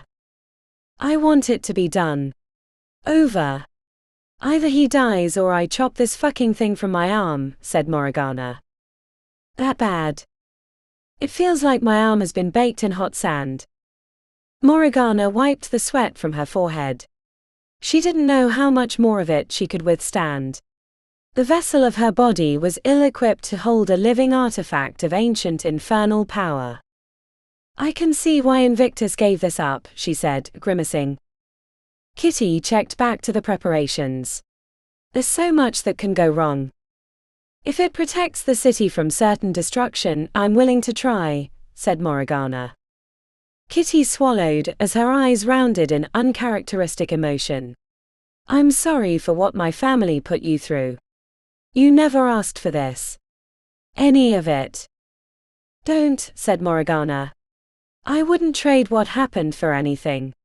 Well, maybe if I could snap my fingers and make Elosian go away, but that's the point. I lost my family when I was too young and too enamored with my career to understand how valuable it was, until it was gone. I hated myself. I hated my ex-husband for how he thwarted me. I hated the world for being so cruel. It was only afterwards that I realized how precious my family was. Having to live through that again in Elosian's mind only reminded me how important you all are to me. I lost my family when I was young, but broken hells, I won't allow that to happen again. It wasn't how I imagined things would go, and you certainly scared the crap out of me until I got to know you better. Kitty repressed a grin. Morgana reached out and touched her arm. I got to spend 2 wonderful years in Thailand with you, teaching kids music and wasting away the days in a valley of paradise. It was rather nice, said Kitty, hanging her head. No one there I had to kill or blackmail. Well, after the first month anyway, but I enjoyed the quiet. They both laughed. Morgana felt a grin break across her face, which helped soothe the ache in her arm. The reality is that I've had a full life, said Morgana. I got to briefly be a big star. I got to love a little girl who loved me back, even if it wasn't for as long as I wanted. I got to sing. On stage. In front of people and feel their love and adoration back. She hung her head and collected herself. While I want more than anything to continue living in this borrowed body, it's been a gift I never expected. But more so, the gift was the family attached to this body. If I can do anything today to give you and Ivan and Andy a chance at a long life, then I would do it in a heartbeat. I don't know how you survived your father without becoming broken inside. Maybe I am, said Kitty. No, said Morgana emphatically, reaching out and squeezing her arm for emphasis. You are not a monster. Not now, not ever. Monsters don't have doubts. Monsters don't worry about other people. They take, they manipulate, they break. The fact that you even think of yourself that way tells me that you're not. Have you done some morally questionable things? Possibly, but I think I would have killed Mikhail if I could have as well. I fear I'm like Vic. She exhaled. You know, I saw him. When we were at the portal. He came marching out, surrounded by other demons. I thought we'd banished him to a horrible fate, but maybe we just sent him to be with the beings he was most like. The more her sister spoke, the more her heart broke. It had been bad enough that Vic had raised them as he had, but to see him with the enemy had to be another stake to the chest. Family is who we choose to be with as much as our blood relations. More, really. I know we weren't born family, but I could never ask for a better sister. Morgana held open her arms and Kitty collapsed into them. Her quivering sigh was a flood of emotions as far as Morgana was concerned. When Kitty pulled away, she nodded. I have saved your ass on a number of occasions. It looks like you're going to get to do it again, said Morgana, checking to the almost ready preparations behind them. Unless I beat you to it. At the top of the stairs, Alex appeared, looking out of breath. It's time. They're pushing towards the Glitterdome. The pace of preparations became more frantic, but there was nothing for Morgana to do except wait. Kitty gestured towards the ramp as Zane waved her on. I have to go. She took 2 steps then walked backwards. For the record, in case we don't get to talk afterwards, I love my sisters, even the old you, but I can say without a doubt that you're my favorite. Kitty winked. But please don't tell Andromeda. Morgana watched Kitty jog up the steps, then she heard a foot scuff behind her. She turned to find Pi and Nandi staring at her. Are you ready? No, said Morgana. But let's do it anyway. Chapter 20. Pax was standing near the metal detectors at the eastern entrance to the Glitterdome, when Carly sensed the presence of the Cobrafen. She caught the sharp scent of coal smoke right after, but Pax wasn't sure if that was a memory from her fights with the potent pair.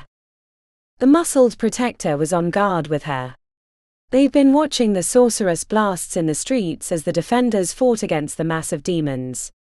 She could tell by the way his muscles flexed that he wanted to rush into the street and join the fight, but Lenny understood his role. Word had been given to allow Elocian and his personal guard to approach the Glitterdome. The last report was they were about 3 blocks away. Something wrong? Asked Lenny. I sensed you tensing up. The observational ability of the Protector caught her off guard. She'd forgotten that the mages from his hall were frequently in law enforcement or special forces, which required snap-second judgment of people that might be trying to kill them. And until about an hour before, they'd been on opposite sides. Pax hadn't completely relaxed around him, even as she believed the reasons for their previous interactions. Carly detected something unusual nearby. I think I should go check it out. Pax didn't want to let him know that it was his friend that she'd sensed. Conflicting loyalties could make a mess of their plan. Lenny nodded. I got point. You check it out. We don't want any surprises. The sensation had come from inside the Glitterdome, on an upper level. Pax trotted towards the escalators, which weren't moving, and headed upward. She checked back at the next landing to confirm Lenny was still protecting the entrance. She'd never had any interactions with the protectors, but appreciated their competence and attention to duty. Where's she at? Carly moved to a forward position, her head turning as if she were using her psychic ability like a radar. Hiding mind. That would be a problem if they could keep from being found. Can they see us? Hiding mind. Great, said Pax, we're playing hide and seek in the dark. A pang of missing Okko rose up in her chest, but she pushed it away to focus on the task. She went through the gate to the mid-level. The concrete structure jutted out over the lower seats. Everyone on the field looked tiny. Fragile. It reminded her of how precarious their plan was, requiring so many things to go right. Pax craned her neck, examining the interior of the Glitterdome. Where would you be hiding? And why? What do you plan to do? The reason for Sammy's return wasn't apparent to Pax, except as a potential point of interference. She hadn't talked to Nandi much, except to hear her reasons for giving up their animosity, but little had been explained about the Animalian's mage. I wish I could talk to her, said Pax as she scanned the enormous interior. Carly send message. Oh dear heart, that's right. You can make her hear you. Of course you can. I should have thought of that. But what to say? After considering the options, Pax sent a message to Carly that would be passed on to Sammy. I know you're in the Glitterdome, you're not that invisible, thought Pax. She wasn't sure Sammy would respond, either to maintain her hidden location or out of spite, so when an answer came back, she was relieved and worried. And you're on the wrong side, thought Sammy. What side is that? Even though Carly was relaying the message, Pax could hear the anger in Sammy's voice. Demon lovers. Nandi and Lenny joined us. You followed them before. Why do you think they came over except they understand we're trying to stop Elocian? Pax kept scanning the seats and upper boxes, hoping that during their conversation she might catch a glimpse of Sammy and the Cobraphon. You're giving him what he wants. Offering her up on a platter. I can feel her power. If Elocian gets her, then the city is lost. She's bait, countered Pax. We're not offering her up. If we can send Elocian back, then we have a chance to win. No answer came back, which made Pax suspicious. A sheet of glass broke somewhere, making her jump. Probably errant sorcery, hitting the outer windows. The concussive thuds of distant explosions reminded her of the war zone, as she scanned the interior of the dome. Where are you? A whine slipped from Carly. She felt the mental pressure of Elocian's approach and wanted to shout across the arena, but found herself knocked to her knees by the psychic force of his presence. No. It's all wrong. We have to abort. Chapter 21. Zane found Lenny and Kitty by the eastern entrance. The big protector was staring into the street, where dark smoke from a nearby fire had reduced visibility. It smelled like a garbage fire by the pungent odor. Was Pax? Lenny nodded towards the nearby escalators. Went to check something out. Someone was creeping around. He raised an eyebrow. Her companion can sense things, right? Better than we can. Zane stared into the smoke. He needed to be thinking about the battle plan, but he was only imagining himself kissing Ori. Times like this I wish I'd never had a speck of magic in my bones, he said. Better to die surrounded by family, said Kitty. She twirled the curved blade in her fist as she stared into the smoky street with the intensity of a predator.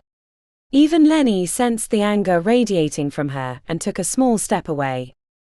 Let's not die at all if we can help it, said Zane. Lenny cleared his throat in the most obvious manner, and then looked embarrassed about it. Speaking of, I'm sorry for trying to kill you and your friends at Camp Lucky. These last few weeks have been a whirlwind of confusion. I was so sure that we were right. Everything we learned pointed to you as the ones behind all this, but we were so wrong. I got my friends Lil and Dank killed from our pig-headedness, and Kitty, I might have knocked the crap out of your younger sister at that house in the 12th. Kitty pointed her knife at him as she squinted. What? We knew they were doing something there, he said, pumping his eyebrows. But don't worry. They got the best of us. Your twin drugged me and then Morgana blasted us out of the house with her voice. Zane tensed up, expecting Kitty to release her rage on him, but a snort slipped out. She turned, incredulousness on her face. You let Ivan drug you? Oh Merlin, that is rich. How'd that go? Lenny was gobsmacked at the reversal of Kitty's mood. I thought I was a lotus flower until Nandi gave me an antidote. I'm still a little fuzzy at the edges. At one point during the fight we had with some demons, I started to worry that I was still in the drug land. Checks out, said Kitty with a smirk. And you're not mad about me beating up Andromeda? Kitty raised an eyebrow in his direction. A little. You and I might have words after all this is over, but on the other hand, you know that's what she does night after night in the Mystique, right? I think she likes the pain. Reminds her of family. Was your father really that bad? Asked Lenny. Kitty stared into the street, her expression hardening until she looked ready to spit. In his case, the rumors were true. Lenny started to ask another question, but Zane put his hand on the big man's arm, shaking him off. The previous silence resumed its shroud. As Zane waited for the approaching battle, he finally understood the reason that Elocian had showed him the future he'd always wanted with Ori. Before then he'd been wholly focused on the fight, doing what had to be done in service of the mission, but now he worried that he'd be compromised by his desire to keep Ori safe. He understood more than ever why Priyanka kept no romantic ties. It was too dangerous to love. Yet, he was young enough not to care.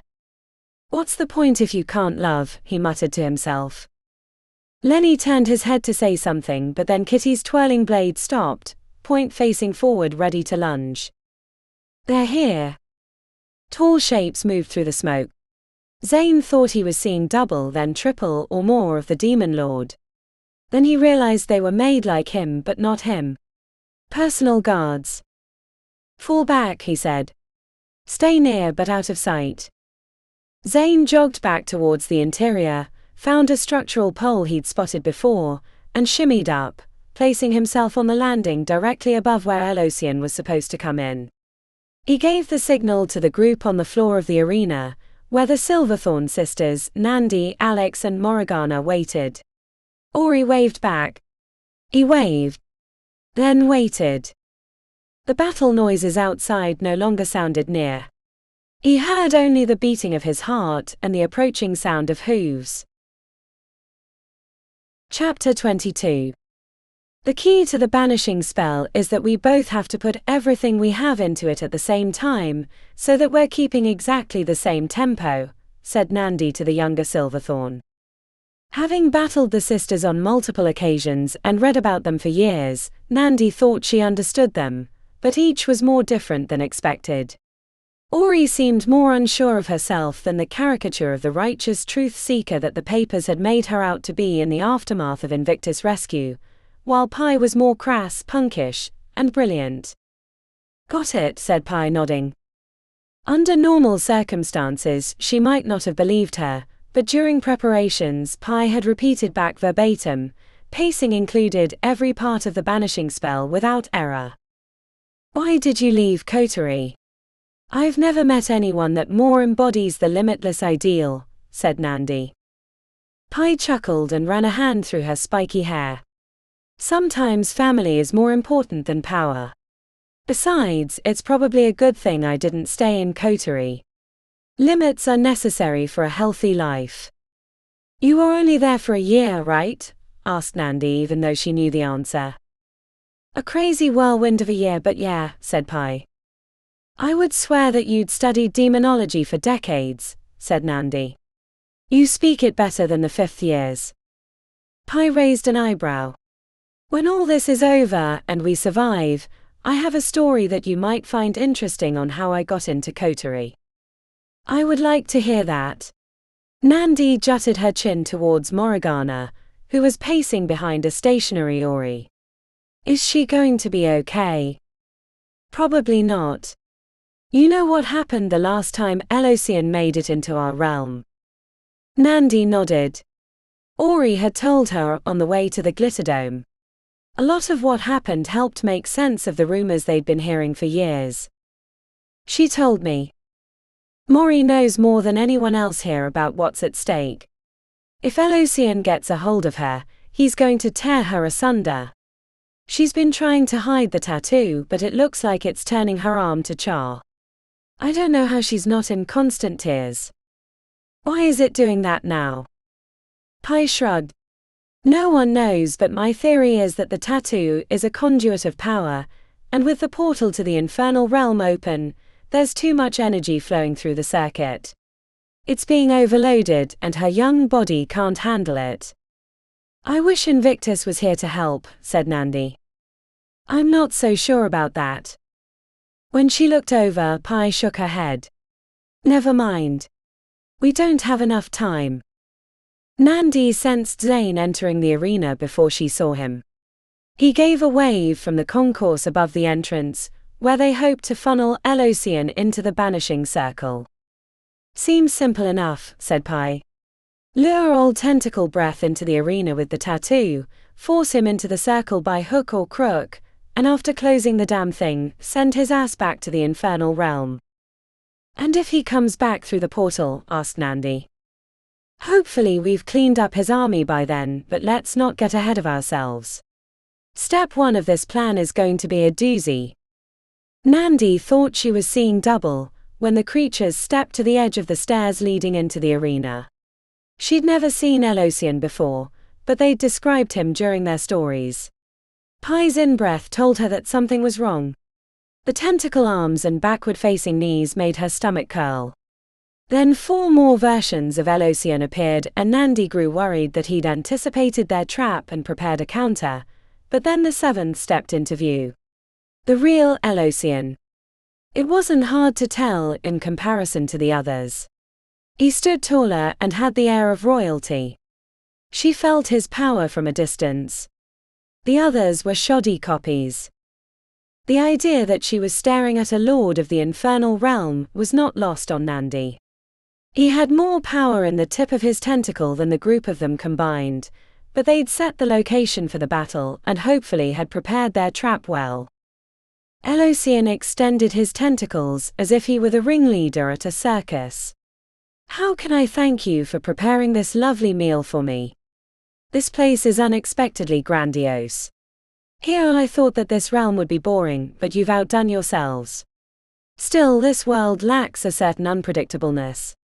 I promise you that this world will be unrecognizable when I'm done molding it. His honey-over-gravel voice wormed into her head. She found his ideas delightful, his tone soothing. She wanted to throw herself at his feet, but Pai had warned her that this would happen, which helped her shake off the compulsion. Elocian raised a tentacle, and though he had no fingers to snap, a loud noise as if he had echoed through the area. Fetch. The Lord of Lies stepped to the side as a stream of the ochre-skinned demons came screaming down the stairs. Ori and the others had expected this development. Elocian would test them before making his grab for the tattoo. Ready? Asked Nandi as she stepped to the front of the circle with Pai. It wasn't the banishing spell, but something Nandi had found in her research as a 5th year. The words and phrases felt like music in her head. She'd always imagined that being a mage was like being a conductor in front of an orchestra. The movements and motions gave instructions to the 100 or so musicians waiting to play their part, creating a work of art from unrecognizable chaos. As the Ferrums came bounding down the stairs, the forward edge reaching the bottom, her spell completed. She thought of it like a lasso. A ghostly energy extended from her outstretched hand, whipping around the demons and bunching them up at the transition from the stairs to the field. The spell bound them together, A restraint that would only last for a few seconds, but it was long enough for Pi to do her thing. Nandi completed her spell with enough time to watch Pi finish hers. She brought forth her magic in distinct strikes like a punk band guitarist angrily attacking the strings. The miniature sun that formed between her hands had Nandi stepping back. Pi had explained the spell beforehand, but witnessing the intensity of it was shocking. A ball of magma crisped through the air, heat waves radiating from it slamming into the knot of pheroms. They went up like a wildfire. The bonds broke, but the demons perished before they took 3 steps. When they were finished, the turf near the stairs was covered in hunks of char. "Hopefully that was dramatic enough," said Pi with a smirk. "I think we have his attention." Elocian seemed unaffected by the brief battle, but Nandi told herself that he was seething inside. She had to believe that what they were doing would matter, that it wasn't a foolish last stand. "What is he doing?" asked Ori from behind them next to Morgana. Elocian had stepped aside, leaving a path through the lookalikes. Someone was approaching from the entrance. Morgana let out a gasp before Nandi recognized him. Chapter 23. Ivan pulled up near the corner, grabbing his calf and trying not to fall down. Cramp, cramp. The muscle was trying to seize up. His sister and girlfriend slowed to a stop. "Ivan, we're 2 blocks from the Glitterdome, we have to hurry," said Andromeda. "I guess I should have stretched before the apocalypse." "What's going on?" asked his younger sister. "Is this another attempt at getting out of danger?" "No," he said, grimacing as he stretched his calf by leaning against the brick wall. "I think it's a side effect of those elixirs we had earlier. Either that, or I'm woefully underhydrated. My pee back there came out as yellow dust." Andromeda crossed her arms as Audrey pulled out a water bottle. "Drink this." "All of it?" "Yes, Mommy." Andromeda punched him in the arm. "What was that for?" He chugged the water, ignoring how it spilled around his mouth and onto his shirt. "We'd better get moving," said Audrey, looking towards the Glitterdome. "It looks like the defensive lines aren't holding. They're getting pushed back." "How do we even know they're in there?" said Ivan as he handed back a mostly empty water bottle. "Kitty said to meet her inside the Glitterdome," said Andromeda. "Yes, but they could have been overrun already," said Ivan. "We should head back to Ares' place." Audrey grabbed his arm and started dragging him across the street. "Come on." "Slowly, slowly," he said, hopping on one leg. "It's ready to seize up." "If you'd like your neck to seize up mysteriously, then keep hobbling. I still have broken ribs from that thick-necked protector. I think you can survive a muscle cramp," said Andromeda. The western doors of the Glitterdome were locked. Before Ivan could even suggest that it meant they weren't supposed to be there, Audrey sang out a series of notes and the glass shattered. "That was far too easy," grumbled Ivan. When he stepped over the broken glass into the interior, he found the constriction around his chest that had been making breathing difficult while they ran even worse. He'd hoped getting out from under the sky where demons were winging about would have helped, but he only felt like he was climbing into the cage of a hungry lion. "Anyone else getting the feeling that we're all going to die here?" asked Ivan. "It's a possibility," said Andromeda. "You'd make a terrible doctor," said Ivan. "No bedside manner." "Do you smell that?" asked Audrey, wrinkling her nose. Ivan sniffed. The sharp metallic scent was unmistakable. "They're here," said Andromeda. "Those fucking assholes. I'm getting sick of them." Ivan happened to look up, seeing the silvery head of the Cobraphon disappear from the level above them. There. The nearest stairs were in the opposite direction, along the curve of the dome. Andromeda appeared to want to go after the Animalian's mage and her pet, but Ivan grabbed her arm. "No way. That thing would turn you into Bonnie Flambeau." Andromeda growled at him. "We're here to pass along what we learned. Not get in a battle we can't win. We'll tell them about it. Is that enough?" Fine. A host of screams echoed from the interior of the dome. Ivan ran forward, forgetting until the last moment that there were dangerous creatures about. He pulled up at the railing as the smoke rose from the charred bodies of what he assumed had been demons. It's him. He's really here, said Andromeda, devastation in her eyes. Ivan assessed the situation at the center of the arena floor. What the hell? That crazy girl who tried to kill us is down there with them. Andromeda grabbed his arm, fingernails digging into his skin. What the hell? I don't heal like you do, Andy, he said, flinching away. Ivan. The cold fear in her voice left him hesitant to look. He knew what she'd seen even before he turned his head. There was only one person that could elicit that much dread and surprise, and it wasn't the Lord of Lies. Victor Charmer. Their father strode to the edge of the bowl at Elosian's side. He looked fit and healthy, not the frail old man of his final days. Would be just like him to side with Elosian, said Andromeda. Why can't he just stay gone? Why did he have to come back? As if it wasn't bad enough growing up under his thumb, now he's a fucking demon. No wonder people think our family is cursed, said Ivan. We're not cursed, we're damned. There's a difference, said Andromeda.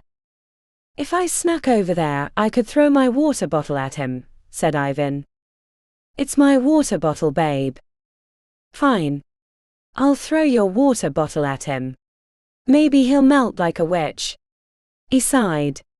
Can I have my drugs back? You force-fed them to that protector meathead. What a waste. Ivan stared across the arena, wishing he was anywhere else in the world. This is just like the end of a horror movie when the killer comes back after you think he's dead. Babe, said Audrey as she rubbed his back, you would have died in the first 10 minutes of that movie. Chapter 24.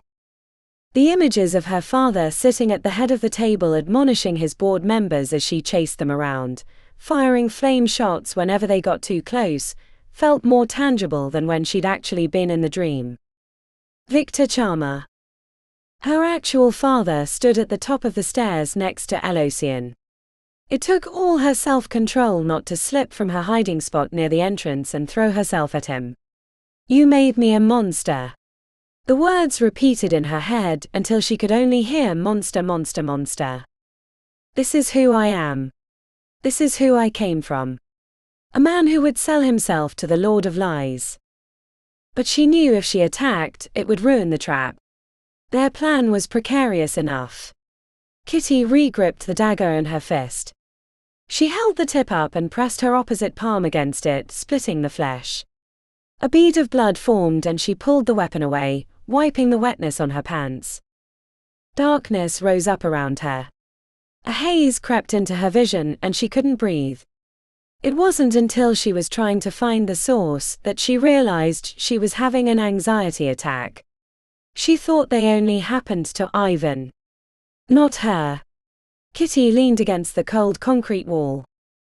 3 steps behind, said Elosian as he wrapped a tentacle around Vic's shoulders. Your embers rising from a fire. Bright, hot, but ultimately fleeting. How could such infants think they might outthink me? It's a wonder. I'm insulted that you would think I would wander into your trap. Like a spider thinking they could catch an elephant in their web. Elosian strolled to the edge of the stairs with Victor at his side. I know all you Charmer children are in the building. Those still alive. I brought you a gift. Your loving and devoted father. He has been most helpful in my preparations. There are many things about your city that I failed to understand from my realm, but with his help I was able to see the flaws in my plan. An explosion from somewhere near the Glitterdome had everyone looking up except Elosian and Victor. It won't take long to subdue the city.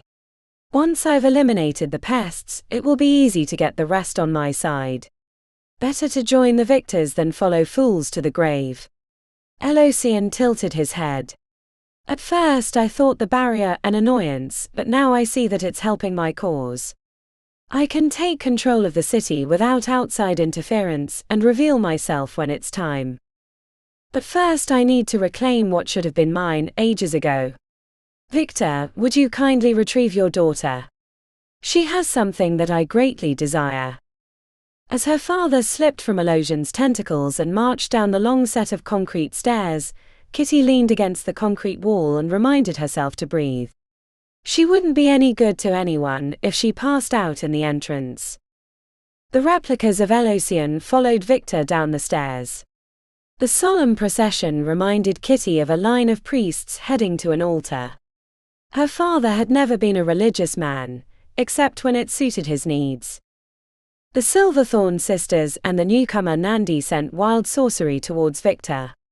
The prismatic wave warped seats and cracked concrete as it roiled upward. As the annihilating energies whipped towards him, Kitty flinched away from the expected destruction, but at the last second he shoved both hands forward, blasting away the attack. That attack would have killed anyone but the most hardened patrons. The stunned looks from the others on the arena floor were apparent even from this distance. No. The words left Kitty's lips as she re-gripped her blades into an overhand grip.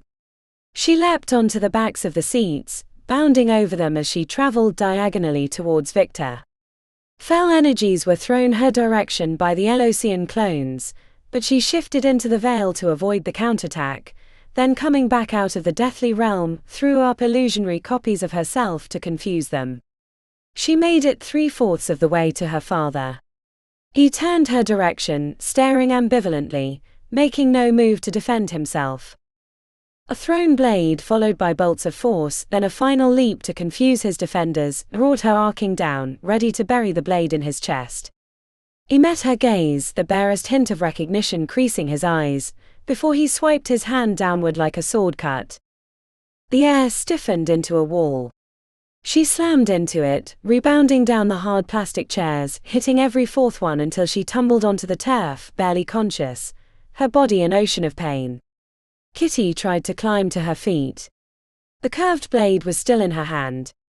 But the injuries from her fall cut the strings from her effort, and she collapsed. Chapter 25. The world stunk of sweetness and fire. Sammy leaned against the empty beer kiosk, closing her eyes and reeling from a migraine. Cohen nudged her arm with his hooded head. Black eyes regarded her. A forked tongue slipped out, wavering in the air before disappearing back into the cobra mouth. A sensation of danger emanated from Cohen, followed by images of an older man she'd seen before on the television, and in her nightmares. Victor Charmer. He was here along with his children. Sammy knew what the others did not, that the Charmers prepared to betray everyone and hand over the city to the Demon Lord. A plan long in the making. Sammy sensed the approach of others through her link with Cohen. The redhead and her Calidus. Sammy knew what kind of cursed creature Pax traveled with, even if the others did not. The strings that Elosion pulled confused and confounded the others, making them dance to his singular purpose. They'd even ensnared Lenny and Nandi. If Beckett was still alive, he would have seen through it. Their chances of stopping Elosion had died with him. She ran around the concourse, past the food and beer kiosks and the murals of past musicians that had graced the Glitterdome. A painting of the Garbage Kings surrounded by their illusionary stage show of high sorcery was displayed on the long curve. The return of the migraine made her stop, lean against the wall and collect herself, even as Cohen nudged her arm to continue. "I'll move in a second. I need a breather."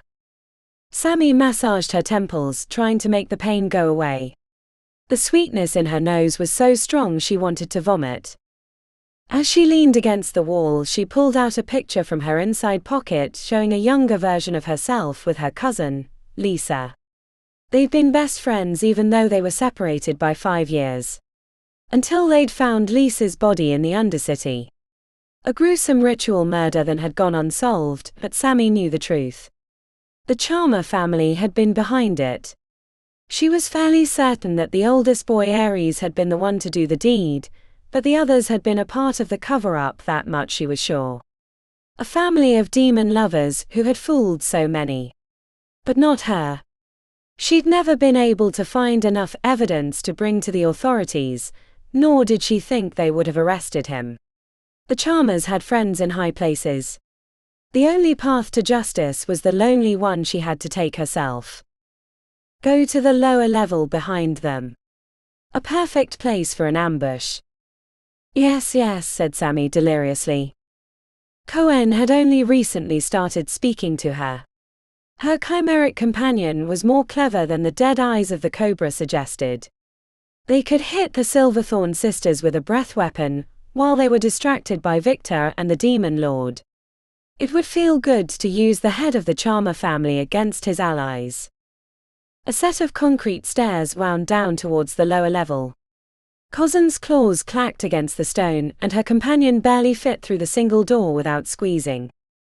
Sammy could hear the melodic voice of Elocian echoing across the arena, as she found her way to a tunnel that led onto the field.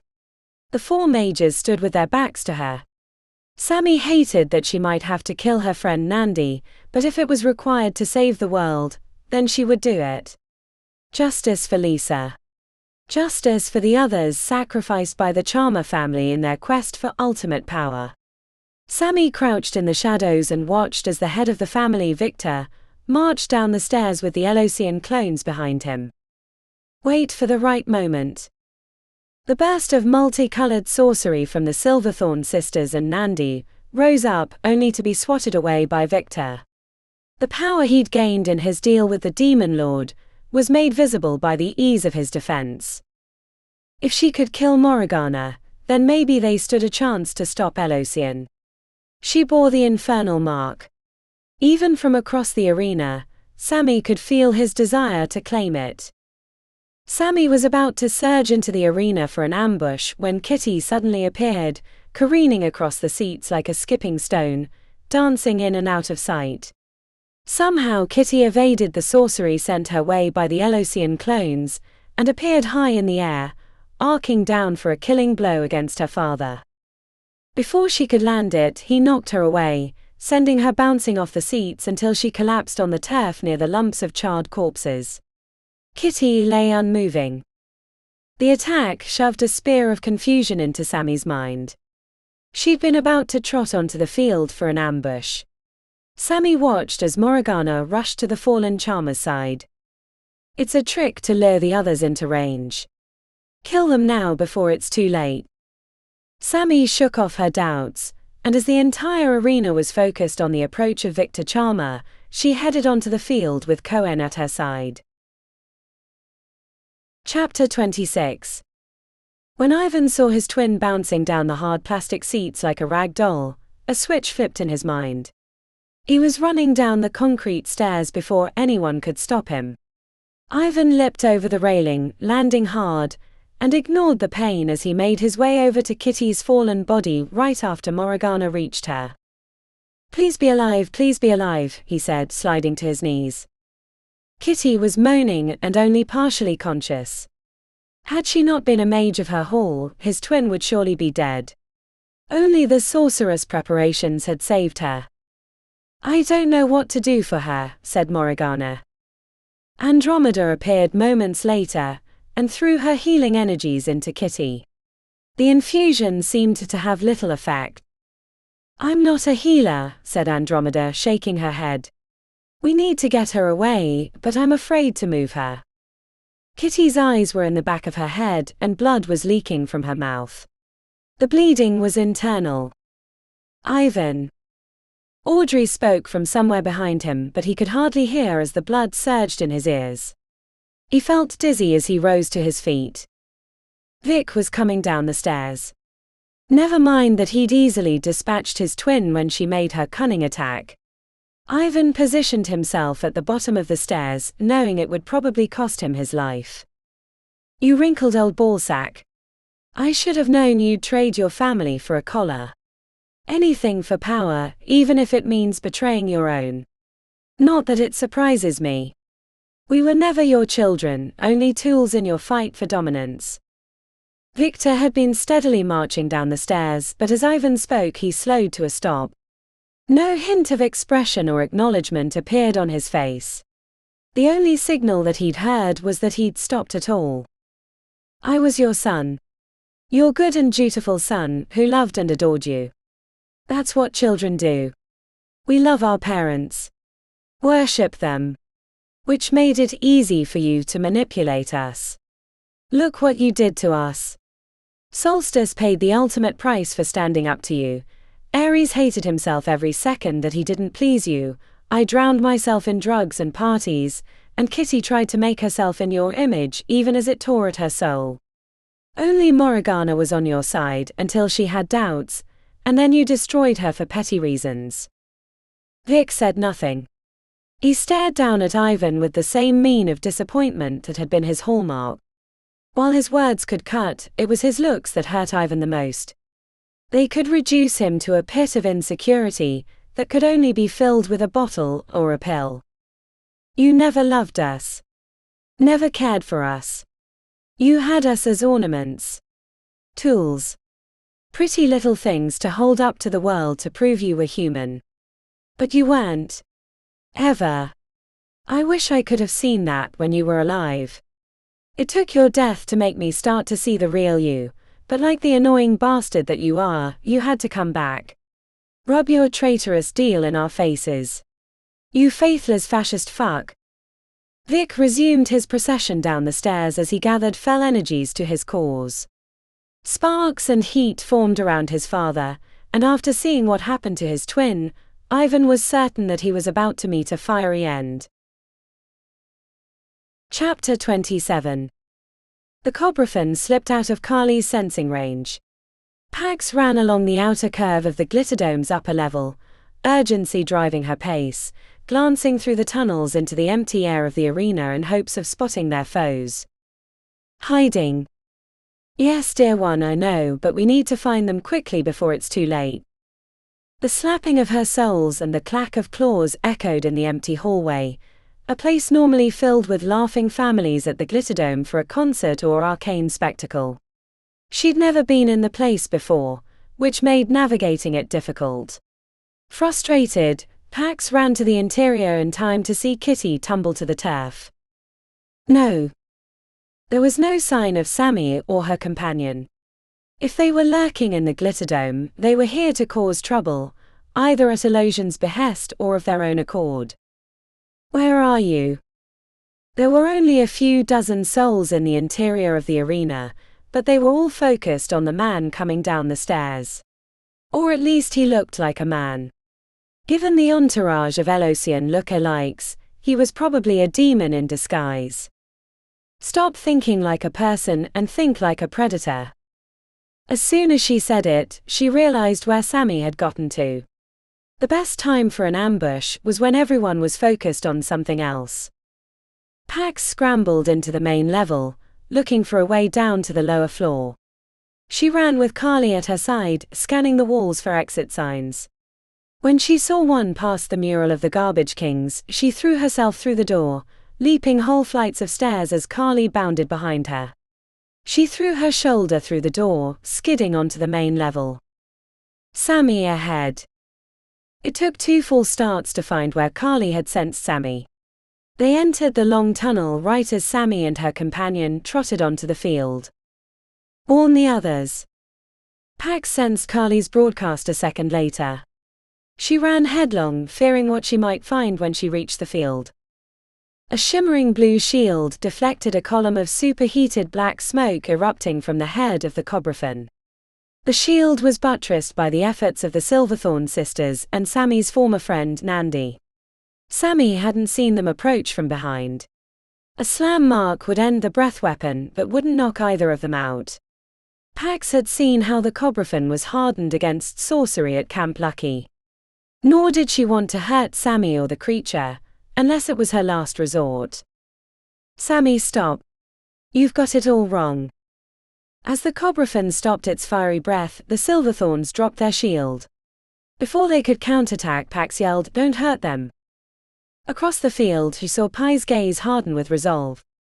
As Sammy halfway turned, unsure of which direction was the greater danger, Pax ran forward with her hands up to signal her non-aggression, hoping that her nearness would keep Pi from annihilating the mistaken Animalian's mage. Chapter 28. Pain was a feeling Morgana had grown used to in her long life.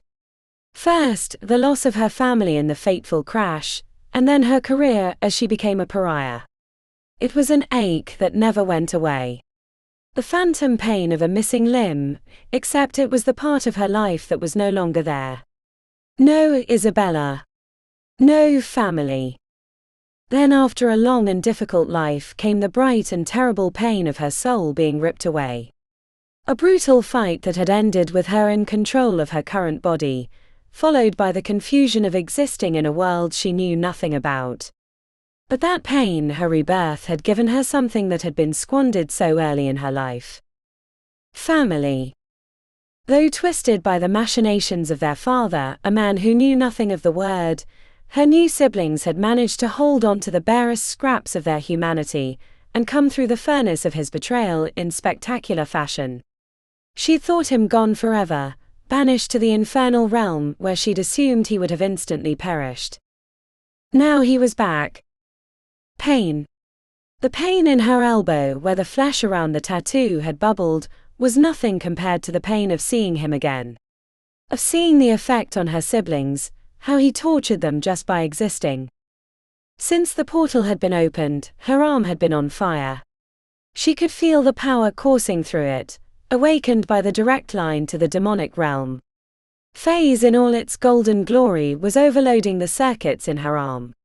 She wasn't meant to hold this kind of power. Her body was too new, too fleshy to withstand the energies contained within the bridge tattoo. It was like trying to carry a hunk of plutonium out of a mine with her bare hands. The stink of her own burning flesh filled her nostrils as she helped pull Kitty away from the bottom of the stairs. Ivan was distracting his father, telling him all the things he'd clearly wanted to say before.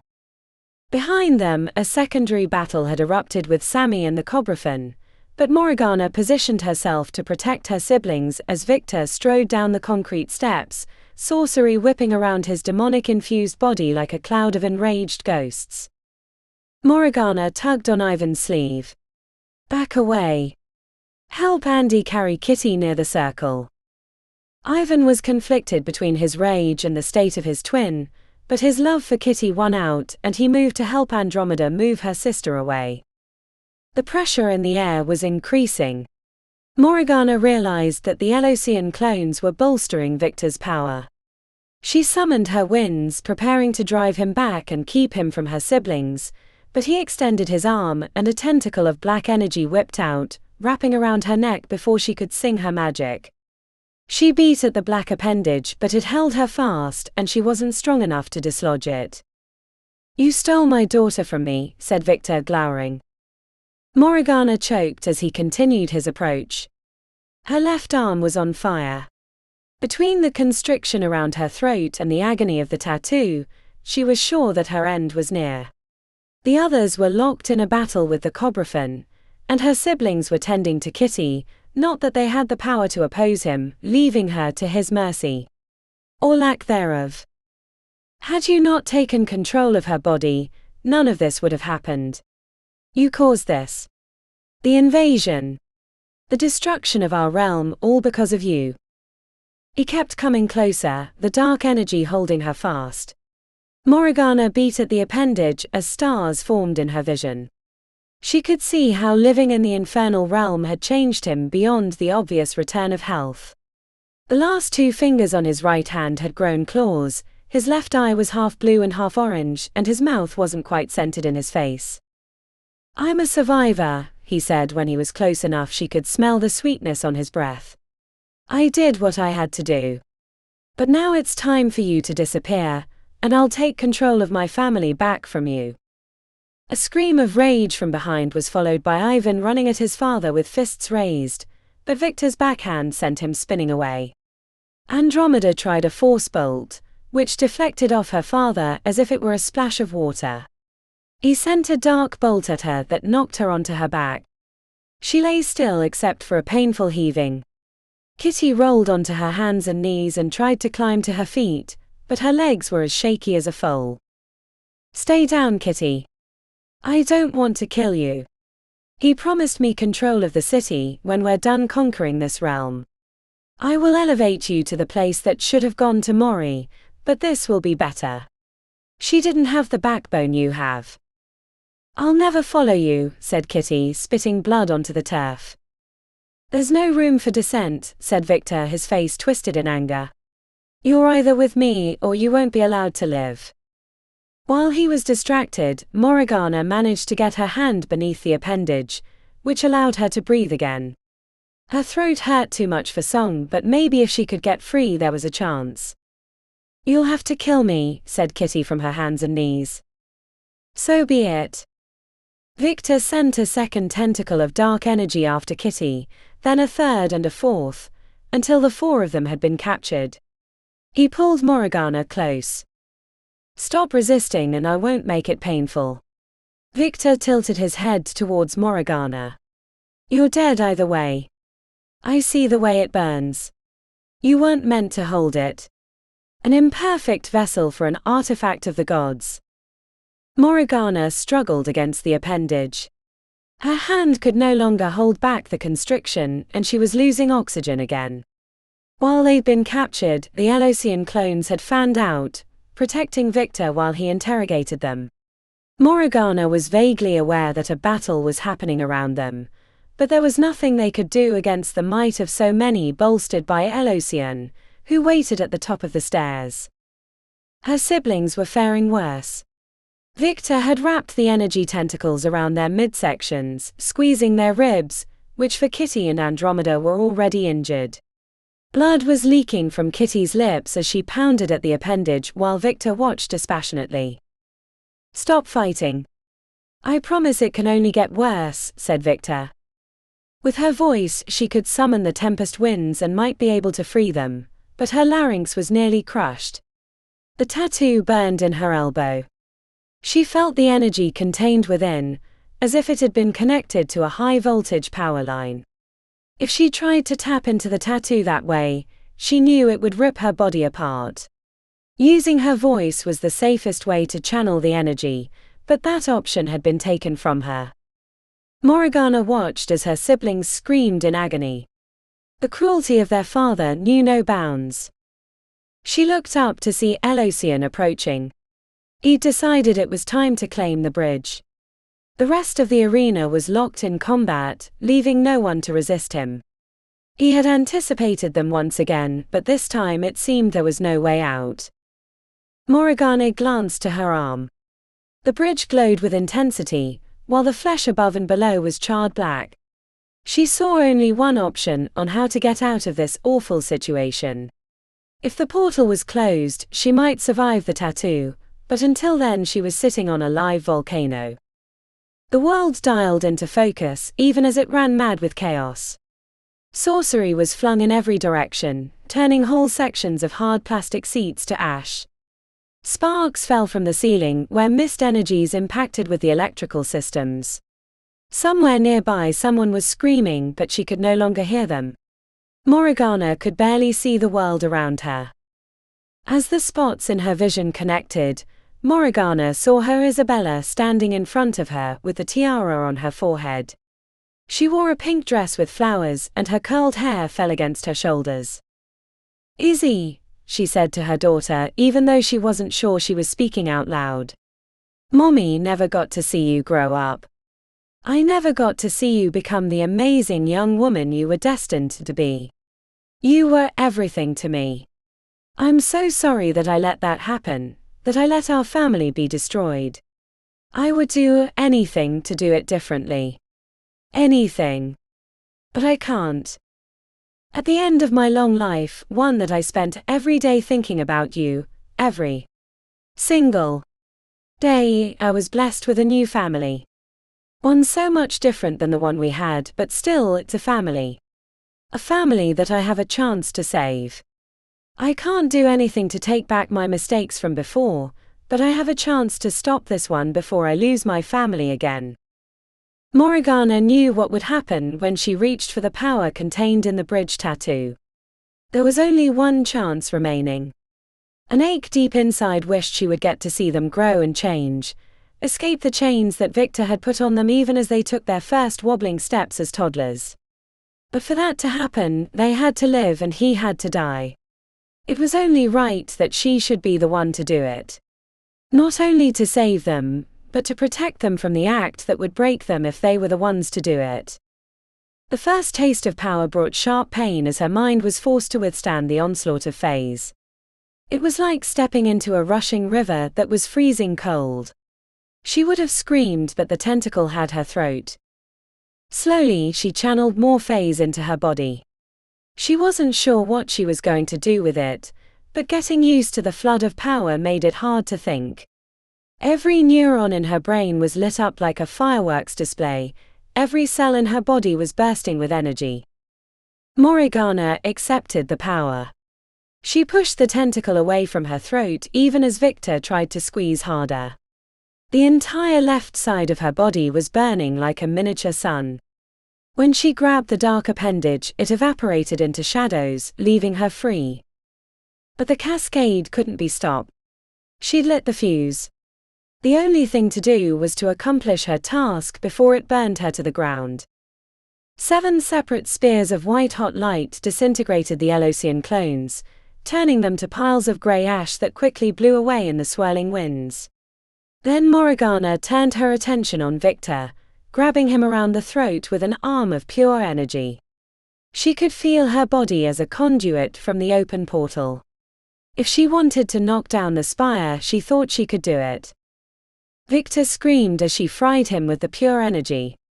His body went from flesh straight to ash, as if he were being deleted one cell at a time. When he was gone, she couldn't hold back the flood anymore, but didn't want to hurt her friends, her family. She raised her arm to throw a beam of energy at Elosian, but he'd fled the moment she'd grabbed Victor. With nowhere else to go with the overwhelming levels of phase that her body could no longer handle, she did the only thing she could in that situation. Morgana turned the magic on herself. As the white light, the energy of 1 billion molecules, consumed her body, she felt a smile lift to her lips, relief and the hopes of what came after. I'm coming, Izzy. Chapter 29. Pi wasn't sure during which moment the battle changed, but she thought they were going to perish against the Elosian clones. Victor had his children captured with tentacles of dark energy, and Elosian himself was making his way down the stairs to claim the bridge tattoo, which would give him the power required to take the city, and then the realm. Her arm had been aching while she sent waves of magic against Elosian's personal guard, but as white-hot light erupted from Morgana, Pi noted that an outline of the bridge burned through the thin shirt she wore. She felt the reflection of power, and knew that Morgana was channeling more energy than her body could handle. If there'd been a way she could have shared the load, Pi would have deflected some of the phase through her body, but the main channel was heading into Morgana. When spears of light disintegrated the Elosian lookalikes and then Victor, someone nearby made a little cheer, but not Pi. She knew what Morgana had done and the price she would pay. As she grew so bright it was hard to even look at her, Elosian fled the Glitterdome. The relief of victory lasted until the glow overtook Morgana, and after a flash of blinding illumination, she was gone. Pi bent over in pain. Her left elbow was aflame. She didn't need to open her eyes to know that she was now the owner of the bridge tattoo, a burden that she knew would only invite more trouble. The others ran to the remaining Charmer siblings, while Pi surveyed the arena floor looking for more threats. Pax approached with Carly at her side. The redhead wore an expression of concern as she glanced to Pi's elbow. The pain was too raw to speak of it, so Pi asked, "Why'd you let Sammy go?" "She doesn't know what she's doing," said Pax. Pi shrugged. The battle had taken a lot out of her, and now that the bridge had claimed her as its owner, she didn't know what to think. Pi collected her jacket, slipping it on to hide the tattoo. Ivan was sitting on the black spot where Morgana had been standing only moments before. Unlike the others she'd destroyed, there was no ash. "Maybe she teleported somewhere or apparated out of the dome," said Ivan with crushed hope. No, said Pi. She's gone. She saved us. Sacrificed herself so that we can continue the fight. Ivan's face cracked with emotion. You don't know that. You can't know that. She hadn't expected to reveal it so soon, but Pi pulled back the sleeve of her jacket. When everyone saw the bridge tattoo on her elbow, there was a hiss of surprise, and then sobbing from those that finally had to reckon with Morgana's death. Why do you have it? Asked Nandi. Because I was the one to kill the one who had it before Morgana. And I carry the soul fragments of those he killed using the tattoo. That's how Elosian managed to capture me. He said the connection to the tattoo provided a place to put his hooks in. What happened to her? Why did she just disintegrate? Asked Audrey, cupping her hand to her mouth, eyes watery and red. Too much power. I can feel it now even as we stand here. The portal to the infernal realm is providing a conduit of unimaginable energy, which is probably powering Elosian's invasion as well. It's like being hooked up to a power generator without anywhere to put it. When she channeled all that energy, her body couldn't take it. Can you? Asked Ori with eyes rounded. Probably more than anyone else here. As much as I want to stand here and mourn Morgana, we have some hard decisions to make. Elosian failed to get the bridge, but he'll try again, and the city is still in turmoil. I hate to ask this now, but what are we going to do? The twins need medical attention, said Audrey. I'm fine, said Kitty, sitting on the turf and holding her ribs. Her jaw was marred with blood and bruises were already forming around her neck. I can help, said Lenny, approaching Kitty sheepishly and leaning down on one knee. We're taught basic magical first aid. I did a stint at Golden Willow during my 4th year at Protectors. Ivan coughed into his hand. Blood splattered into his palm, which he stared at before lifting his head. Is anyone going to explain why they're here with us? I know it's been half a day, but last time we saw them, this meathead kicked the shit out of Andromeda. Also, arsehole, I want my drugs back. Lenny rose up, flexing his muscles. You shoved those down my throat. I thought I was going to die. Ori yelled, enough. Stop. We made a truce. Nandi recognized that Elosian had been using us against each other. They know where the real threat is now. That's it. What about that bitch with the cobra fin? Asked Audrey. Nandi stepped forward. Sammy's gone too far. For her, this is personal. Her cousin and best friend was killed a few years ago in the Undercity from some ritual murders. She blames the Charmers, but now I can see that can't be true. Actually, said Ivan as he leaned over and wiped his bloody hand on Lenny's pant leg, it was our father. He was paying a society member to find a cure for death. He wanted to be infused with a demon for immortality and magic. She was practicing on random people until my sisters and girlfriend stopped her. That's what happened to Eloise? Asked Nandi. At least we don't have to worry about that arsehole anymore, said Ivan. That's right, babe, said Audrey. You should tell them what we learned about the portal. Ivan squeezed his eyes shut. That it killed our sister. Andromeda limped over to her bag and pulled out a notebook. Before Ares died, he was working out how Elosian would bring his army from the infernal realm. He'd figured out that a portal was possible, but it would require an immovable anchor on one side to hold it open. But the longer it's that way, the greater chance it could collapse and destroy both realms, or at least damage them pretty bad. How bad? Asked Zane. Andromeda shrugged. It didn't say, but I'm sure it wouldn't be good for the city. Great, said Ori. So we not only have to wipe out an army of demons and take care of Elosian, but we also have to close the portal before it crashes our realm. The bridge tattoo was making Pi's arm ache. As she was rubbing the muscles trying to massage the flow of power, she had an idea. I know what the anchor is. Everyone looked to her, so she held her arm up. The bridge. The real one in the infernal realm. A bridge can be a lot of things, but it's also an anchor and a conduit. This stupid thing has been behind all our troubles, and I know what I saw in Elosion's head. This bridge is important. We need to destroy it. Which one? Pi frowned. Both. Which means I need to be the one to go.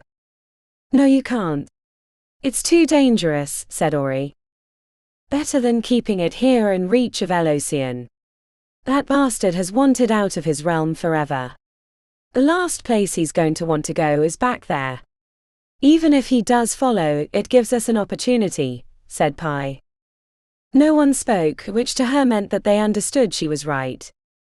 How do you get out once you destroy the bridge? Asked Nandi. Pi lifted both shoulders. Figure it out when we get there. Always have. And if not, maybe in 2,000 years you'll have to put down the Queen of Demons, Pythia Silverthorn. Her joke brought a few aching smiles. Morgana's death was too recent for anything more than a crease of the eyes. I'm going with you, said Ori. If anyone's going to put down the Queen of Demons, it's going to be me. How are you going to get there? Asked Pax. The helmsman isn't available. One does not usually walk into the infernal realm, but since the portal's open, that's what we'll do, said Pi. I'm going to come too, said Zane. No, said Pi right away at the same time as her sister. Ori gestured to her when they checked to see who would speak first. Besides having to deal with you two making moon eyes at each other, we have a battle to win. It's bad enough that I'm leaving, since I'm the strongest here, especially now, but we need all of you in defense of the city. It might be a suicide mission, said Audrey. It might, but Elosion killed our parents. If this goes how I think it will, old Tentacle Arms will follow us back into the infernal realm because he needs the bridge. Both of them. If we can destroy it, we can trap him there and make the battle for the city much easier. It'd be nice to finally get our revenge. Another reason why Ori has to come with me. What if he doesn't? Asked Nandi. Then we close the conduit, destroy the artifact he so desperately wants, and hopefully make things easier on this end. Pi shrugged. That's all I got. It's not enough. You need more than that. You can't just waltz into his realm and expect to destroy a thing that's existed for thousands of years, said Nandi. Pi ran a hand through her spiky hair. I'm aware, but I don't have any better ideas. Unless you know how its power is derived, or how Elosion is using it to hold open the portal, I don't know what else to do. As soon as she said it, she knew the answer. Everyone did. Everyone except Nandi and Lenny. The latter was tending to Kitty still, but Nandi caught it right away, tilting her head. All of you seem to know something, she said. We have a way into Elosion's mind, said Pi. It's dangerous, but maybe he's distracted by this battle, and almost getting annihilated, so we can do it properly, instead of the shit show of last time. Last time. We all got trapped in his mind and barely got out, said Zane. Nandi shook her head incredulously. And I thought we'd been doing dangerous things these last few weeks. No wonder you all kicked our asses. Carly and I can take whoever's going to Ares' place to infiltrate his mind, said Pax. Ivan raised his hand. I need to brew up some healing drafts for us. I think I might have a ruptured kidney, and Kitty looks much worse. I'll be fine, said Kitty, climbing to her feet. She nodded to Lenny. Thanks. I'm ready for another round. Me too. Ivan nodded knowingly before he screwed up his face. Wait. We're talking different things, aren't we? We can't have everyone leaving the city, said Ori. Can you three handle the distraction? 4, said Audrey. 4, said Ori. That leaves everyone else for demon duty. At that moment, Alex came running up from the opposite direction. During the fight, she'd been in the highest part of the Glitterdome, scouting the battle. The concern on her face had Pi worried that something had happened that would upset their already fragile plans. Clearly sensing the mood, Alex hesitated until Ori waved her on. There's a second wave of demons entering the city. Chapter 30. The darkness of the pit hid the horror of their surroundings, but adrenaline was getting restless. They'd been waist-deep in old cooking grease for hours, and hadn't heard any more screams or explosions in Big Dave's town for at least a half hour. I'm probably going to have a UTI from standing in this disgusting grease for hours, she said. If you pee occasionally it helps clean things out, said Xylos from somewhere to her left. Wait. You've been pissing in here with us both standing in it? She could hear the shrug in his voice. I figured it wasn't as bad as all the grease and yaks. I'm going to take a look, she told him. Maybe this horror show is finally over. The metal ladder was slick from grease getting dumped into the hole. She climbed up and pushed on the covering until light peeked in. The illumination in Big Dave's town was generally muted, as most of the inhabitants had sensitive eyes from living underground, but it felt like full sunlight flooding in. See anything? Spots in my vision. She waited until her eyes had adjusted, not daring to look back into the pit. When the side of the devil's lipstick was visible, adrenaline stuck her head up, preparing to drop back in if she saw anything that resembled the horrific creatures they'd seen before. A pale creature that looked like a skinned manticore lay near a group of 3 men and a woman. All dead. A few of them had bone spikes in their chests. As adrenaline looked further down the street, he saw signs of other battles. A few of the buildings had collapsed, and another looked half-burnt from a raging fire. How it hadn't spread was a mystery. Adrenaline climbed out of the pit, and Xylos followed. She wasn't sure she could feel the lower half of her body. It felt encased in wax, which gave it a muted feel. A gnawed chicken bone was stuck to her leg, which she flicked off, then seeing the other detritus attached, decided it was better not to look until she could take a week-long shower. I'm hungry, said Xylos. I don't think I can ever touch a French fry again, said Adrenaline, holding her stomach. I could. A nice basket with a cup of spicy aioli. You know that's just mayonnaise with hot sauce, she said. Really? Yeah. Xylos shrugged. Still good. They approached the scene of the battle. Adrenaline carefully collected an automatic weapon from the dead woman. Her eyes were wide with the surprise of death. I think I recognize her.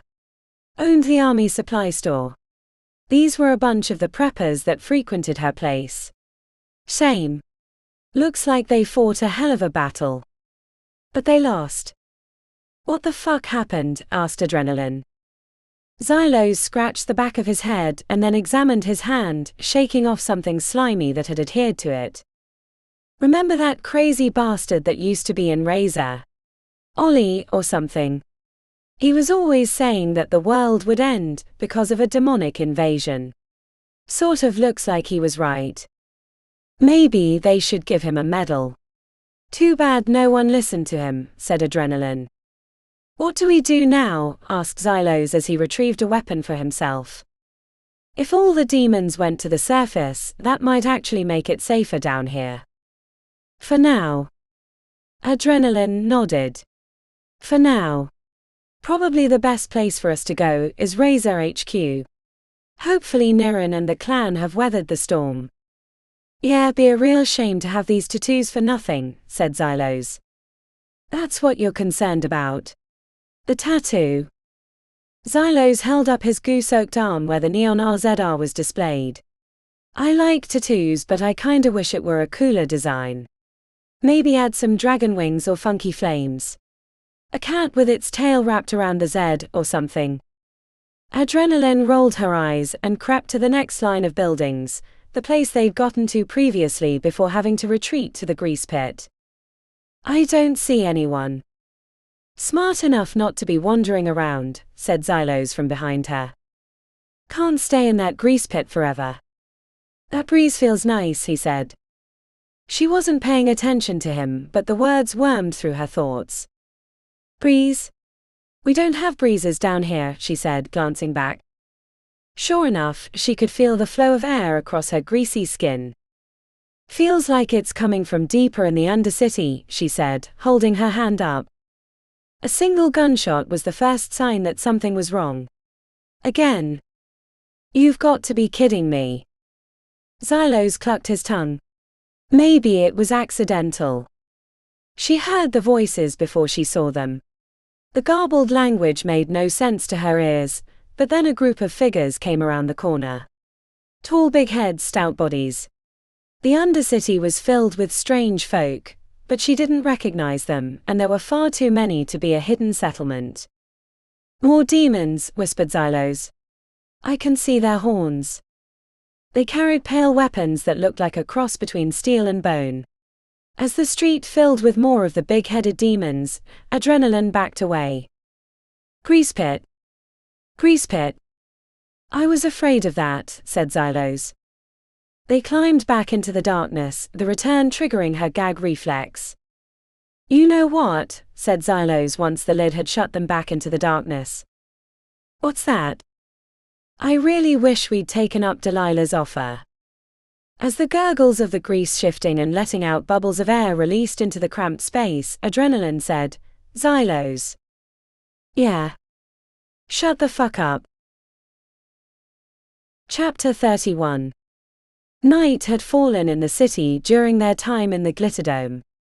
Ori could hardly remember what day it was, so losing track of time checked out. Darkness had fallen faster due to the barrier surrounding the city, which blocked out the dim light after sunset. The battle with the demons had moved northwest of the Glitterdome. It appeared Elocian was pushing his forces towards the Spire, but no one knew for sure what his intentions were. Ori hated leaving the defense of the city to others, but it seemed Alex was most suited for command. Everyone keep your head on a swivel, Ori said, leading them into the streets heading west. The mind infiltration group of Pax, Ivan and Audrey was going to travel with them until they reached the entrance to the Undercity in the 3rd Ward, which everyone thought was the closest way to reach the old society HQs. Kitty had drawn them a map on a scrap of paper from Aries' old notebooks, which resided in Ori's pocket currently. How is everyone's dark vision? Asked Ori as they jogged down the sidewalk, keeping their eyes on the sky and the surrounding streets. I would prefer the inside of my eyelids, said Ivan. His flippant comments might have annoyed her, but she knew how much Ivan and the rest of his siblings must be hurting after losing Morgana. Ori didn't know how she'd react if she lost her sister, let alone 3 of her siblings like the Charmers had. As they crossed a street near the Protector's Hall, they saw sorcerous energies rising above the buildings. A trio of dark shapes were battling a group of mages with riot shields, led by a figure a head taller than anyone else. Bannon Creed, said Pi, squinting in that direction. Who would have thought? The enemy of my enemy, said Ori grimly. Anyone else feel like their magic is more potent since the portal's been open? Asked Pax, eyeing the energy-filled air above the hall. Yeah, would make sense given the relationship between Faze and the infernal realm. Wait a second. Ori faced them. You mean Faze comes from the infernal realm? It's one source of it, said Audrey. Not that I'm an expert, but I've been reading so much of Ares' research. It's an underrealm, closer to the original creation.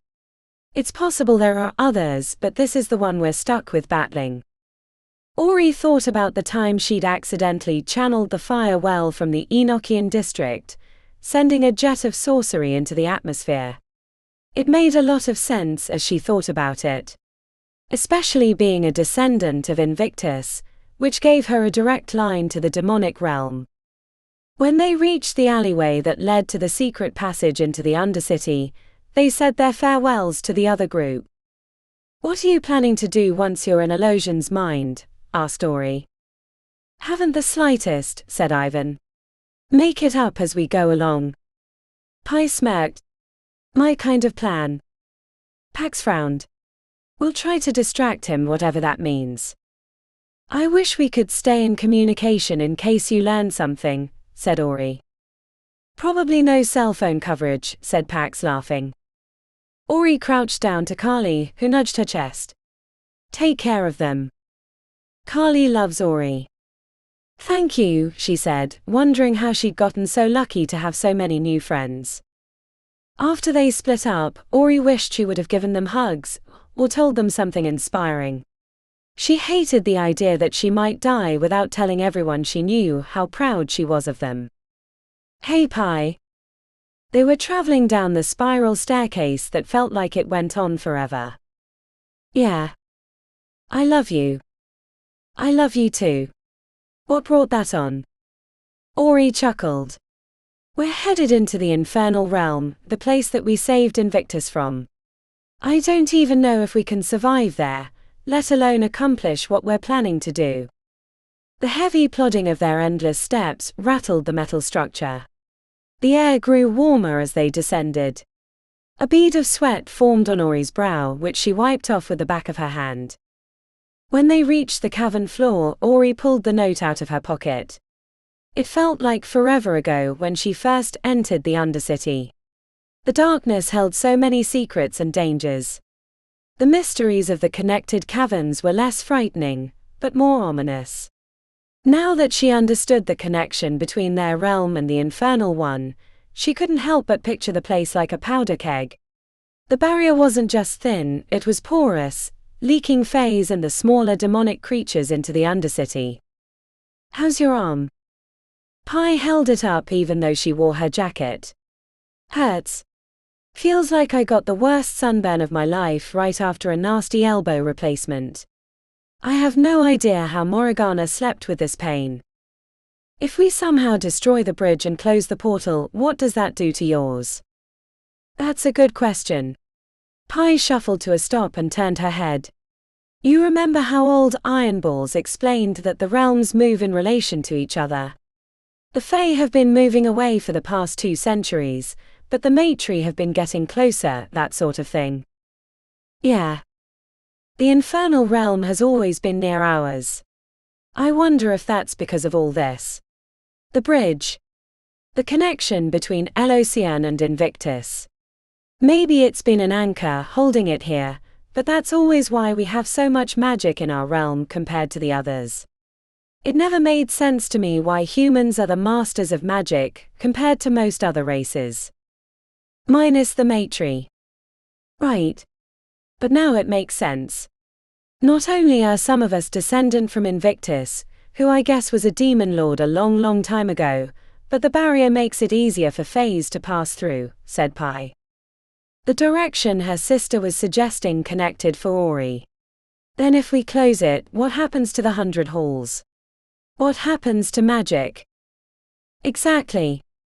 Magic exists in other places, said Ori. But it's always been strongest here. Now more than ever. Ori nodded. I hope we get to find out. Their conversation ended as they reached the hidden passage that led to the Society HQ.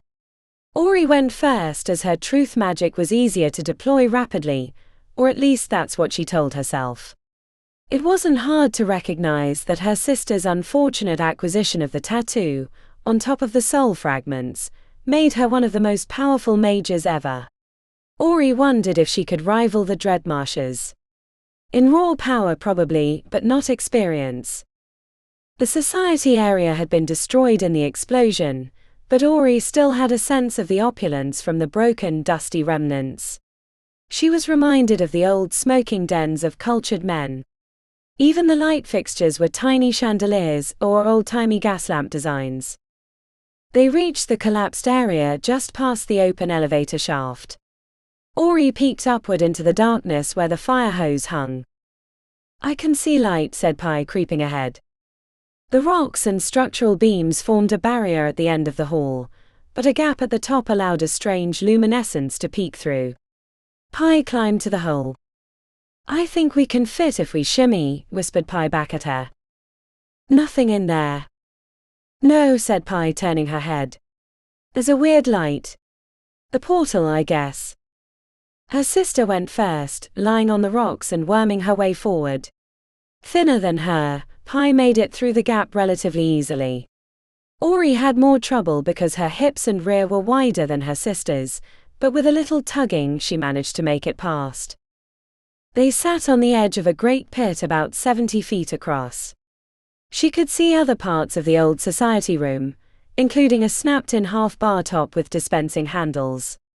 The opening formed a funnel that went down past their vision. They were supposed to be protecting the city from this, but it ended up happening right in their HQ, said Pi. That's the way of things. We forget the danger, explain it away as a relic of the past, prioritize our own concerns. The air stunk of phase. Ori's nostrils burned. Shall we? She asked. Before we lose our nerve, said Pi, turning around and beginning the process of climbing down backwards. Ori went down parallel to her sister, checking for foot and hand holds. The angle made it difficult but not too much so. What are these little rocks? Asked Pi, holding up a tiny little white stone the size of a salt crystal. No idea, but there's a lot of them. As the pit narrowed, the climbing grew easier even as they were headed at a more severe angle. It felt like the weight of gravity had switched. When they were at the point of the tunnel that was the smallest in diameter, Ori stood up. She went from leaning against the stone to standing at odds with gravity. The change from one realm to the next had changed the orientation to the world. The sensation of falling made her throw her arms out, but then she was perpendicular to the rocks with her sister staring up wide-eyed. Nice trick. Come on up. Pi had the same uneasy reaction, but then they were walking forward rather than climbing backwards, making the passage between realms easier. In time the strange light grew stronger and she began to see an exit like an arched cave. The blinding luminance from beyond made it hard to see past. It's the twisted portal, said Pi as they neared and then passed through. The vision inside Elosion's head became reality, as they stepped into the valley beneath the strange fractal-like mountains. It was mostly as they'd seen, but larger and more detailed than the vision. The endless camp spread out across the valley floor. Ori was busy looking at the strange structure hanging off the side of the mountain, wondering if that was Elosion's palace, the place he'd kept her sister prisoner, when Pi said, "Bodies." To their left, a swath of the huts and tents made of skin had been trampled. There were dozens of bodies lying in the path. When they approached, they found both the ochre-skinned Ferrums and the big-headed gigantus that they'd fought in Montana's. Ori checked the sky to see if she could spot the other landmass, the one connected by the bridge, but it was hidden by distance or the strange haze of the sky without a sun. Pi crouched by a dead gigantus and looked up at Ori. I wish I knew where old Ironballs was in all of this. Unlike him, not to be meddling. Ori didn't say anything because her sister was right. It wasn't like Invictus not to be involved. Chapter 32. Alex stood on the upper bridge of the Glitterdome, surrounded by people she barely knew. The wall of glass made for good viewing of the eastern part of the city, where the majority of the fighting was happening. Fires illuminated the night sky at points from as far north as the 6th Ward to parts of the 9th, but the worst of the battle was happening just northwest of them near the Spire. The white and blue lights of sorcerous energies rose like wisps of flame or expanding bubbles, before exploding into luminous dust. Alex could see where the demonic army had been, as the lights from the businesses were dark, either from destruction or the attempt to stay hidden. She dearly hoped it was the latter.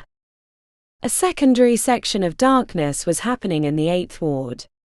She'd seen the new combatants spilling out, but it had been growing dark at the time, so she couldn't identify much except their existence.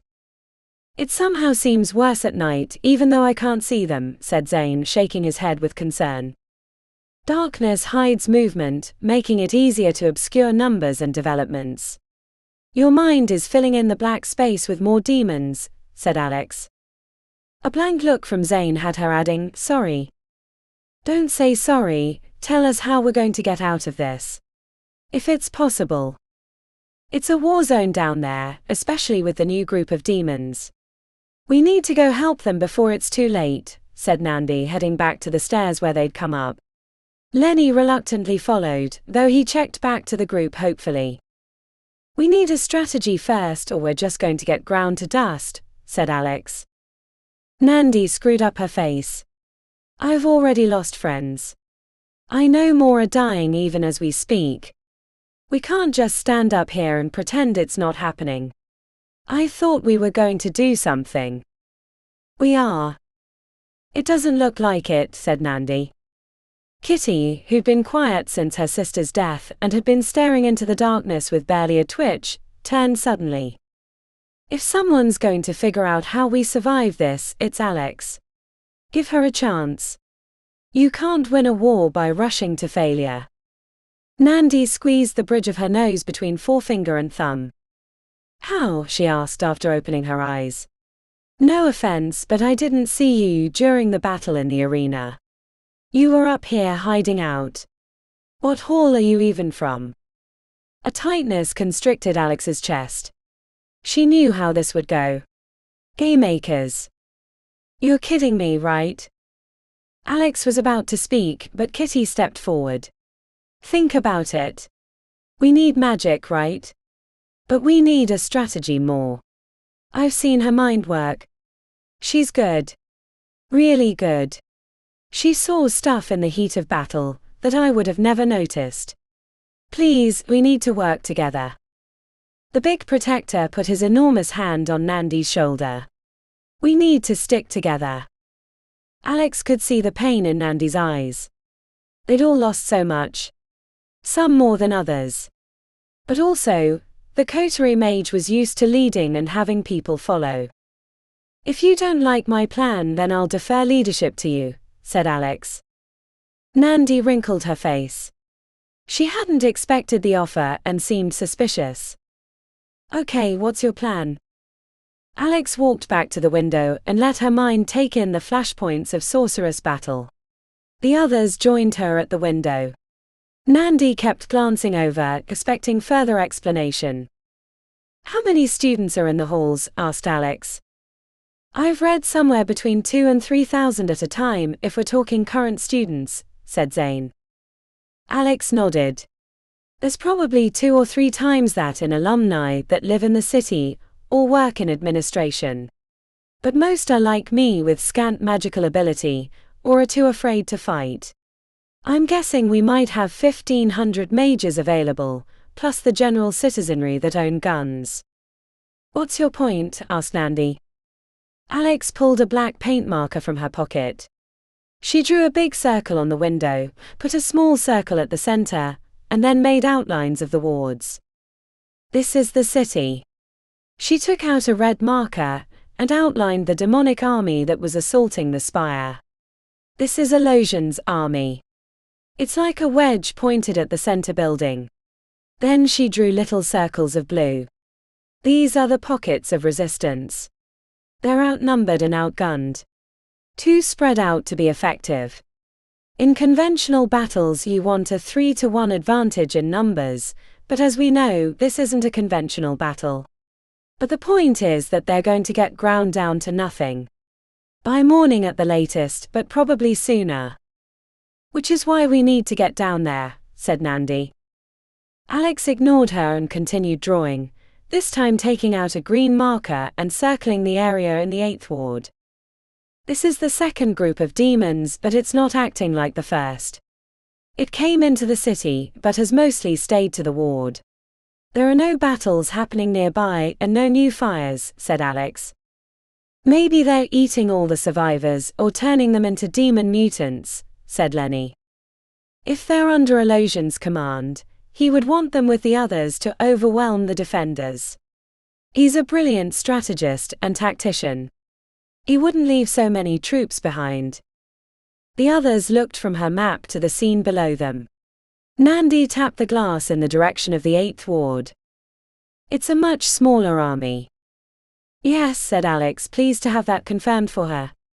My estimate is maybe a 5th or 6th the size. Which suggests that it's a separate force.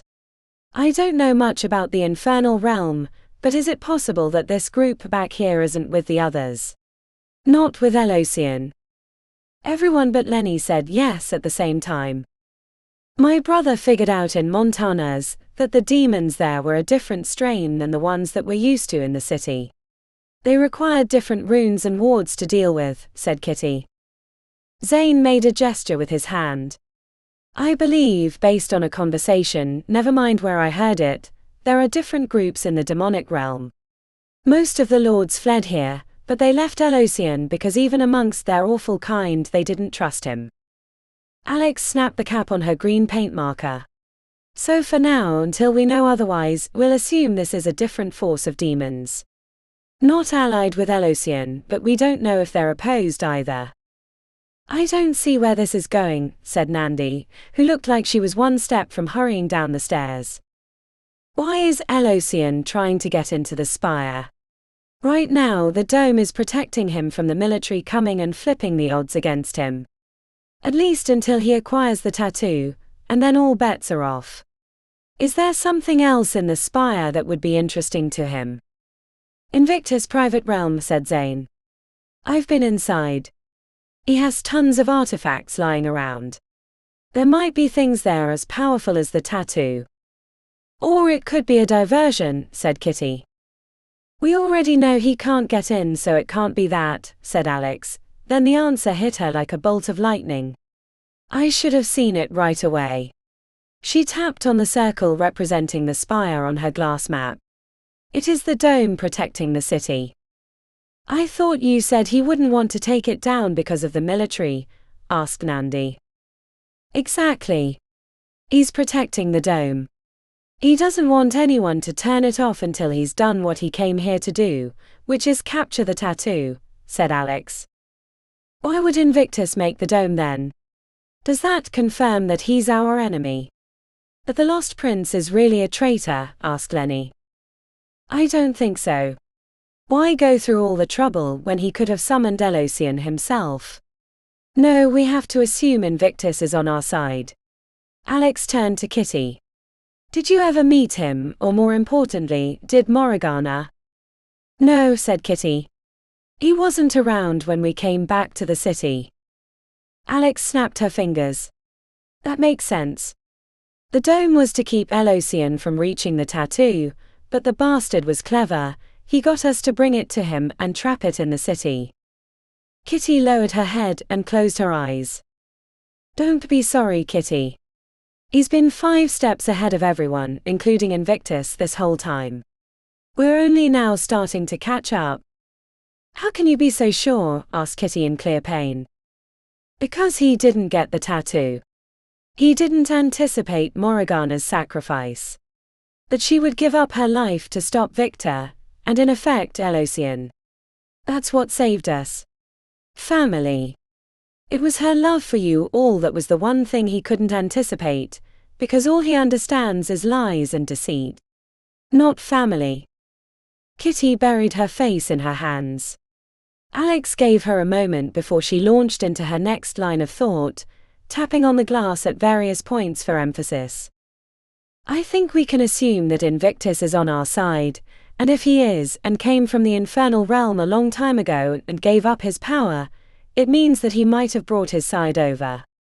If I were betting, I would say that he's the one leading the army. He thought to trap Elocian in the city away from the tattoo, and destroy him. Then what is he waiting for? Asked Nandi, staring into the dark blotch in the 8th ward. That's what I mean to find out, said Alex, heading for the stairs. When she realized they weren't following, she turned and said, I won't make it 100 yards out of the Glitterdome by myself, so are you all coming? Chapter 33. Ivan stared at the unconscious woman on the mattress in the center of the room. Her eyeballs were moving frantically beneath their lids. He flicked the needle and injected more of the elixir that would keep her under, and allow them to use her mind as a conduit to illusions. I'm sorry. I promise when all this is over, if we happen to survive, I'll make sure people know the sacrifice you made. Heavy steps announced Audrey's arrival from the lower floors. Who are you talking to, babe? I wish Maury was here, he said. She bunched up her lips. Me too. Are you sure you want to go in?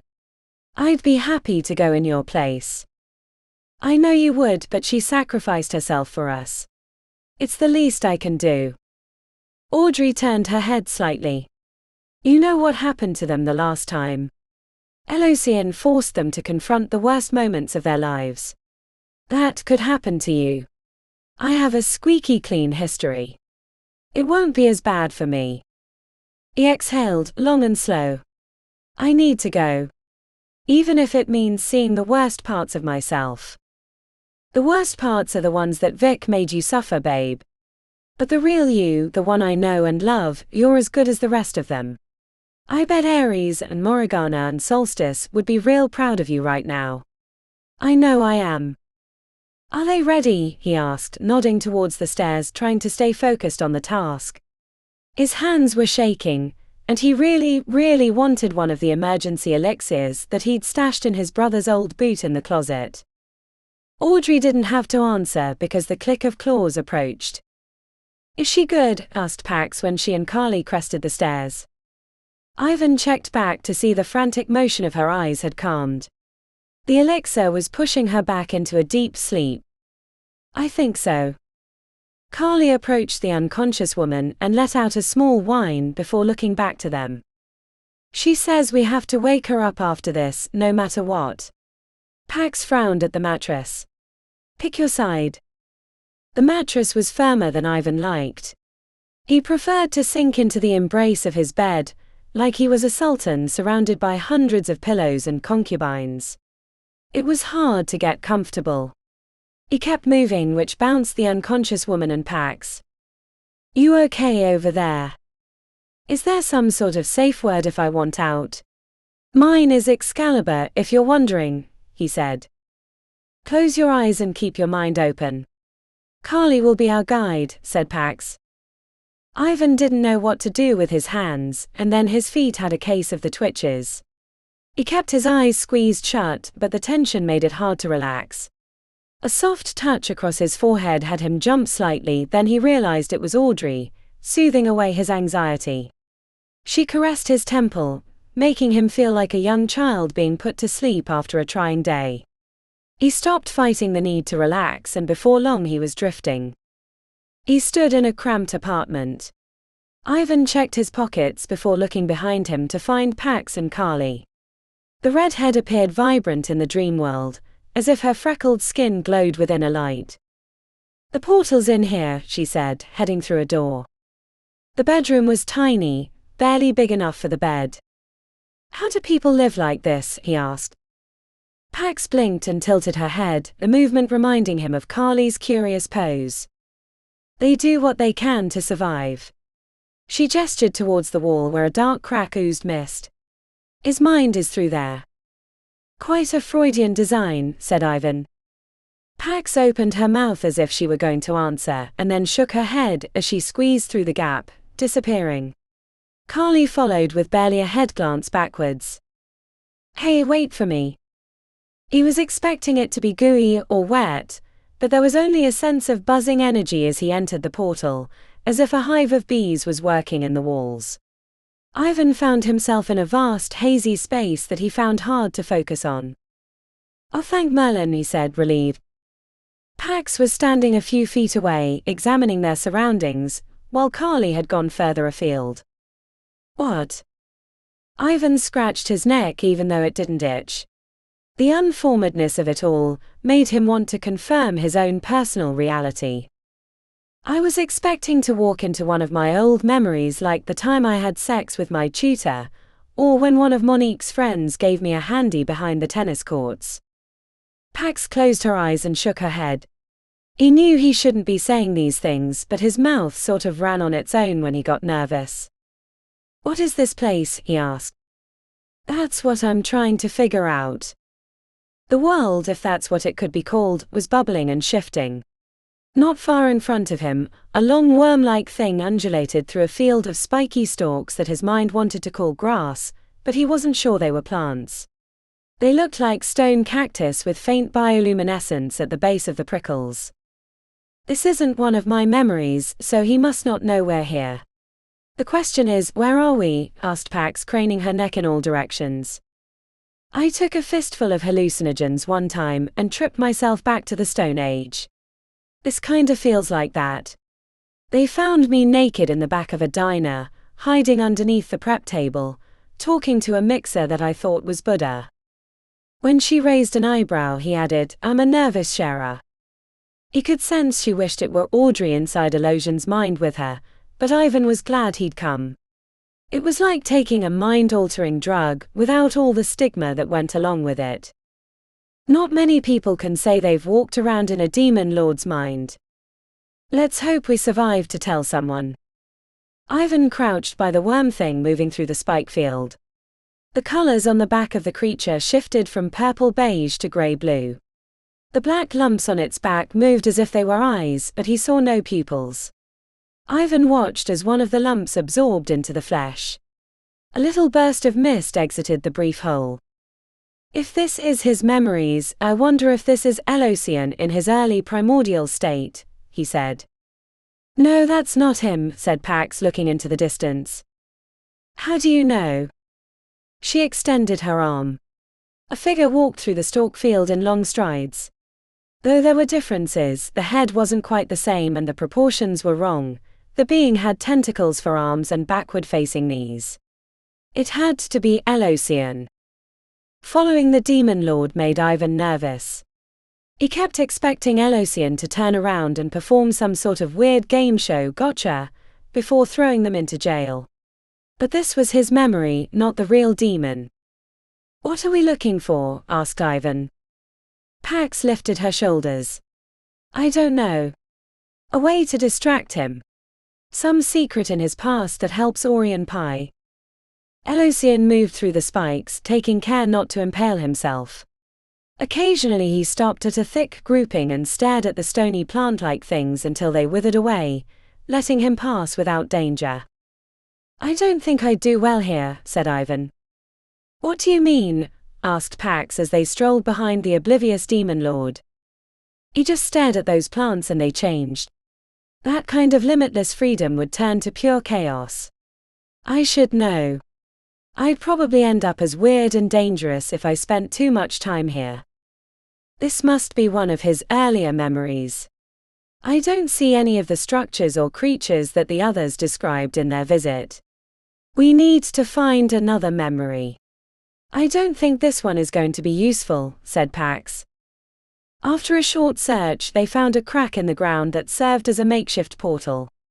The hole creaked as if it were an old farm swing in the wind. Pax held out her hand. Should we think of something? Asked Ivan. The bridge. Or Invictus. They squeezed through the gap one at a time.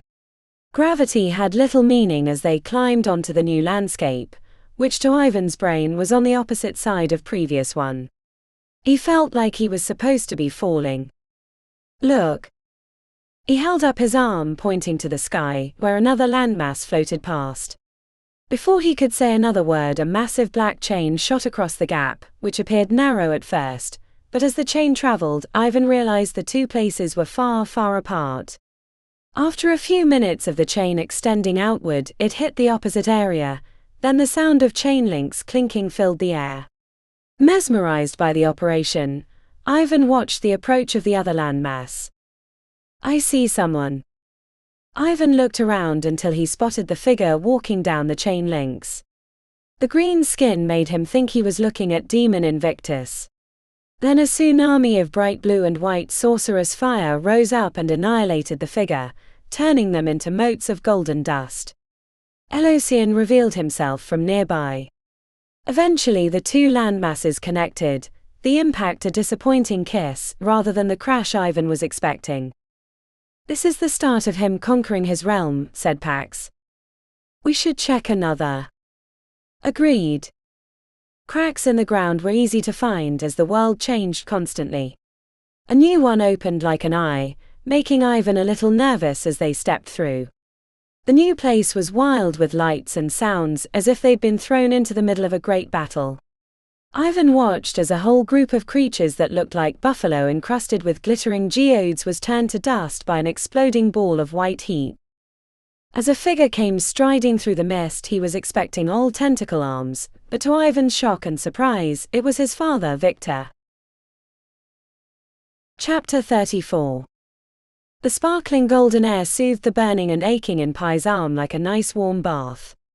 It felt like the time she'd gotten a bad case of poison ivy over the entirety of her lower body, and her mother had slathered it in some gooey pink medicine. It didn't make it go away, but the itchy feeling was distant. "It looks like there was a battle," said Ori. "I don't remember the Gigantus in Elosion's camp," said Pai.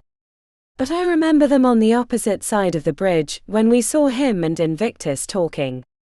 Ori followed the trampled ground and path of bodies. "The other demons must come from Invictus' side and into the city." "Great. We've 2 forces of demons rampaging through our home. Maybe it's a good thing. If those were his people before he left, we can hope that he's brought them over to do battle with Elosion." Ori rolled her eyes. "When did you become the Hope Y1? We should follow the path the Gigantus made." "It should take us to the bridge," said Pai, searching for the other continent in the sky. The haze was hiding it, or it was much further than the vision they'd experienced in Elosion's mind. "How's the arm?" asked Ori as they moved across the trampled landscape. The evidence of battle disappeared the further they got from the camps. "I can feel it." "It?" asked Ori. "The bridge. I don't know how to explain it, but the tattoo seems to have a connection to it. I feel like I'm hooked up to a battery. So it's not just the open portal that's enhancing everyone's magic." Pai rubbed her elbow. The heat generated in her flesh could have made water boil, but she was able to touch it without burning. "It's different. The other is true, but I think the bridge is more than the anchor for the portal. It's the power source." She bit her lower lip in thought. When the ginger man was stealing souls with the tattoo, it was probably because he couldn't use the magic from the bridge, but now that the portal is open, it's like having a nuclear plant hooked up to me. Which is why Elosion wants it. The path led them to the fractal-like mountains. Climbing wasn't as difficult as expected, because gravity didn't pull on them like in their world. Walking up the angle required no more effort than across a flat plain. The minerals, for lack of a better description, that made up the landscape shifted through the colors of the rainbow, as if they were psychedelic lamps. Pai wanted to spend more time examining the little creatures living on the crystalline formations, but the need to reach the bridge as quickly as possible required forward progress. When they reached the summit, Pai spied Elosion's palace along the opposite mountain. The structure reminded her of a collection of small magnets tossed together, forming a random shape, rather than purposeful existence. "Your arm is glowing," said Ori. She'd left the jacket back on the plane when it had grown too hot. Pai held up her arm. It was hard to look at, and the flesh near the edge of the tattoo was starting to char. "The bridge is feeding me more power the closer we get. Let me see if I can get rid of this excess." Rather than using the complex spellcasting required in their realm, Pai imagined a beam of energy shooting out from her hand. To her utter surprise, a white-hot light flew out from her palm, disintegrating the crystals along the slope of the path. She fired it 2 more times before the light in her arm dissipated enough that it wasn't blinding them. "There. That's better. I don't want to shed too much in case I need it later." When they reached the crystalline forest from her vision, Pai knew they were near. The haze had faded enough they could see the vague details of the other landmass hanging somewhere above them. "You ever imagine we'd be wandering around the infernal realm like this when we joined the halls?" asked Pai, wanting the conversation to hide her nervousness. "I barely got in, remember? Between the rod and all the struggles with the Cabal, I never felt like we had time for reflection. If we manage to survive this, I think I'd like to take a long vacation. Maybe a year or 3. See the world. Have drinks on a beach. The great and perfect Aurelia Silverthorn is ready to take a break." "I'm shocked." Ori chuckled. As much as I'm shocked that you're willing to destroy the thing that offers you nearly unlimited power. Isn't that what you've always wanted? To be the ultimate mage. It's not all it's cracked up to be. There's this thing about a murderous demon lord that complicates it. Pi shot her sister a grin. But I have to admit, it's pretty damn cool. I could probably knock a hole in the moon if I wanted. When her sister froze, Pi worried that Elocian had found them. But then she saw what Ori had spotted. The end of the tunnel through the crystalline forest was near, except unlike the vision, when she'd seen Invictus and Elocian talking on the bridge, there was something enormous in the way. To call it a dragon would be an insult to dragonkind, but Pi had no other words to describe what she was seeing. It had 2 stubby sets of wings on its long cobalt body, which was being held up by at least 10 pairs of clawed feet. Thick scales armored the beast, and sorcerous energies crackled across it, as if it were being charged by its nearness to the bridge. The head had to be larger than a 2-story building, leaving them far outmatched in the size category. Pi shook her glowing arm. Something tells me this isn't going to be a simple fight. Chapter 35. Traveling from the Glitterdome to the 8th Ward was easier than Alex expected. The horde of murderous demons was collected near the Spire, leaving the streets empty, except for the occasional straggler that quickly sized them up as too much of a challenge and disappeared down an alley. "I'm getting antsy for a fight out here," said Lenny, carrying the riot shield in one hand as if it were a ping-pong paddle rather than a heavy runed piece of protective equipment that probably weighed 100 pounds. "I think we'll see some action soon enough," said Zane. "I hope you're right about Invictus and this other army," said Nandi. "Every step we take away from the battle makes my heart soar." The fight near the Spire lit up the night sky. Bright colors flashed from the streets around the tower. An explosion a few minutes before had licked up a third of its height, before dissipating into green mist. The buildings were abandoned with windows broken out and doors smashed in. There were occasionally bodies, but Alex tried not to look at them. It was one thing to live and die in a game where rebirth was built into the program, but for the people in the city, it was their final end. They cut through a back street near a wizard's coffee that had been ransacked. Bullet casings lay all over the sidewalk, and broken glass was black with sorcerous char. A demon that looked like an armored buffalo with a mouth full of teeth big enough to swallow a basketball hole lay on its side, green blood leaking from its many wounds. As they came through the opposite side, Alex froze when she saw Invictus. It wasn't hard to identify him as he was the most famous person in the world, but he stood with a group of tall demons with big heads, the ones the others had called gigantus. Speaking with Invictus made them less threatening, though she knew she could barely stand up to a single one. "Every part of my being is saying this is a bad idea," said Kitty. "They don't look so bad," said Lenny. "You haven't fought them like we have in Montana's," said Zane. Alex had thought they hadn't been seen, but almost as soon as they hit the street, Invictus turned towards them and waved them over. He wore his formal grey robes with runes etched into the hems and carried a long staff that had a flail on the end. "Do we go over?" asked Nandi. "This could be a trap." No one spoke, and Alex realized they were staring at her. It had been her idea to come to this location. "We'll be fine," she said, trotting towards him while watching for signs of battle readiness. Either they weren't a threat, or the gigantus had been warned about them, as no one moved more than a few head tilts as they reached Invictus. The ancient mage's gaze flitted across them. Alex caught a creasing of recognition as he reviewed her, which didn't make sense since they'd never met. "Hello, Zane. I hope the fact that I do not see my charges with you is not bad news." Zane checked back with them before answering. "No. They're alive." Invictus caught the reluctance to be more forthcoming. "I see.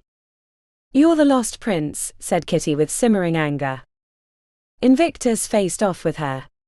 There were a lot of emotions Alex was expecting from the ancient mage, but surprise wasn't one of them. After a long pause of self-reflection, he sighed. Yes, Catherine, I'm sorry, you go by Kitty, don't you? I am. How you learned this truth sounds like a story I need to hear. But quickly, we don't have a lot of time. Zane spoke up, explaining how Morgana had gotten the tattoo and the investigations of the last week into the Lost Prince, then finishing with the battle in the Glitterdome that had claimed her life, and the plan to destroy the bridge. The whole time he spoke, Kitty spun her blades and glowered at Invictus. A few times Alex expected her to lunge out and stab him, but she stayed her hand. The surprise on Invictus' face at mention of the Lost Prince was nothing compared to the devastation in his eyes as he learned that not only was the sigil outside of the protective dome, but it was currently inside the infernal realm with his two protégés. This is grave, grave news, said Invictus with a hand to his mouth, suddenly looking his advanced age. So it was your intention to keep Elocian in the city away from the bridge. That's why you put up the dome and brought your old army into the city, said Alex. Invictus was distracted by his thoughts, but eventually he looked over, frowning. That's quite perceptive of you, and you are. Alex Duke. GAMEMAKERS. Ah yes, I hoped it was you. Patron Dimple told me about what you did for the halls. Thank you, Alex. I owe you a debt. He stared at her longer than she felt comfortable. She felt like he was going to start inspecting her teeth or asking her to spin around. Well then. It seems my plans were anticipated. This is a terrible revelation. Then it's true, said Nandi. If Elocian gets the tattoo, he'll have the power to enslave this realm. Invictus looked distracted. Yes. More than enslave. Change, warp, destroy. The sigil is the power of creation itself, and the open portal allows him free access to everything the infernal realm has to offer. Then Ori and Pi were right to go after the bridge, said Nandi. If they destroy it, it'll eliminate his source of power. Invictus looked sick to his stomach. There is no way to destroy the bridge, especially not by the two young mages on that journey. When we made the bridge, Elocian and I, it took all our guile and power to create it. Why did you? Asked Nandi. To escape that cursed place. It is a realm of early creation, constantly changing, as the power of spontaneous invention makes every day a new one. We built that bridge to punch a hole between realms, escape to a new place. So you could destroy it? Asked Nandi. Now. No. I lack the power, and even if I reclaimed the sigil, I don't think I could. I am a far different being than when I first came over. To make something that would withstand the power of creation means that it is nearly indestructible. Maybe Elocian could destroy it because he is at the height of his powers, but not Ori or Pi. The best they could do is destroy the link to the portal and trap themselves there, keeping Elocian away from the sigil. The idea that their plan wasn't possible left the others visibly devastated. Kitty crouched on her heels with her hand cupped over her mouth while Zane stood silently, eyes closed, lips pinched with pain. Invictus looked to Alex with a slight raising of his furry grey eyebrow. Are you not disappointed? Disappointed? Yes. Dissuaded? No. The corners of his lips twitched. Why not?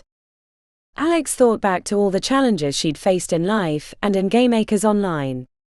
She'd been presented with obstacles so great they would have been soul-crushing to anyone else, but she'd come through the fire of the forge stronger for the challenge. Nothing is impossible, and though I don't know either of them that well, that they've survived so much previously means that they won't give up. Nor will I. There's always a way. Your answer doesn't surprise me. Here. Invictus shoved the long rod with a flail on the end into her hands. She felt its power right away. You should be the one to use this. The long brass rod hummed under her palms. She could feel the power trickling into her body. Distant voices echoed into her mind, as a sense of dislocation gave her a bout of vertigo. Focus on the here and now. It'll help the feeling go away. You'll want to use the far vision soon enough, but for now you should stay amongst friends, said Invictus. Alex did as he said, and the motion sickness went away. She stared at the object in her hand. What is it? The Rod of Dominion. It's something I made about 6,000 years ago to help me conquer Egypt. It should help you lead the battle against Elocian. Nandi gestured towards the battle near the spire. I thought you said that their quest was impossible and we can't kill Elocian. I never said that, though I suppose it could be implied, said Invictus. Yes, Elocian is nigh unbeatable now. With the portal open and his forces controlling the entrance into the spire, we lack the resources to kill him. Even if Morgana had been able to unleash her might into him, it would have only damaged him for a while. His power is tied to the bridge. He is the bridge. Does that mean he has a tattoo as well? Asked Alex. Once again you are quite perceptive. Yes, he and I made the sigils to harness the power of the infernal realm while we were in this one, but my fellow travelers and I decided that Elocian was too dangerous and had to be left behind. You brought the Lady of Varna with you, said Zane with fists at his side. Yes, Zane, I did. I'm sorry, there's nothing I can say that will convince you to forgive me. I don't deserve it. As long as I have lived, the sins I have collected still outweigh the good I have done in my later years. But yet I still persist, because had I not, Elocian would have won a long time ago. Invictus turned to Alex and gave her a wink. Now, since you're in charge of the battle, what shall we do? Me. Why me? Because there is no one else with your prodigious strategic mind here, which means you are the most qualified to lead. But why not you? A fair point. For 2 reasons I pass it along to you. The first is that I'll be busy with Elocian. If we're to keep him distracted, then I need to be ready to engage him in battle. I have not his raw power, but he does not know this realm. I've spent thousands of years preparing for this moment. The power of creation can only help him so much. The second reason is that Elocian knows me, has clearly anticipated me on many levels. Better that you, who he does not know, one who's been hidden away preparing, should lead the fight against him. It will give us a better chance to win. Alex looked at the Rod of Dominion. She could hear it calling to her. The memories of countless battles were contained within its frame. She was both elated and terrified. How do I use it? The rod will help you communicate with anyone on the battlefield that you wish, see everything so you might direct them, and has some other tricks that you will find to be quite useful, said Invictus. Assuming that it would be easy to activate, Alex reached out with her mind and asked it to see the entire battlefield. Her viewpoint switched to one high above the city, including the combatants, seeing the landscape as if it were daytime. She could see the knots of resistance around the spire, fighting against the hordes of demons. They were fierce and powerful but too spread out to make a difference, a fact she wanted to quickly change. Elocian, as she'd suspected, had taken control of the area around the base and length of the spire. Huge flying demons with nasty tails clung to the glass, anticipating aerial attacks. His forces were patiently grinding down the opposition, which by morning time would be complete, and he would own the city. Speaking through the rod was even simpler than using a microphone and headset from her old online games. She knew in an instant that her voice would reach not only the knots of defenders around the spire, but also the army of Gigantus and any stragglers around the city. The power and responsibility made her hesitate, but then she took a deep breath and activated the communication link. This is Alex Duke. I hold command of the defense of the city. With Invictus and an army of allies at our side, we are coming to break the siege on the spire. If you are hearing this, assemble on the western edge of the Glitter Dome. We will take back the 100 halls. Chapter 36. The old man leading the battle inside the vision was Ivan's father. Pax had been too busy with Sammy to have seen him in the Glitter Dome, but Ivan's reaction made his identity clear. Ivan looked like a mouse trying to hide from a circling hawk. His shoulders had slumped, and he was trying to make himself as small as possible. He senses us. The emotional reaction from Ivan was giving them away. It wasn't really Victor Charmer, but a part of Elosion's memory. She grabbed Ivan's arm, tugging him out of his trance. Look at me. Don't think about him. Out of the corner of her eye, she saw Victor pause in his pursuit of the enemy, and look around as if he were expecting to find someone hidden nearby. If Elosian detected them, they'd never have a chance to distract him or figure out how to stop him. It's him. He killed Mori. Ivan looked like he was going to break in two.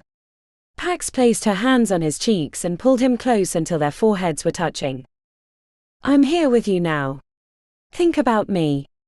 Think about Audrey. Think about anything you want except what's going on around us. He screwed up his face. That's only making it harder. The constant inappropriate comments from him gave her an idea. Is it really? Or were you thinking about me and Audrey together? Or maybe the bag of supplies you tucked in the closet? His gaze narrowed and then his eyes widened. You saw those? I'm not a prude. That's right, you have sex with a dragon. She chuckled. He's in human form. It's not that weird. Just like all the toys in your bag aren't weird.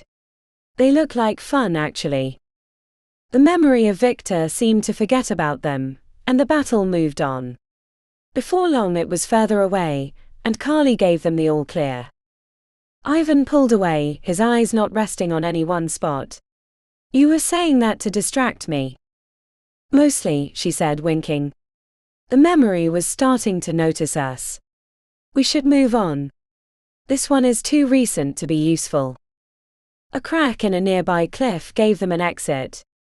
Pax had them imagine finding a box of Elosion's secrets, before squeezing through to find a space she recognized from the stories of the final moments in the Demon Lord's mind. The stone walls shifted with the haze of memory, but they weren't the only things moving. They stood in a round room at least 50 feet in diameter. Dark cracks that oozed mist split the wall at various points. His whispers, said Ivan breathlessly. There had to be 30 of them along the circumference. The smell of lilacs was strong, reminding Pax of when the poor woman had died from an aneurysm when they tried to question her. This is how he reaches into their minds. Pax craned her neck towards an offshoot of the circular room that hadn't been evident before. In the small side chamber, an egg-shaped object as tall as she was sat in the center. Its outer casing looked like recently cooled lava. Cracks in the shell glowed ominously. What's that? Asked Ivan, following her into the room. Even without using Carly's psychic radar, she could feel the living presence inside the egg. Something big and horrifying was contained within it. Its existence in Elosion's Chamber of Secrets worried Pax. They weren't the only ones making plans. I hope we never find out. Ivan gave it a sideways glance as he returned to the main chamber. Pax followed, feeling like the thing inside the egg was aware of her presence. When Pax returned, she found Carly near one of the cracks, sniffing cautiously with her hackles up. We should take a peek. Ivan lifted both shoulders. I like being a voyeur. Pax approached a crack and stepped through sideways, keeping her left foot in Elosion's room. The interior beyond was immaculate. The olive green decor, pictures on the walls and medals displayed on a board immediately made her think of the military. As she looked closer at the pictures, she saw a handsome grey-haired man in an army uniform with countless medals, shaking hands with high-ranking politicians. The implications were clear.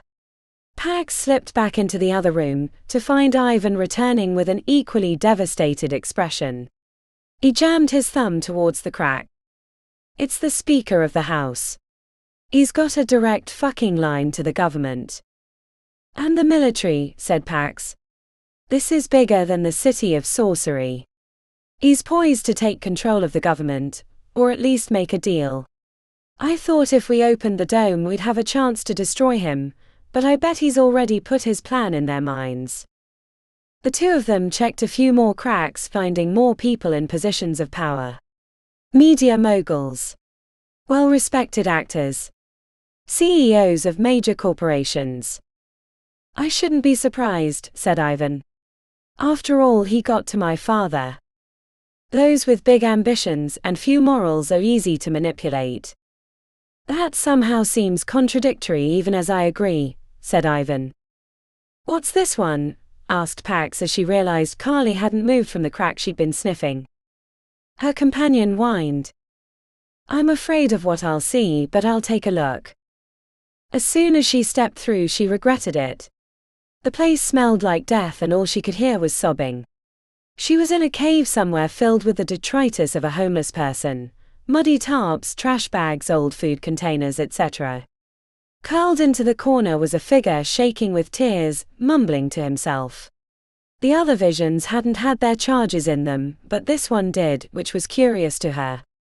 She leaned down to hear him. I did it, it's all my fault, my fault, my fault. She put the pieces together from the conversations with Kitty. It was Ollie Rend.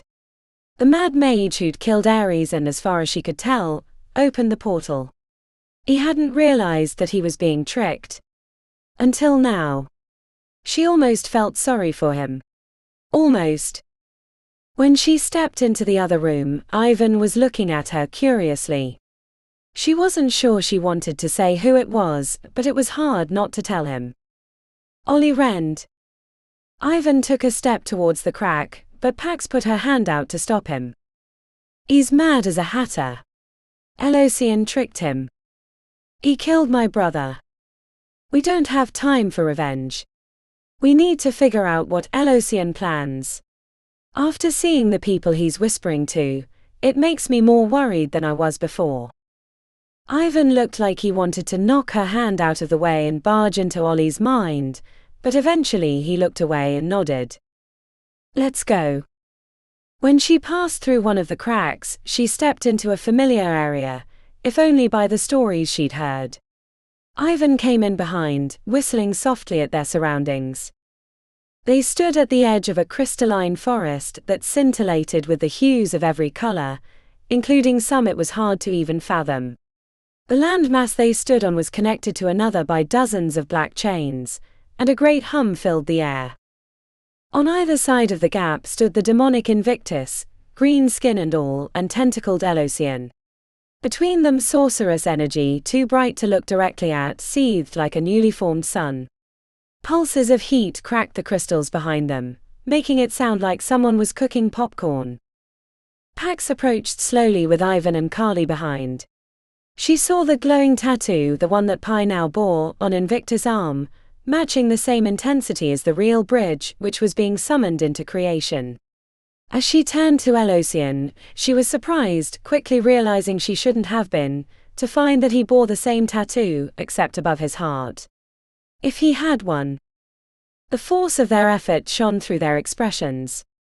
Racked with pain and intensity, they looked on the verge of collapse. The blinding light reduced in volume, and the two creators seemed to relax for a few moments, then it started increasing again. The two figures seemed unsure of what to do at first. The bridge had been brought into existence, but it was already overloading, and as they watched, Pax was certain it might explode. The two demons worked frantically, shifting the raw energies of creation as if they were simple spouts of water. In the course of a few minutes they changed the flow of energy, and the glow switched from the bridge to them, entering the tattoos on their bodies.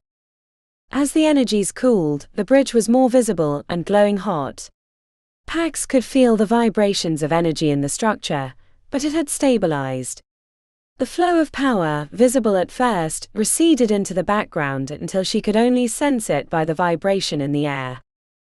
The two beings watched the cooling bridge, then moved away without words, and in matching motions they released the black chains. As the metal snapped, the bridge groaned. The two landmasses were trying to pull apart, but their creation held.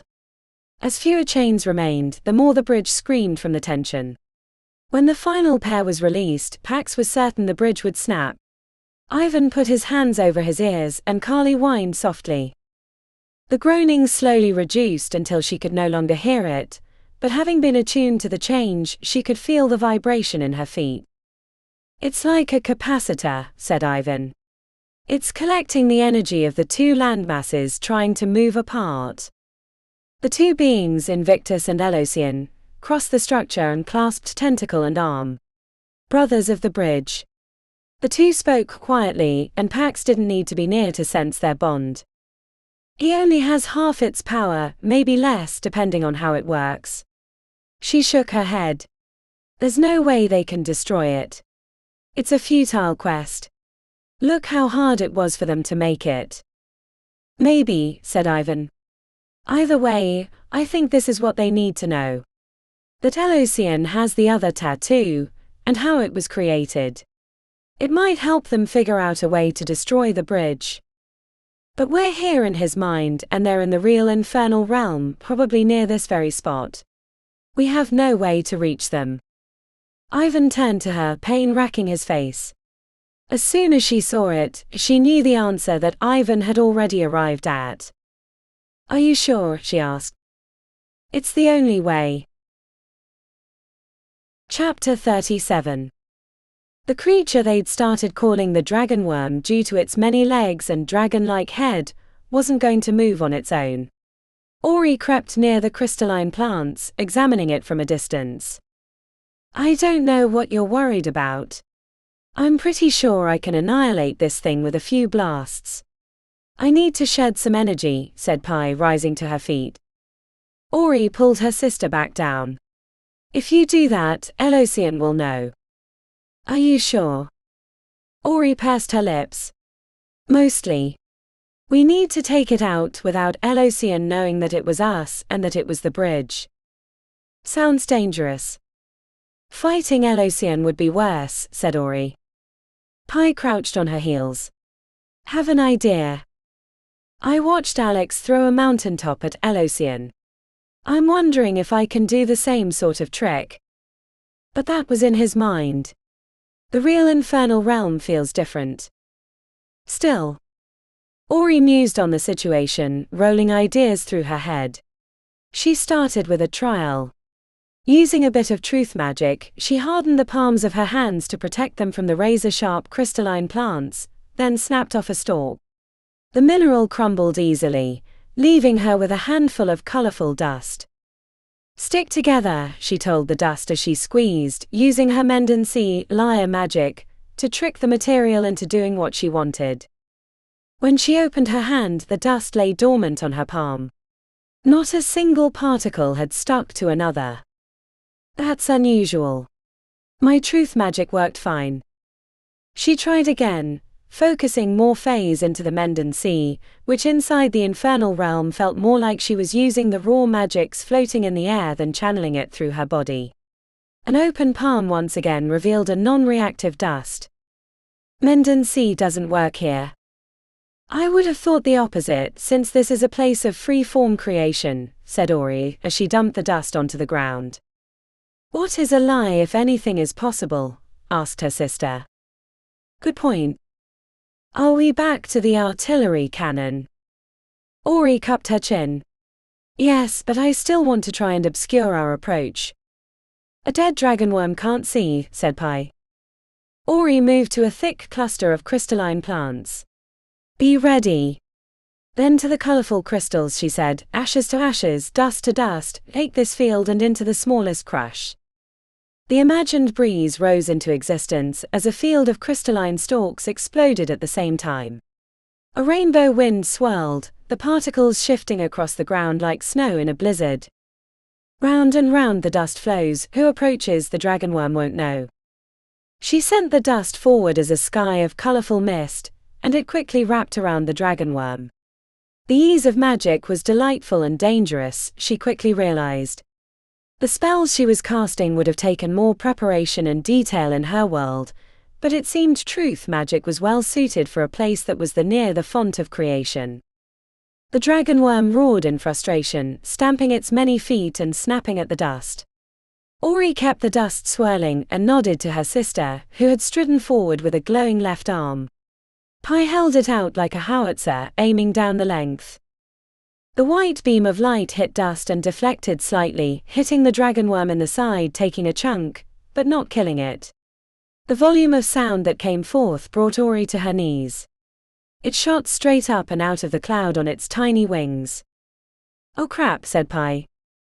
Ori let the dust collapse onto the bridge as the dragonworm flew high into the sky. It moved like a snake through the air. Pi aimed at the creature, but it was too fast to catch with a beam of energy. Then it dove towards the underside of the landmass, disappearing from sight. They both stared at the ground as if they expected it to burst up from beneath them. "We should move." They ran opposite each other. Ori had made it halfway to the bridge when the dragonworm exploded out of the ground, turning the field of crystals behind them to a shimmering haze of rainbows. Aurelia.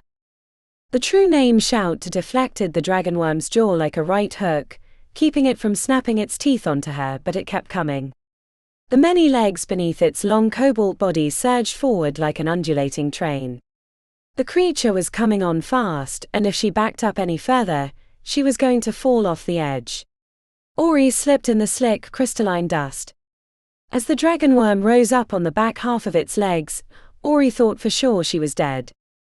Then a white beam of light appeared in the middle of the dragonworm's chest. Its expression of drag-only surprise was followed by the collapse of its enormous body.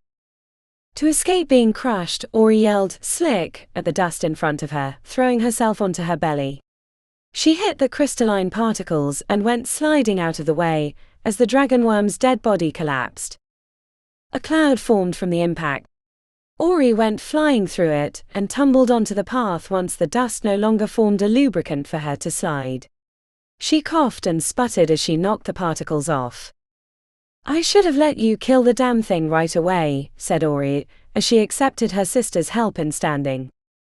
A sarcastic quip would have been the expected response, though when it didn't come, she checked Pi's expression to find it grave. She rubbed her elbow and stared grimly into the distance. "He knows." Chapter 38. The meeting of the two groups, the city's mostly human defenders and the Horde of Gigantus, might have been a problem had it not been for the Rod of Dominion. Alex had prepared everyone for the appearance of the unexpected allies, making the acceptance easier. At least for the newcomers. She was aware that Zane and Kitty had reservations, but they'd fought the Gigantus in Montanas, so their apprehension was warranted. In the time it took to march across the Second Ward, Alex hastily constructed a plan based on what she learned about her allies. She collected the mages into two groups, those that could perform more complex magics and those who were best left to use the simpler kinds like the 5 elements. They were outnumbered by a factor of at least 4 to 1, which gave the advantage to Elosian's army, but not all combatants were equal. She hoped to leverage their magical abilities to even the odds. Elosian had mostly kept his army in a bunched group. There were flyers and other roaming demons in the city, but they were ensuring that no one could move alone without being in danger. The main force had stayed together. Not in formations like a traditional army, but the sea of claws and teeth was enough to make any interaction a losing one for the other side. The area directly around the Spire provided Elosian the advantage. The covered parking lots and concrete structures made for great defensive positions, but Alex had no intention of letting him use those features.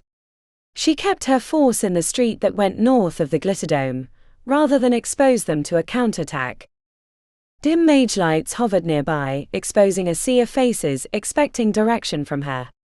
She'd been spending her time using the rod to communicate, but hadn't walked amongst their side. She would have preferred everyone use dark vision rather than expose their position with light, but it was too late. She hadn't thought of it until they'd popped into existence. "I need the first group with me near the Frank Orpheum statue." Had there been time, she might have given them more imaginative names, but in the heat of preparation she'd used the quickest nomenclature possible. The first group consisted of the low-phase mages like her, and the people with conventional weapons. Their tired and frightened faces watched her from the gloom. They'd already been fighting for hours and most likely would have seen their friends fall. More than one, probably. She needed to not only give instructions but bolster their resolve. An army with poor morale wouldn't last long, and unlike in GameMakers Online, she couldn't check a stat sheet to see her progress, which was why she had to see their faces to judge.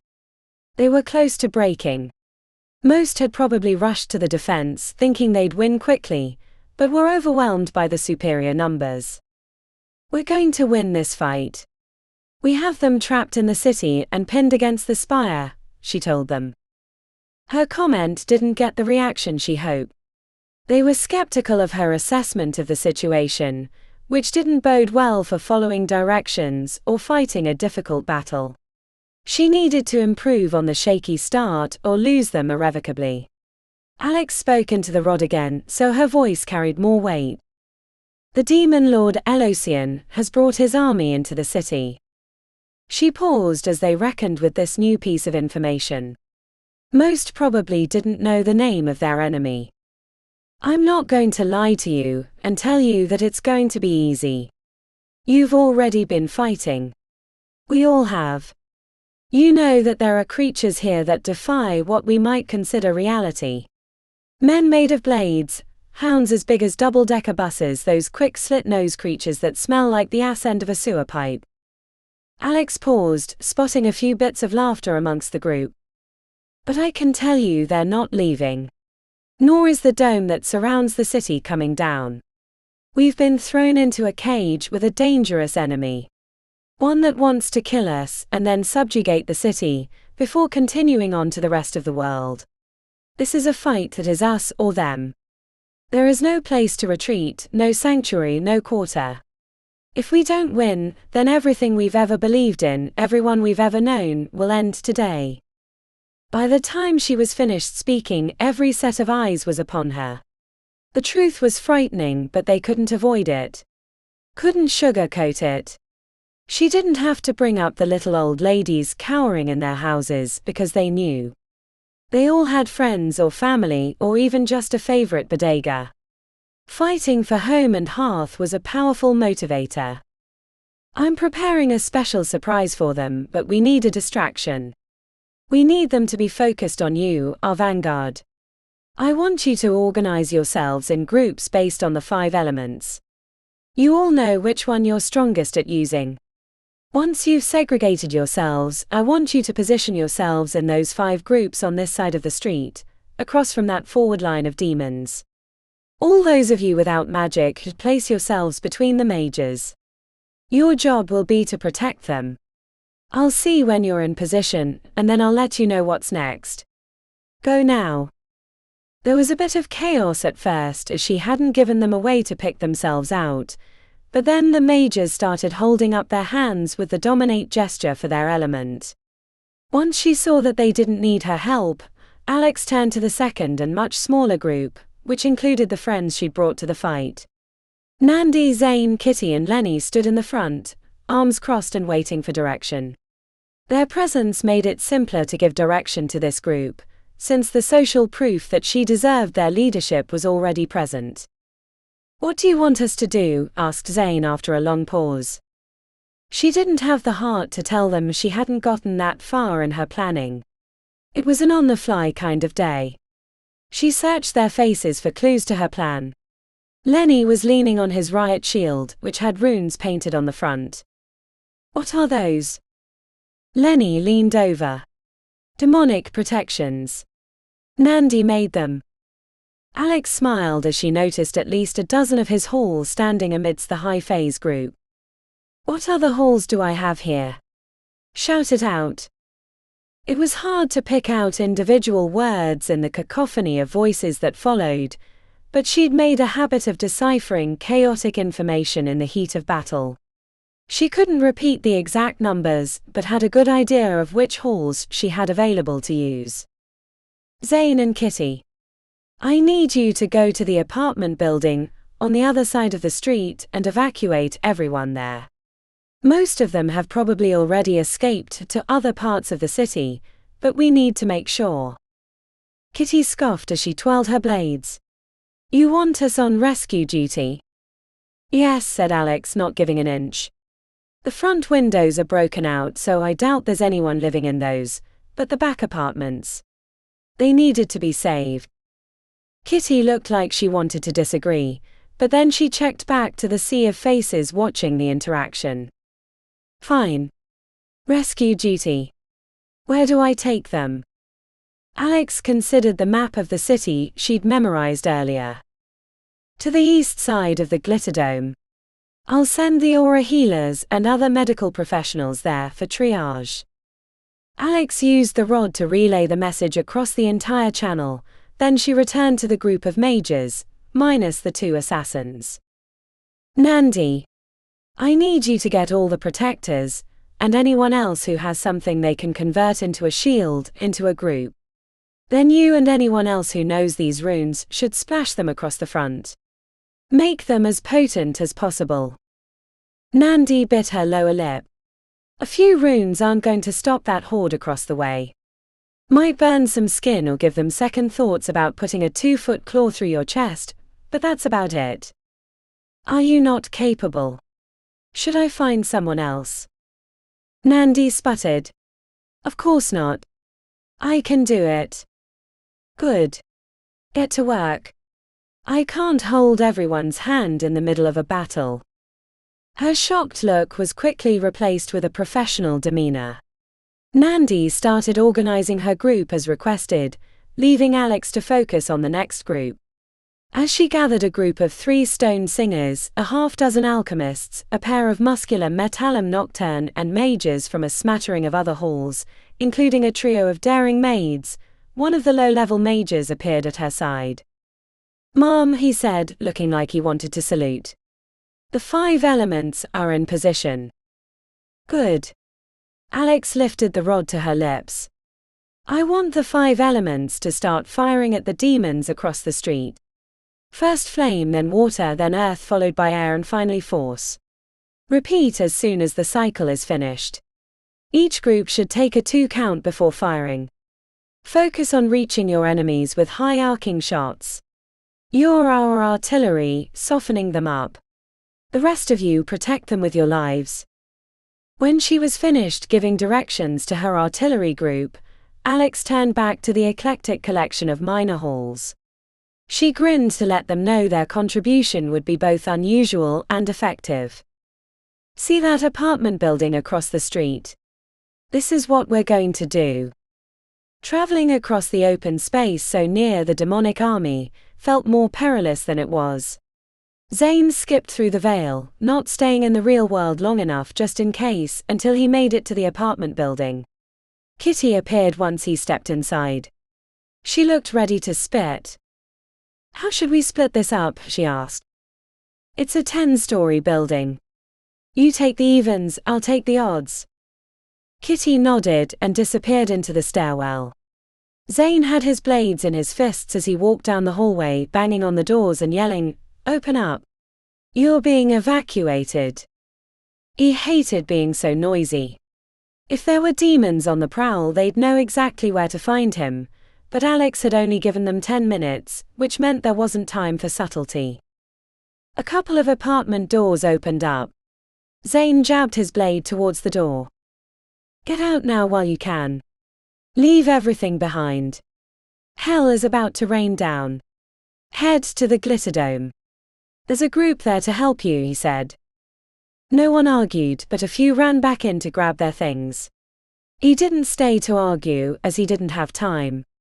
He cleared the first floor in under a minute, and went up to the third, where he started banging on doors like he had below. He wasn't a dozen feet into the hallway when a door opened behind him, and he heard the click of a gun cocking. I ain't leaving. Zane turned slowly, keeping his hands up. I'm not going to make you. I'm just here to warn you that something bad is about to happen, and this apartment building is ground zero. The illusion of choice angered the shotgun-wielding guy with cut-off sleeves in the doorway. As he let his weapon drift down, Zane caught the alarm in his gaze as he looked down the hallway past him. Something had come out of an open door. It wasn't far from Zane, and there wasn't time to turn to defend himself.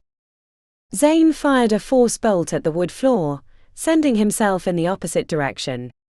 His back hit the ceiling and he jammed his feet out, stopping his fall as something the size of a buffalo slammed into the exit door, bending it like a potato chip.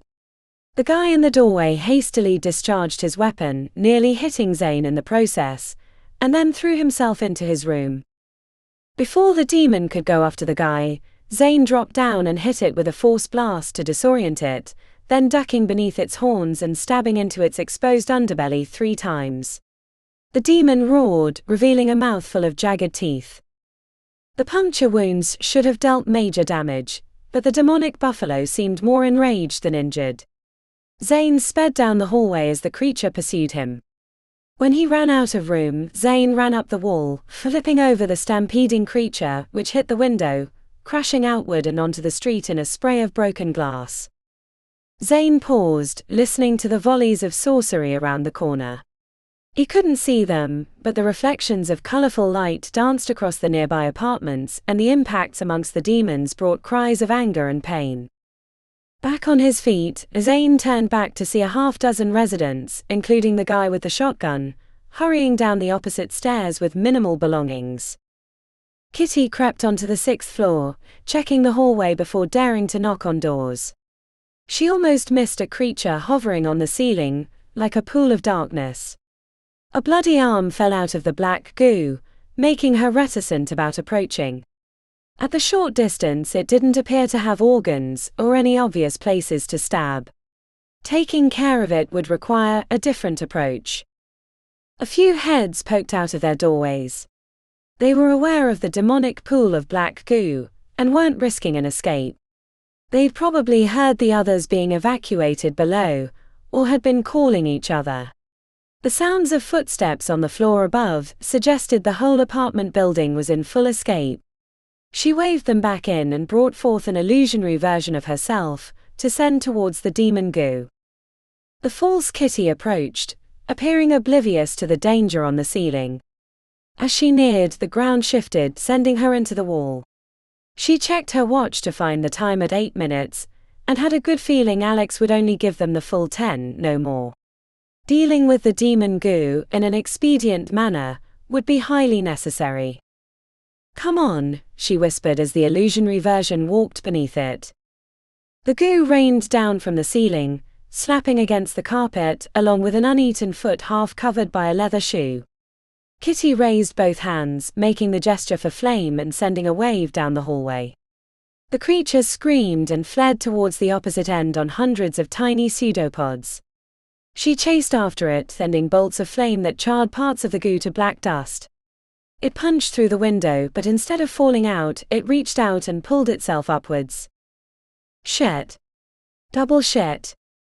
As she ran towards the stairwell, the doors exploded open and people ran out, clutching their bags and backpacks, fear in their eyes. Kitty bounded up the stairs 3 at a time, hitting the next floor. She stuck her head in to see Zane helping an old woman pick up her dropped cane. Black goo.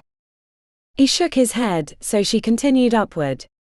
When she neared the 10th floor, a scream erupted from the inside. Kitty threw herself through to find a woman with her young son trapped at the opposite end, the black goo heading straight for them. As Kitty sprinted to their defense, the building shook heavily, groaning a little to the right. She fired flame at the black goo, sending it up the wall and onto the ceiling. It flung itself at Kitty unexpectedly, and only a backflip helped her avoid getting caught in the dangerous slime. As she retreated from the advancing demon goo, Alex's voice echoed in her mind. "Everyone must be evacuated from the apartment building. Time is up." Kitty leapt into a forward roll, firing flame bolts at the apex of her tumble. The goo screamed, halting its progress. Kitty landed on her feet and blasted the thing with 2 palmfuls of flame, keeping it flowing until the goo was a shriveled hunk of char. Relief at surviving the demonic goo ended as soon as the building tipped to the side. The brick and stone exterior exploded as pressure shattered the construction. The woman and her child huddled against the wall as the building started to collapse. Nandi led her team of shield warriors through an alleyway, as the horde of demons crossed the street to kill the mages, sending volleys of 5 elements into their midst. She'd lost track of what the other groups were doing. Alex had sent the Gigantus in a different direction, which made no sense to Nandi. "Through here." "Hurry, hurry," she told her group of 40 mages. Their numbers seemed laughably small for what they were about to do. Nandi hoped Alex knew what she was doing, or this was going to be a very brief and foolish flanking attack. She peeked around the corner, seeing nothing but the bunched shapes of the demons, mostly Ferrums at the front, attempting to take the position of the first team of mages. "Almost there," she yelled behind her. "When we hit the street, keep your shields together. Everyone without a shield, make sure you put everything into the spell." Nandi wished they had more mages on their side. She wasn't sure why there weren't more of them. Coterie had a couple hundred mages, but she'd seen few of them on the streets. Either they'd died early and foolishly, or had failed to come to the city's defense, prioritizing their own safety. She knew which one she thought was true, but hoped she was wrong for once about her fellow Coterie students. Now, the shield warriors ran to the street first, led by Lenny, who stood the tallest among them. The demons didn't react at first, as they were trying unsuccessfully to get at the other group of mages. "Lock shields," cried Lenny when they reached the crosswalk. The wall of mages marched forward in lockstep, holding up their warded shields and sending alternating waves of force forward. The impact was immediate, turning the center of the street into chaos as the demons nearest did their best to flee, but tangled themselves into the others trying to get at the 5 elements group. Nandi signaled to her group of casters, most of whom she knew from Chroma and Key. "Start now." The complexity of the ritual was increased due to the number of mages repeating the spell at the same time, but she had faith in their skill and hers. Fell energies swirled about them as they created warding that would extend behind the forward group of demons, cutting them off. Nandi stood at the front, repeating the words of the spell loudly, making her movements exaggerated so everyone stayed on her beat. She was a conductor of magics. When the spell concluded, a great rushing of air filled the street, blowing their hair forward and staggering the demons that were trying to reach the wall of shields.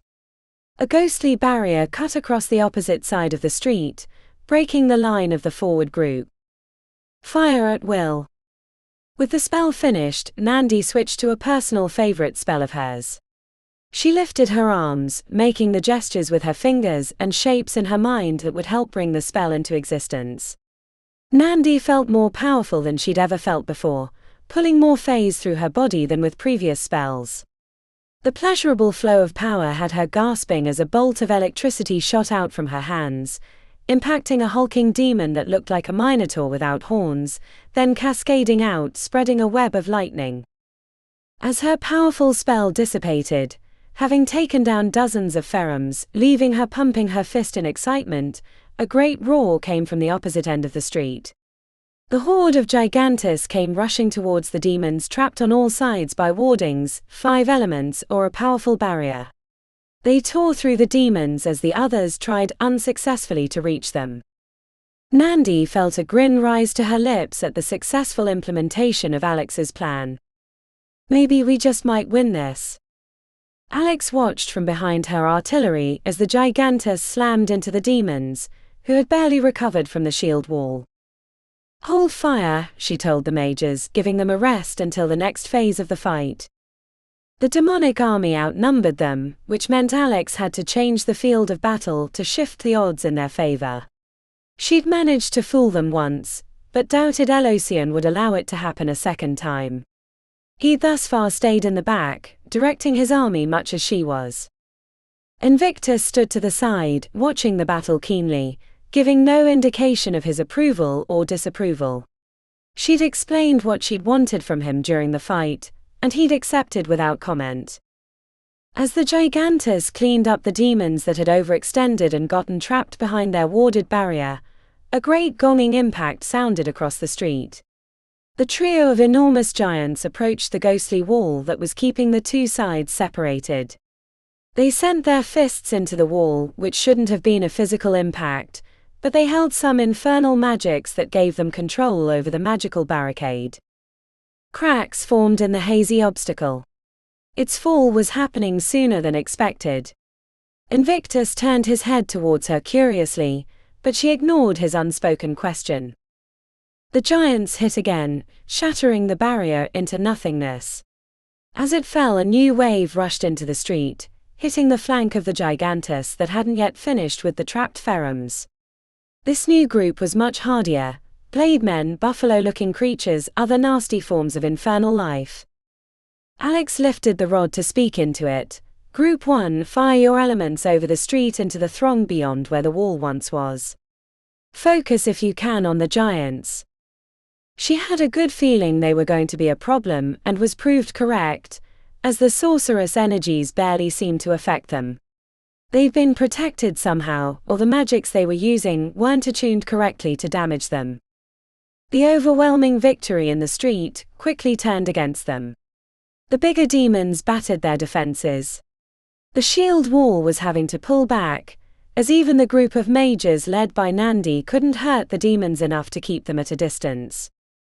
Alex wanted to check the progress of her Stone Singer group, but there was no point. It would happen when it happened. The timing was the only thing that mattered. She looked to the apartment across the street. Bricks on its forward side were exploding into dust as the structure shifted.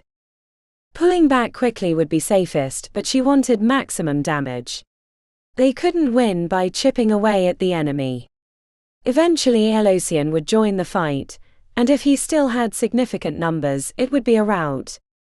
She needed to destroy whole regiments of demons. As the apartment building tipped, explosions of dust shooting out from the base, Alex spoke into the rod. Everyone must be evacuated from the apartment building. Time is up. Then to the group in the square, fall back to the Glitterdome. Fall back to the Glitterdome. The sea of Gigantus turned away from the line of demons, which only encouraged their pursuit.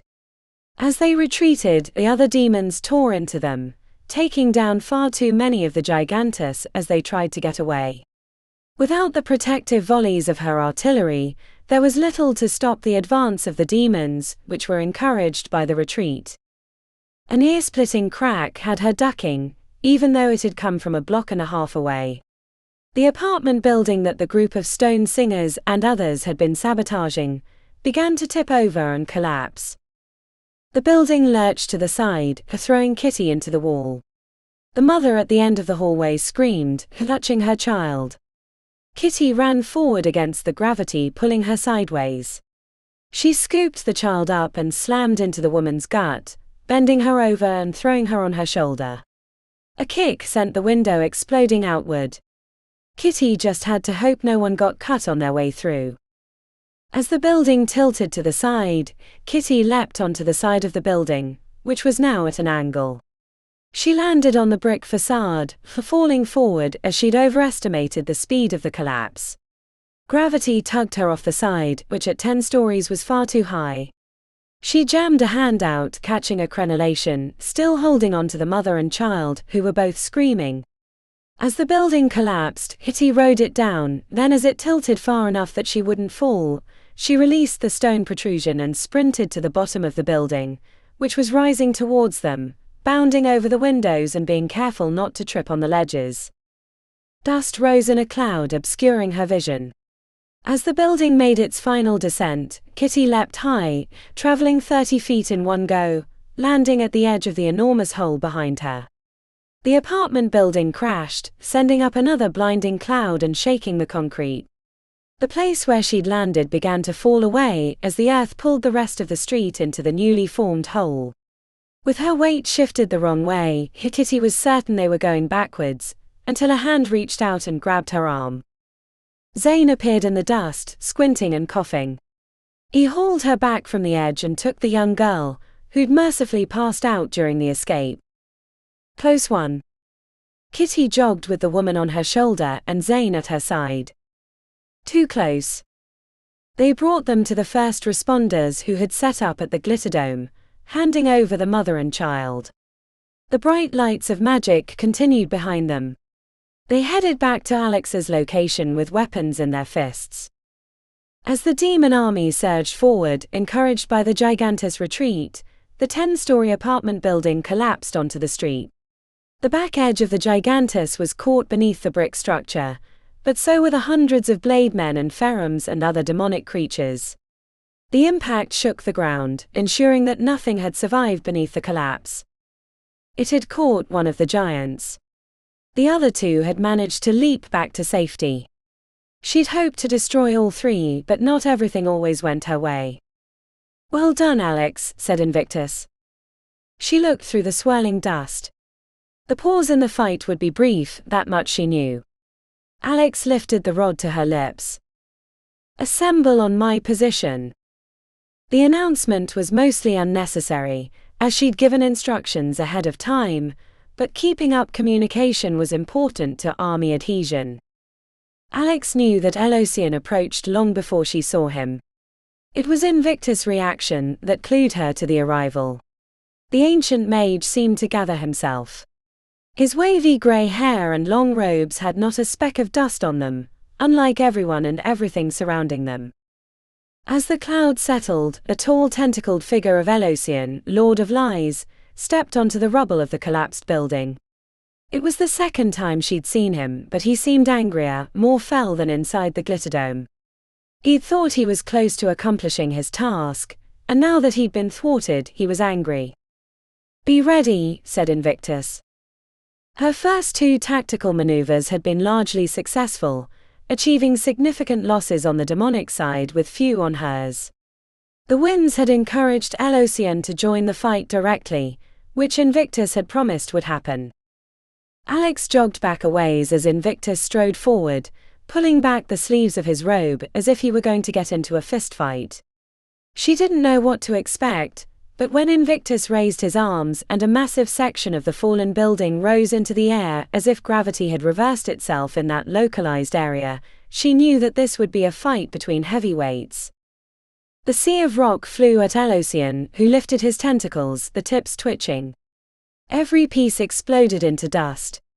As the cloud drifted past the Demon Lord, he called out to Invictus. "You left me behind, brother." "The choice was unanimous," replied Invictus. "You would have destroyed what we wanted to build." The two stood apart by 100 feet. Alex sensed both of them working their magics even as they conversed. She sent commands to her army, getting them ready for the next phase of the fight. "You betrayed me." "I did, and I'm not sorry about it," said Invictus. "After all we did to bring about that passage. All the work, the construction of the bridge, the peace we made. Now I can see why. You wanted this world all for yourself. The others had no idea that you would betray them in time. I did nothing of the sort. We each went our way, some ending things themselves, others falling to their own hubris. Eventually I realized I couldn't sustain it. I gave up my power so I might better understand the realm that I now call my home. I betrayed no one but you." Elosian scowled. "Don't lie to me, brother. I'm not your brother." The ball of scintillating energy that Invictus threw at Elosian would have annihilated 1,000 soldiers, but the Demon Lord threw up a tentacle, deflecting it into the sky, where it eventually slammed against the dome, causing a ripple of colorful lights across the curved surface. "You're weak, brother. You let them neuter you. You should have kept your sigil, then maybe this would be a fair fight. But I'm afraid I'm going to have to destroy you," said Elosian. The counterattack came faster than Alex thought possible. Invictus barely got up a shield in time before the wave of dark energy hit, pushing him back 50 feet and crisping the edges of his robes and hair. Seeing how outmatched he was, Alex tapped into the rod and sent a bolt of lightning after Elosian. The crack of light slammed into him, knocking him down and giving Invictus a chance to recover, but did little to injure him.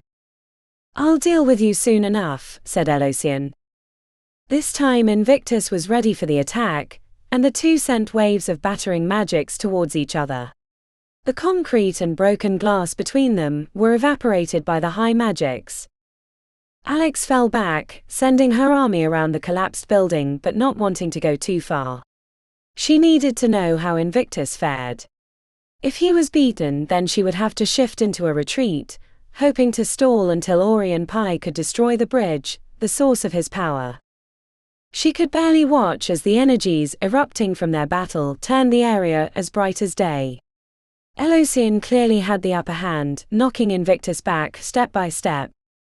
While she watched, she reorganized her army, shield wall in front, then the high-phase mages and finally the artillery.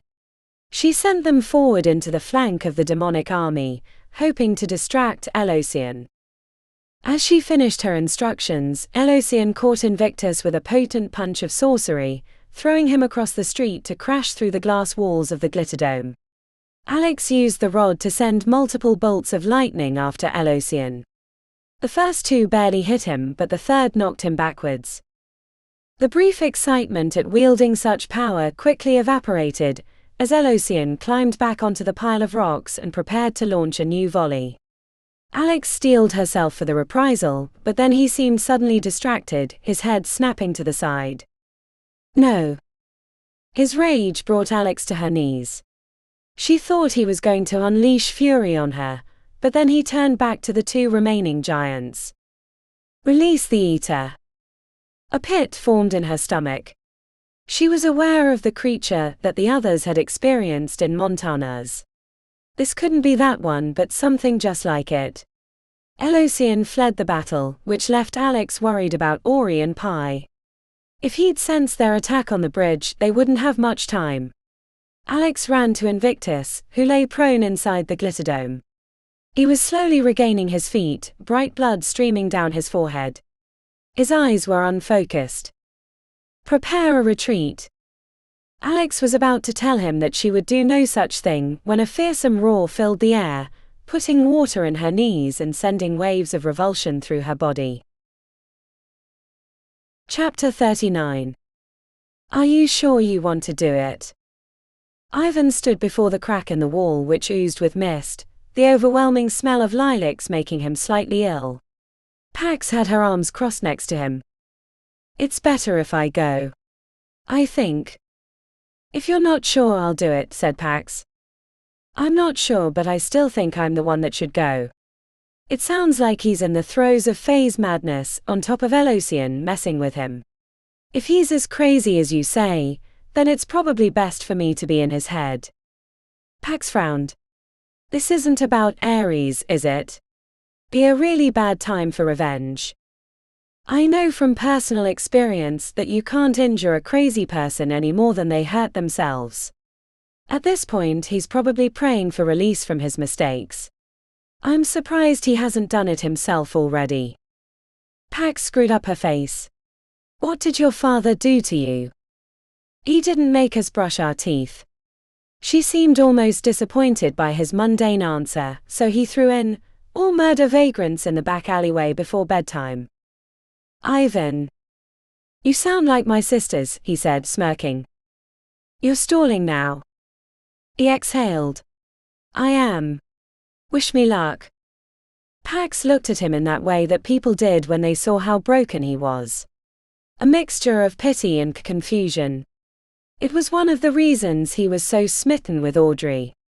She never looked at him like that. She saw his crazy for what it was and loved him anyway. The air inside the junk-filled cave was humid and hot. Ollie reeked of body odor and rotting garbage. He was curled into the corner, sobbing softly and mumbling to himself. Ivan could imagine himself like the poor guy if he hadn't had his ultra-rich family to bail him out of the messes he'd made along the way to adulthood. Now that he was standing in the cave, he wasn't sure how he was supposed to motivate Ollie. Elosian had been using the crack to whisper lies to him, but was it as simple as speaking to him? Hey, Ollie. You need to stand up. I got things for you to do. Ollie didn't move or acknowledge that he'd spoken, so Ivan moved close to his ear and yelled, Ollie. There was no reaction. This is disappointing. Ivan wondered if Pax was better suited because she was used to having a psychic connection with other beings. He stared at the crack in the wall of the cave and thought about returning, but hated the idea of giving up. Ollie, come on. You screwed the pooch, but now there's a way to redeem yourself. Just like I did. It doesn't matter how many times you mess up if you have people who love you, and will take you back. But you gotta give him that chance. I'm sure you have friends. Mates that know you and would do anything for you. Ivan crouched on his heels as Ollie continued to sob. You just gotta have something productive to do with your time. When I get all tangled up in my head, when it feels like the Gordian knot, I throw myself into my alchemy. It's a form of therapy, I think. Gives me purpose, keeps me out of trouble. That and Audrey. If the world believes in balance, and fuck all if I know if that's true, at least having her in my life balances that miserable experience of living under Victor's fascist thumb. There was still no reaction from Ollie. Ivan paced around the room. He had to get him moving. They had to get the information to Ori and Pi. Why are you even here? He asked. The other whisper holes had nobody inside, just the rooms that Ivan assumed represented their minds. But not Ollie. Are you too far gone to understand the difference between your desires and reality? It was a state Ivan knew well. He put his hand out as if he were going to comfort Ollie, and it went right through his shoulder. Ollie reacted with a twitch of his head, but nothing more. Encouraged by the reaction, Ivan stuck his entire hand through Ollie's body. The mad mage seemed to sense something was happening, but did little more than make a face. Ivan threw caution to the wind and slid into the spot where Ollie's body was curled against the wall. The overlap hit Ivan with an overwhelming cascade of sensations, as he was feeling what Ollie felt. Then as he positioned himself more over top, thoughts intruded, making Ivan want to jump out of his skin. I killed everyone, it's all my fault, the world will end. The thoughts went on ad infinitum. Ivan knew them well. Not the particular phrases but the loop of thoughts that trapped and held him under, until he couldn't breathe anymore. Ivan let them pass through him until they became background noise. The unusual feelings were no different than taking too many drugs and getting paranoid, a sensation he was used to. As he settled in Ollie's body, he found he could move him. Ivan thought that might wake him out of his stupor to take back control, but he was so far gone that he wasn't paying attention anymore. Getting Ollie standing felt like a minor miracle, but the more he moved, the more comfortable he felt. It wasn't entirely like being in his own body, since his reactions were a millisecond behind, but it was close enough. Broken hells, I stink. Ivan managed to climb down and out of the cave using rough handholds, finding a familiar passage that he recognized as relatively near the society headquarters. The hidden space was up in the ceiling of the passage, making it difficult to discover. He tried to head to the place he knew would take them back to the society HQ, but the body he was controlling wanted to go a different direction. Ivan let Ollie's muscle memory override him. They entered a big cavern and eventually found the passage that led to the portal. The walls of the tunnel had been recently expanded. The horde of demons had ripped apart the rock, widening the tunnel so the larger creatures could pass through. The power required to rip through the rock was a little disconcerting, making Ivan glad his body was back in Ares' old place, rather than at the front lines of the fight. He maneuvered Ollie into the pit, where free phase turned the air to a faint golden light. Climbing down backwards was precarious, not having complete control of Ollie's body. It would be tragic to have him die from a random fall on the precipice of being useful. As he moved, he found small minerals stuck in the cracks in the rocks. He knew what they were instantly, because he'd been experimenting with them at his laboratory. Phase crystals.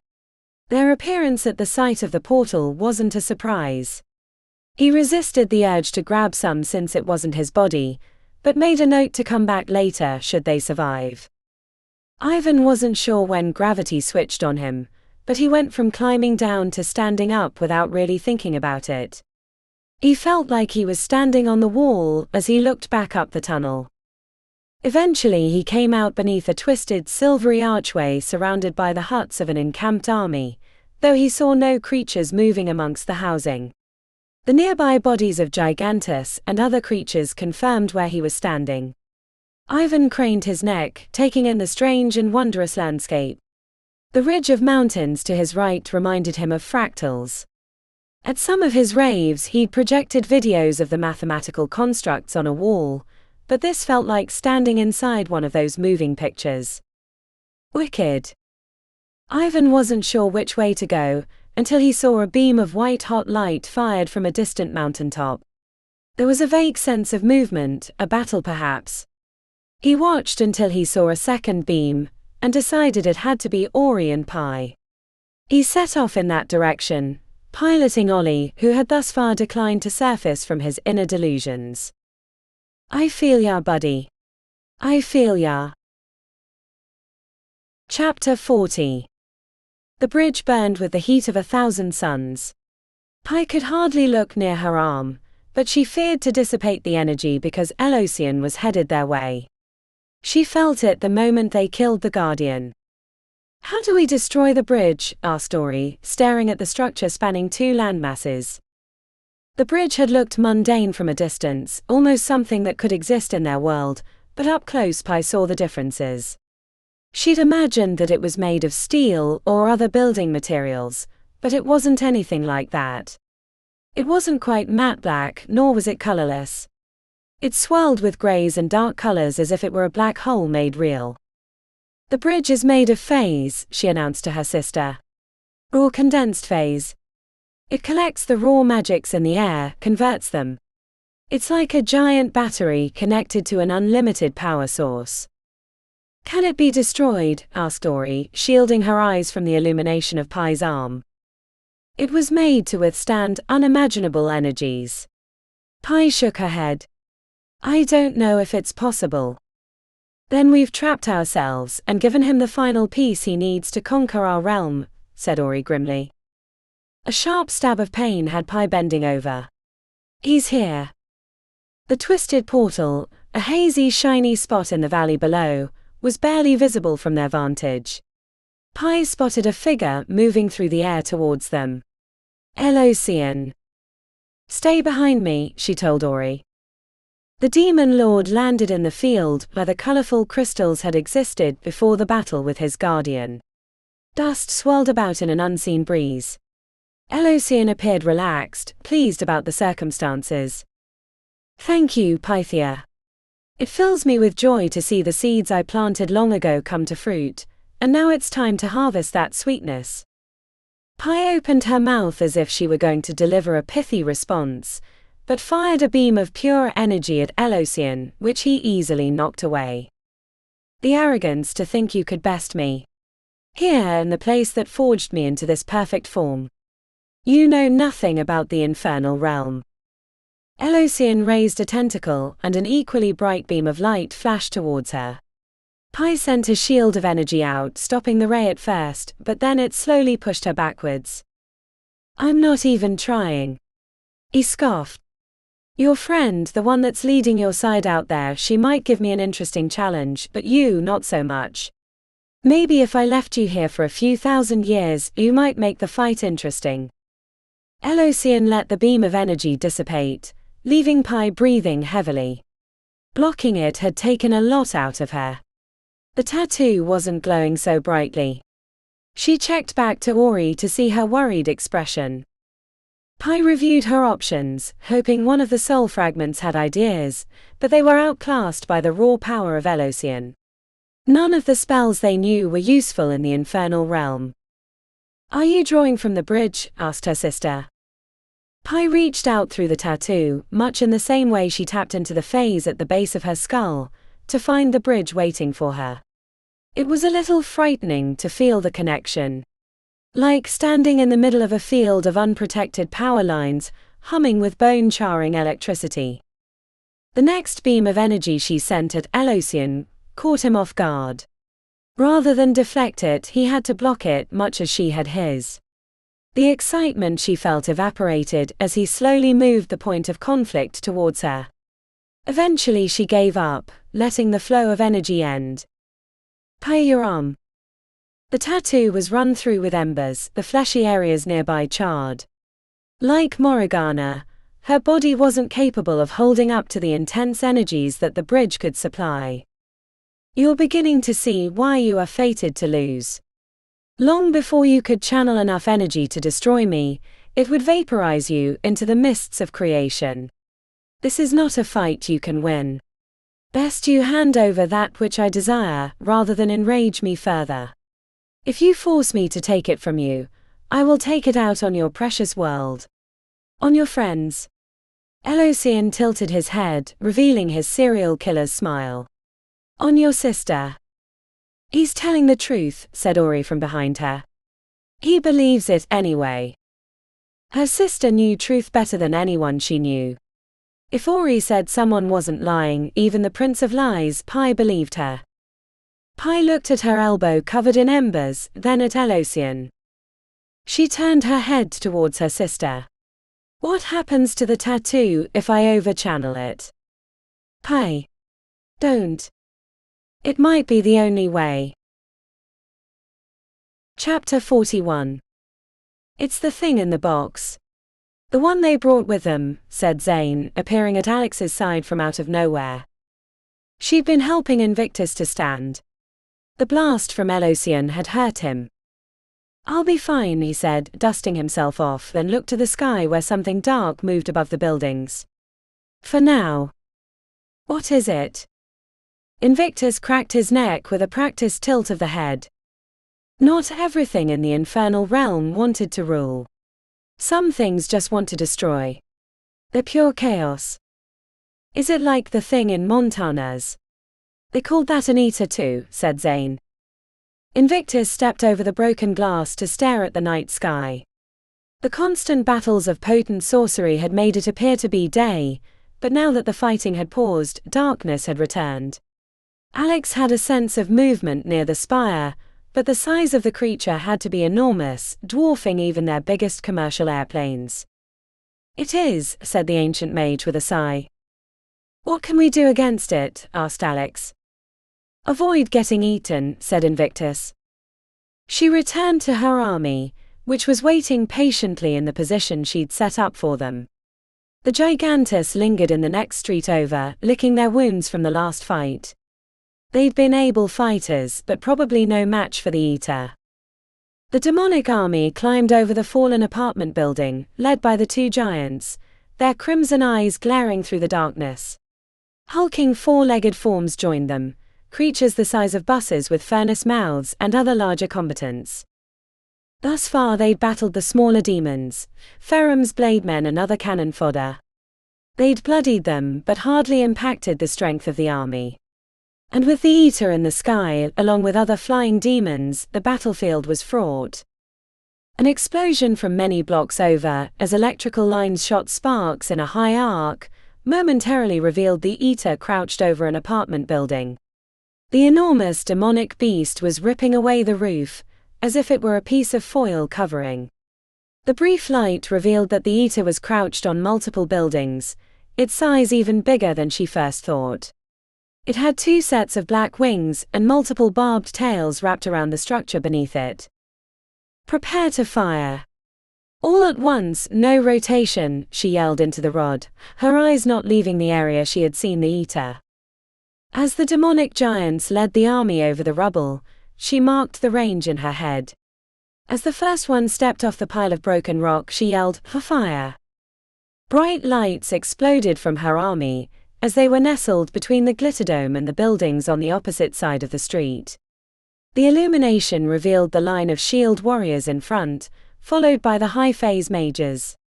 The elemental magics impacted the advancing demons, cascading off their hardened bodies.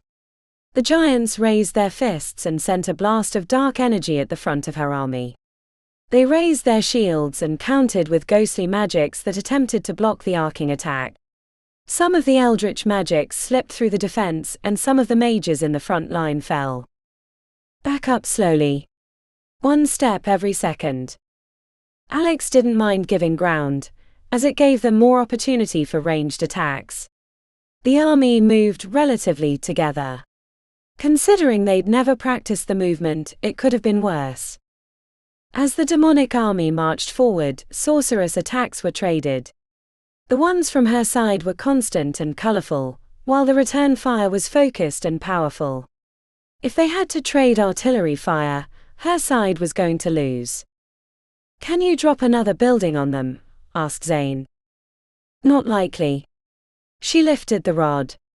Gigantus hit them now. Backing up had exposed the softer flank behind the major demons. A roar echoed from the next street over as the Gigantus rushed in to attack. "Now forward. Hit them with everything you've got." The pace of sorcery flinging from her side increased fivefold. Invictus stepped up and added his considerable magics to the attack, stopping the line of demons from advancing. They appeared unsure of which threat was worse until the Gigantus reached them, turning the battle into a melee. Alex threw the occasional bolt of lightning into the throng of darkness, but mostly stayed focused on observing the battle. They wouldn't be able to sustain a counterattack long. She needed to keep the enemy guessing, which would give them more room to maneuver and chip away the enemy's numbers. She was feeling good about the battle, until she felt the dark presence land on the street above the Gigantus. Even from 100 feet away, she wanted to cower into a ball. Fear ran rampant through her body. She was vaguely aware that some of the mages in the elemental artillery had run away. With her army shaken, the demons advanced as their flank was suddenly protected by the Eater as it attacked the Gigantus. Their allies were outmatched. Alex defied her fears and lifted the rod, ordering them to retreat. They couldn't withstand the might of the Eater. "We need to find a new defensive spot, but I can't risk a retreat," she told Invictus. The ancient mage nodded, understanding what she was asking. He stepped to the side of the shield wall and lifted his arms. The ground shook as stone blocks rose from the street, piling on top of each other until a barrier formed between the two sides. Alex lifted the rod, fearing that this would be their final retreat. To the Glitterdome.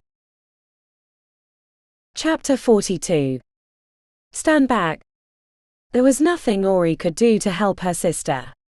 The levels of power available to the two combatants meant that she'd be lucky not to be destroyed from collateral damage.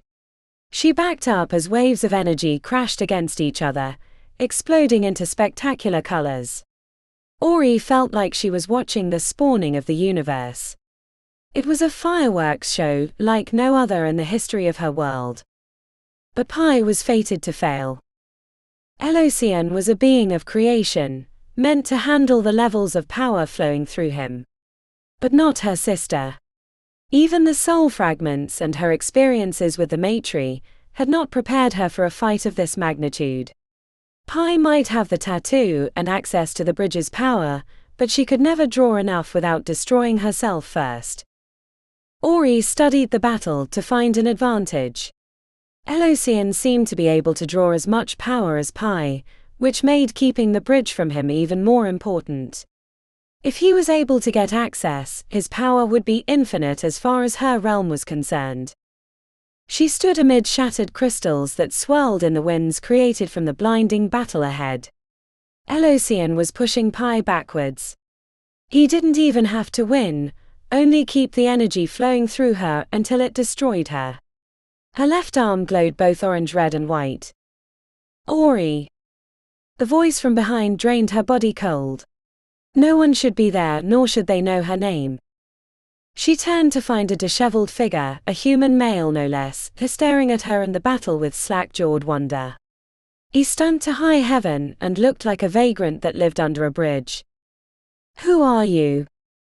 "It's me, Ivan." The words came out of his lips, but they had a dubbed quality. "I can't explain why this is me, but I need to tell you that Elocian has a tattoo as well. It's on his chest. We saw how he and Invictus created the bridge out of phase. It's a battery. There's no way Pi can destroy it, and it looks like it's too late. He has a tattoo. How can we fight him?" Before the disheveled not Ivan could answer, A pulse of energy whipped away from the battle like a solar flare, crisping him into non-existence. Ori had been standing directly behind her sister, protected from the battle, but not. Ivan had come up from the side, exposing himself to the dangerous energies. He has a tattoo, she muttered to herself, trying to figure out how that might help them. The knowledge he'd imparted seemed tantalizingly important. Ori looked past the battle to understand the bridge better. Truth magic had many advantages. One of them was the ability to see things clearly. To see aspects that others missed. If they were going to find a way to destroy Elocian, it would be through the bridge. That much hadn't changed, even if she knew he had access to its power as well. Positioned near the fonts of creation, the infernal realm, a misleading term for a place that was high phase, was well suited for truth magic. Ori watched as the rivers of power flowing to Elocian and her sister came into view now that she was aware of them. The incoming energy to the bridge was more diffuse, pulling from all sources rather than individual ones. It was collecting the raw phase present, and sending it through hidden channels to the owners of the tattoos. Elocian was a being of this realm, body and mind hardened to the unimaginable levels of phase present, whereas her sister was new. Too much flesh and blood. In the same way that phase made people mad without the protection of a patron, the overwhelming amount of raw magic available was like trying to light a match while soaked in gasoline. Ori moved out of the protection afforded by her sister to get a better look at the bridge. Battery wasn't the right term for it. A conduit was better, but still not complete. The raw energy from the realm passed through the bridge, and then was directed to the tattoos. Diffuse incoming, and two distinct fire hoses of energy as outputs. Then she saw an answer. The energy from the bridge was too great for her sister to handle, but theoretically there was a level too much for Elocian as well. If the flows were reversed, maybe they could jam up the Demon Lord. But there were two problems with her idea. The first was that the method of changing the flow was something only truth magic could accomplish. She knew it in her bones. But she lacked the power to do such a thing. Only the bridge tattoo could accomplish it. The second problem was that the moment Pi reversed the flow, she'd be exposed to Elocian's full might. As Ori watched the light slowly increase and the orange-red cracks growing across Pi's body, she knew there wasn't time left. There was only one answer. A solution that, in a way, she'd always known would be necessary. Ori had always said that she would do anything, including sacrifice herself to protect her younger sister. There was nothing she wouldn't do for Pi. She moved around to the side to get her sister's attention. Even before their parents died, they'd always been together. From sitting in their living room playing 5 Elements even when they were forbidden, to entering the 100 halls together, to saving Invictus from his own hubris. They'd always been together. Forever. And ever. That wasn't going to change. "You have to kill me," she shouted to her sister. What? Pi was being battered by unimaginable energies. She could barely see Elocian through the haze of unrelenting power. "It's the only way." "No, I can't," said Pi, face racked with effort. The skin on her jaw was flaking away, revealing embers beneath. Pi was disintegrating. There was no time to waste. If she didn't take her soul soon, then Elocian would win. Ori hated the idea that she had to give up her life, but it was the only way she saw out of their situation. "You have to. Use the tattoo." Her sister shook her head even as she battled annihilation. So Ori did the only thing she thought would force her sister's hand. She walked towards the rivers of energy. "No, Ori. Do sit down." She got halfway to the blinding beam, before she felt the claws of the tattoo wrap around her soul. The pain was agonizing, nothing like she'd ever felt before. Every particle of her being was screaming. Every cell was on fire. Ori had expected it to be cathartic, or faintly existential, since it was her sister doing the deed. It was nothing like that. As Ori's soul burned, he fought against the change, even as she knew she shouldn't. Not me. Why did I do this? Worse was when she saw her sister's face, tears crisping on her cheeks. This had never been the plan. They were supposed to grow old together. Even if they'd found romance, Ori expected that they'd live nearby, spend their days in each other's kitchens, and go on vacation together. Not this. As the pain consumed her, she couldn't even remember why it was happening. And then it was over. Her soul was ripped from her body, which collapsed in the colorful dust like a forgotten marionette. Chapter 43. The Eater was tearing the roof off the Glitterdome. Sparks and structural beams fell through the air of the arena, as they huddled in the outer sections near the food and drink kiosks. A mural of happy children in front of a stage seemed comical in comparison to the destruction. Alex chuckled. "What's so funny?" asked Zane. The horde of demons had declined to advance on their position, deciding to let the Eater do the real work of destroying them. I grew up in a trailer in Kentucky. I've always wanted to see a concert in the Glitterdome. Even though I've been living in the city for years now, I never made the time. I finally get to visit, and it's going to be my tomb. Are you giving up? No. Just a little morbid introspection. At this point, even if Elosian was destroyed, it wouldn't matter for them. The Eater and the horde of demons was enough to destroy their army, and then the city, while the dome kept anyone from coming to their rescue.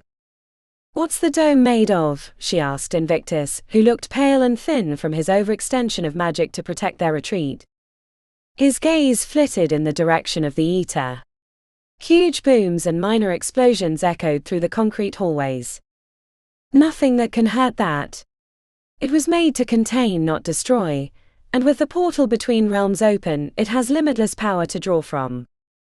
Alex shoved both hands into her hair, nearly knocking off her glasses. She needed a solution, an answer. The Eater was a demon born of magic and creation. As they'd already proved, even direct hits of sorcery only made it angry. Alex stared at the blue dome surrounding the city. It was nearly shaped the same as the Glitterdome. The answer came in two parts. "We need to trap it." Invictus cringed as another loud boom echoed through the arena. "It won't work. If I'd kept the tattoo, I could have dealt with the Eater, but then again, none of this would be happening if that were the case." "You wouldn't have let Elosian come through?" asked Alex. "No. I would have kept the world enslaved to my needs. You wouldn't even be here." Alex stared back at the ancient mage. He was being serious, and that frightened her. "We still need to trap it.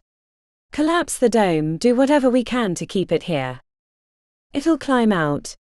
"Is that all you have, Alex?" asked Invictus. "I thought you were better than this." "Hey," said Zane, coming to her defense, but she waved him off. "We can't kill it with the portal open. You've said that already, and I don't have any reason to disagree. So the best we can do is put it in a position that should Ori and Pi succeed, we can finish the job. And while we're dealing with the Eater, you're going to release the dome. It's not wise. The whole reason you put it up was to keep Elosian from getting the tattoo. That ship has sailed. There's no reason to keep people in here with this army of demons." Invictus stiffened with anger. He didn't like being proved wrong. He looked ready to bark, but remembered his surroundings and deflated back to his resting arrogance. "Maybe I've gotten too old to see things clearly." He nodded. "I'll return to the Spire. It will take time, as there's a horde of demons surrounding it." "I'm sure you'll figure something out," she said.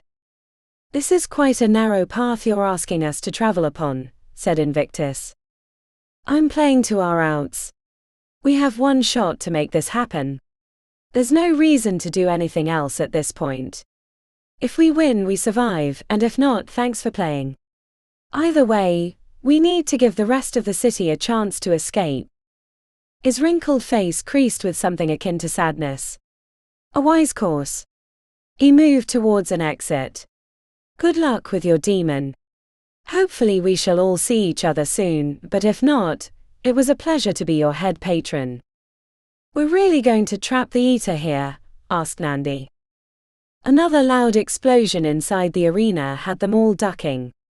It's doing half the job for us. The key will be bringing enough material down on its ugly head to keep it from escaping. The Eater and Montanas got out of the plant, said Kitty.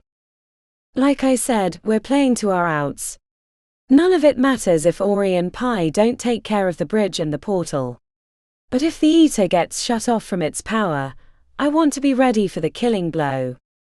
Even without Elocian, this thing could do major damage to the city. The reasons, however dire, made sense to them. Lenny raised his hand, a school-time gesture that made her smile. She nodded to let him know to continue. How are we going to take down the top of the glitter dome? An apartment building was one thing, but a roof of this size. Alex had been leaning on the Rod of Dominion.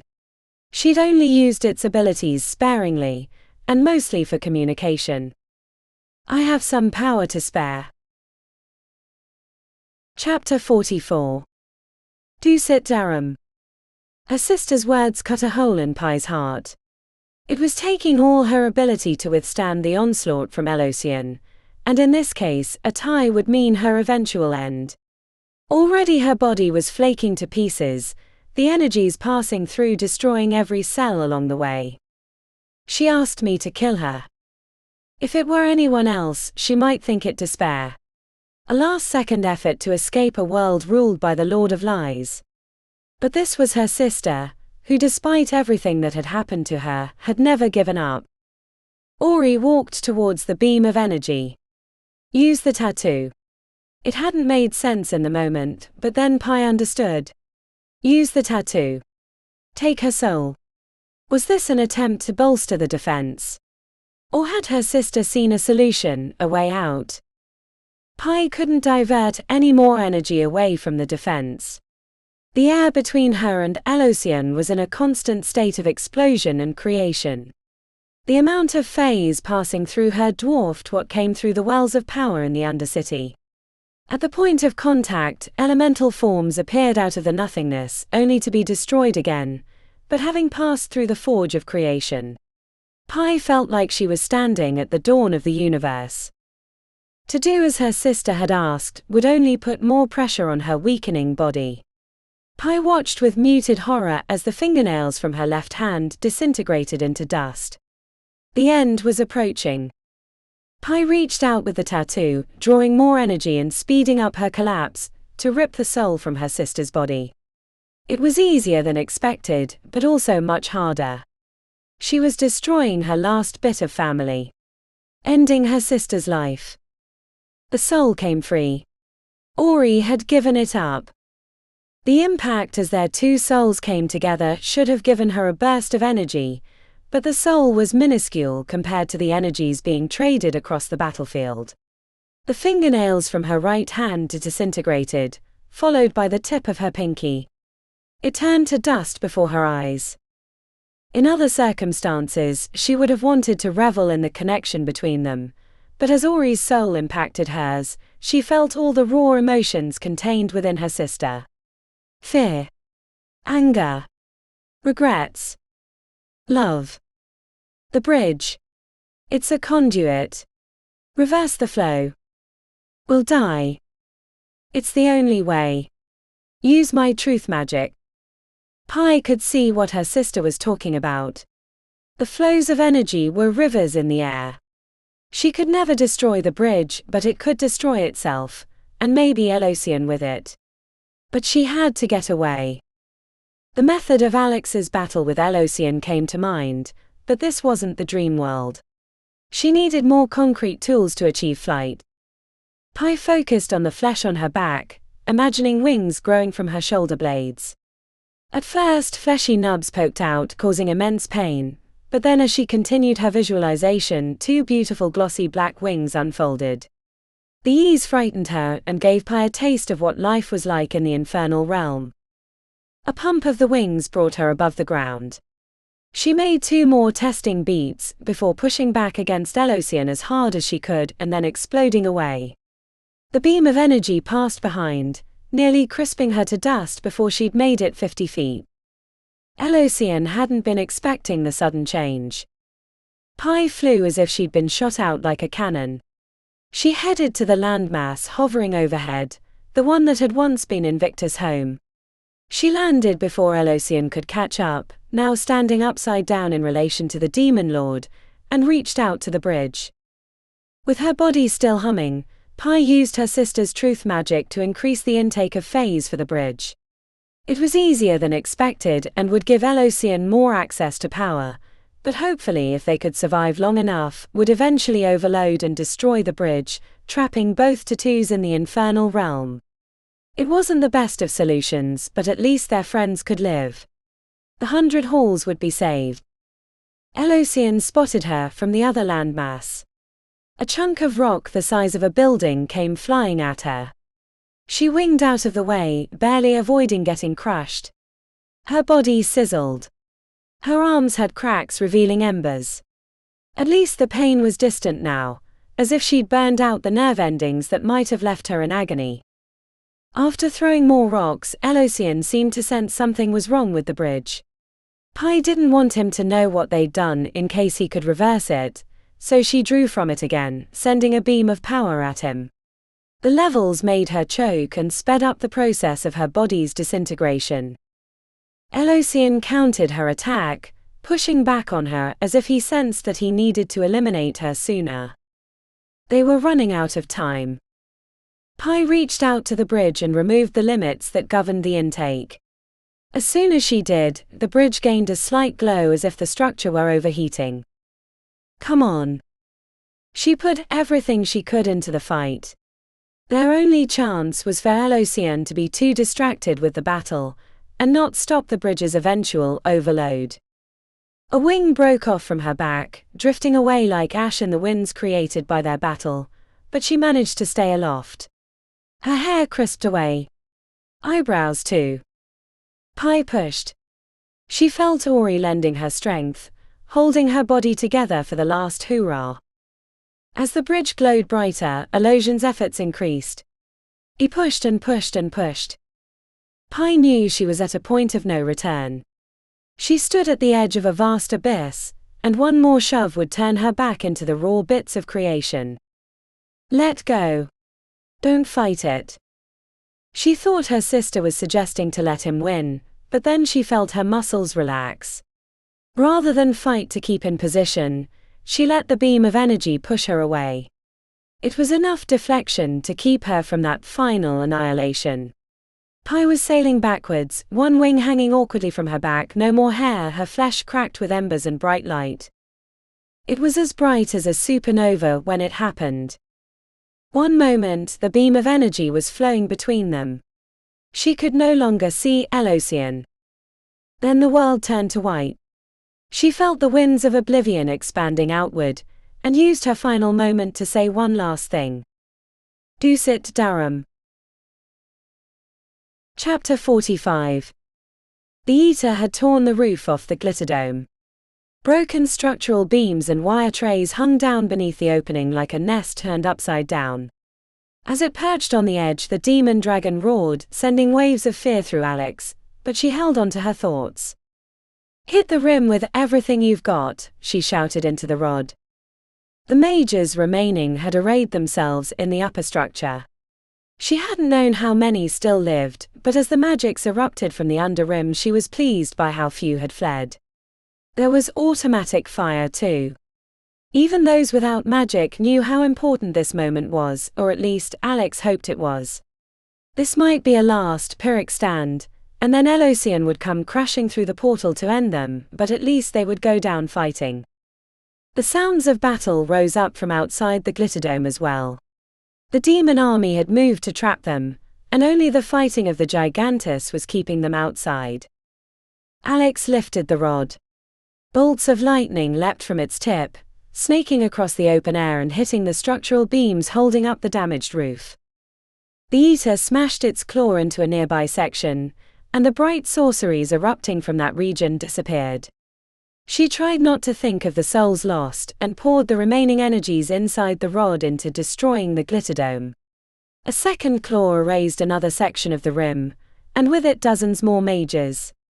It was moving around the outside. She was halfway across from it, but it wouldn't take long for the Eater to finish them all. Alex realized a problem with her plan. If the Eater wasn't beneath the rim, then it might not take it down when it collapsed. The creature could fly out before it was trapped. She refocused the rod at the Eater, knowing that it would barely injure it, but wanting it to come down to her level. The crackling bolts of lightning hit the Eater around the jaw. The creature leaned its head back and roared in agony. "You've done it now, Alex," she told herself. The Eater flew across the ripped-open glitterdome, landing on the curve directly above Alex. It was like staring into a black hole. All thoughts left her head as she raised the rod and sent the last remaining reserves of energy at the Eater. As it lifted a claw black as night, a crack ripped through the air like a nuclear explosion. The Eater shifted as it clutched the rim, and then the upper structure collapsed inward. The Eater, having overextended to get after her, fell backwards. Alex was thrown to her knees as the structure shook and collapsed. Beams snapped and sparks flew. She threw herself into the interior area, but the concrete snapped and she was falling. The rod of dominion slipped out of her hands, and then there was darkness. Chapter 46. Zane had been on the western concourse inside the glitterdome when it collapsed. He'd been moving to a new location to fire his magics at the structure when it fell in upon itself. The cracking concrete threw him into a wall, but he managed to regain his feet and scurry to safer ground as everything disappeared behind him. As soon as it went, his first thoughts were of Alex, who was back where the collapse was centered, but then he was too busy avoiding more falling structure to give it any more thought. Dust filled the air, and it was only by reflexes and luck that he avoided getting impaled or crushed. When the shaking finally stopped, Zane was somewhere in the mid-level, based on his narrow view of the city. He had a dark vision enchantment, but brought a mage light into existence because there were many inside the collapsed dome that had no magics. Immediately, he noticed the light was dimmer than before. He paused, listening intently for the Eater to start trying to climb out of the rubble, but there was mostly silence, except for the crackling of stone. Zane stared at the light, the realization of what the Eater's silence meant hitting him in the chest. He dipped to one knee, his hand cupped over his mouth. It was both joy and anguish. If his magic had dimmed, then the portal had been closed, but that meant that Ori and her sister were stuck there at best, and likely perished in the explosion such an event would create. The cries of the trapped reached his ears as people found themselves in the darkness. He pushed away his sorrow and focused on rescue. They still had an army of demons outside, and an enormous one buried in the dome. A little investigation and Zane found he was on a piece of outer concourse that had remained. The entire interior had collapsed on itself. Zane found a pocket where a group of defenders had been trapped. He managed to push aside the concrete slab, revealing 6 people with superficial wounds. He sent the mages to help with rescue. The others asked how they could help. He didn't want to send them to the street because of the fighting, but as he paused, he realized the sounds of battle were distant. The next few hours were a blur. The closing of the portal made the demons less effective, allowing the defenders to break their lines. Once they were scattered about the city, they were easier to deal with. It had also reduced the magics of the mages, but less so, since they relied on the conversion of phase rather than the raw aspects of creation. The fight had shifted in their favor. It wasn't long after the collapse that Zane realized the Eater was either trapped or dead. He hoped the latter. Maybe it had been connected to Elocian somehow, or the closed portal had prevented its invincibility from saving it. Zane ran into Kitty and Nandi outside in the street. He was carrying a protector mage with 2 broken legs out of the building. He set the guy onto a cot in a makeshift medical tent that had sprung up, and turned around to find the 2 of them. They were covered in blood and dust, but looked better than most coming out of the collapse. "Did we win?" asked Nandi. Her clothes were torn. She wore a grim countenance, the horrors of the night reflected in her eyes. "I don't know," he replied. Nandi stared into the distance. "Think the Silverthorns survived?" Her question hit Zane in the chest. He'd been trying to avoid the thought, but it was like a 1,000-pound weight had been put on his shoulders. He collapsed onto the concrete. "Nandi," said Kitty. "What?" Nandi looked to Zane, realization hitting her like a smack to the forehead. "I'm so sorry. I didn't know." Zane swallowed. He tried to talk, but it wouldn't come. "Have you seen Alex?" asked Kitty. "Or Lenny?" "There are tents all over the area. They might be in one of those," said Zane. Red-eyed and with squeezed lips, Kitty shook her head. "We've been around the entire dome." "What about Andromeda?" Kitty's forehead smoothed. "She's helping the wounded near the south side of the dome." Zane nodded, relieved that some of them had survived. "Alex wasn't far from me when it collapsed. She might still be in there. Don't know about Lenny." He gathered himself, and the 3 of them went back into the Glitterdome. The fallen structure was creaking and making little noises of adjustment even as they crept through the gaps. He'd heard at least 3 secondary collapses since he'd survived the initial one. "Hello? Anyone in here?" shouted Kitty as the soft glow of mage lights floated above their head. They searched for the better part of an hour, methodically moving through the wreckage. He at least wanted to find Alex's body, so that she could be given a place of honor after all this was over. He hadn't known her until a few days ago, but her addition to the Order had been pivotal. Her strategic genius had allowed them to survive against all odds. Zane had mentally prepared himself for her death when Nandi shouted, "There's someone back here." It took finding some beams to hold up a wall that looked ready to fall, but eventually they reached the space underneath the twisted steel and concrete. Kitty crawled through the gap and carefully pulled Alex's body out. Her face was covered in dust and dried blood. "We're too late," he said, crouching down to help. Zane felt how warm she was to the touch the moment Kitty said, "No, she's alive." Alex's pulse was weak, but she wasn't bleeding anymore. Her injuries hadn't been bad enough that she bled out while being trapped. He carried her reverently to the medical tents, finding one of the healers. "She needs attention. Please. She's the reason we survived this." The woman wrinkled her forehead but accepted Alex's unconscious body. "We'll take care of her. You should go get some attention yourselves." They ignored the comment and headed back into the wreckage, finding another 14 people in 3 separate areas during the late hours of the night. When they were coming out after the 3rd rescue, they found Lenny limping along the sidewalk. His entire left arm and shoulder was in a cast, and he could barely put weight on his right knee. His riot shield was on his back, but it looked like it had been shorn in 2. "Takes a lot to break my bones," he said as he accepted a hug from Nandi. Zane squeezed his good arm while Kitty gave him a nod. "We found Alex," said Nandi, looking like she was close to tears. The night had taken a lot out of them. Zane knew he was only operating on reserves, and the fear that he would have to confront what happened to Ori if he stopped too long to think about it. "Do you feel that?" asked Nandi, glancing around. The sky had begun to lighten, though it was hard to tell with the dome blocking the outside. Lenny lifted his chin and nodded back the way he'd come. "I heard from others that there are still demons roaming about the city. I was thinking of tracking them down. Finish this." "Count me in," said Kitty, also looking to the sky. "Me too." They looked to Zane, who said, "You know I'm coming." As they prepared to return to the city, a bright flash at the tip of the spire made them hold up their hands to block the luminance.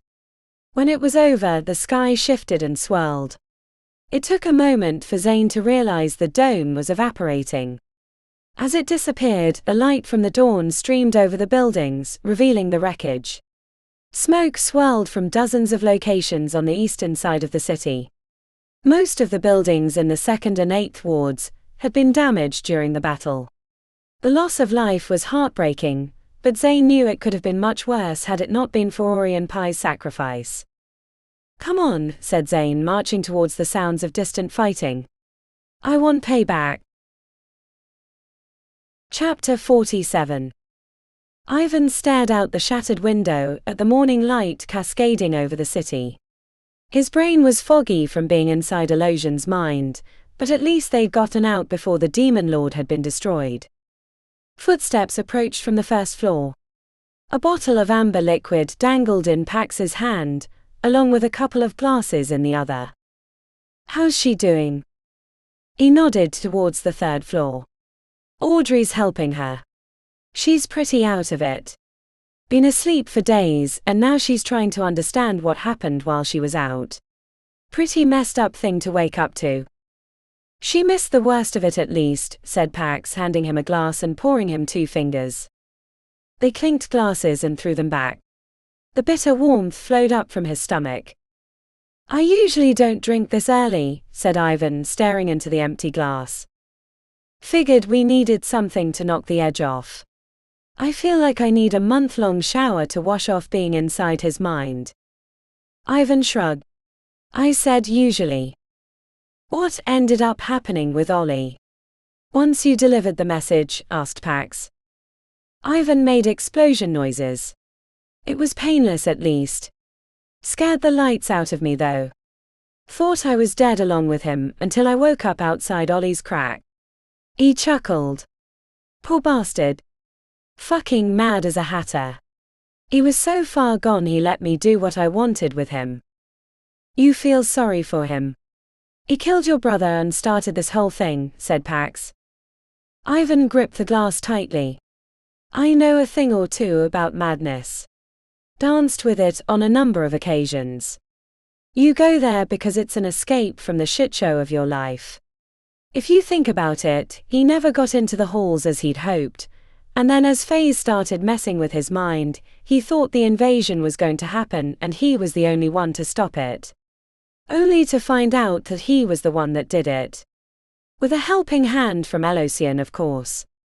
I think there's going to be a lot of people waking up with a feeling that they've been believing some very odd and dangerous things.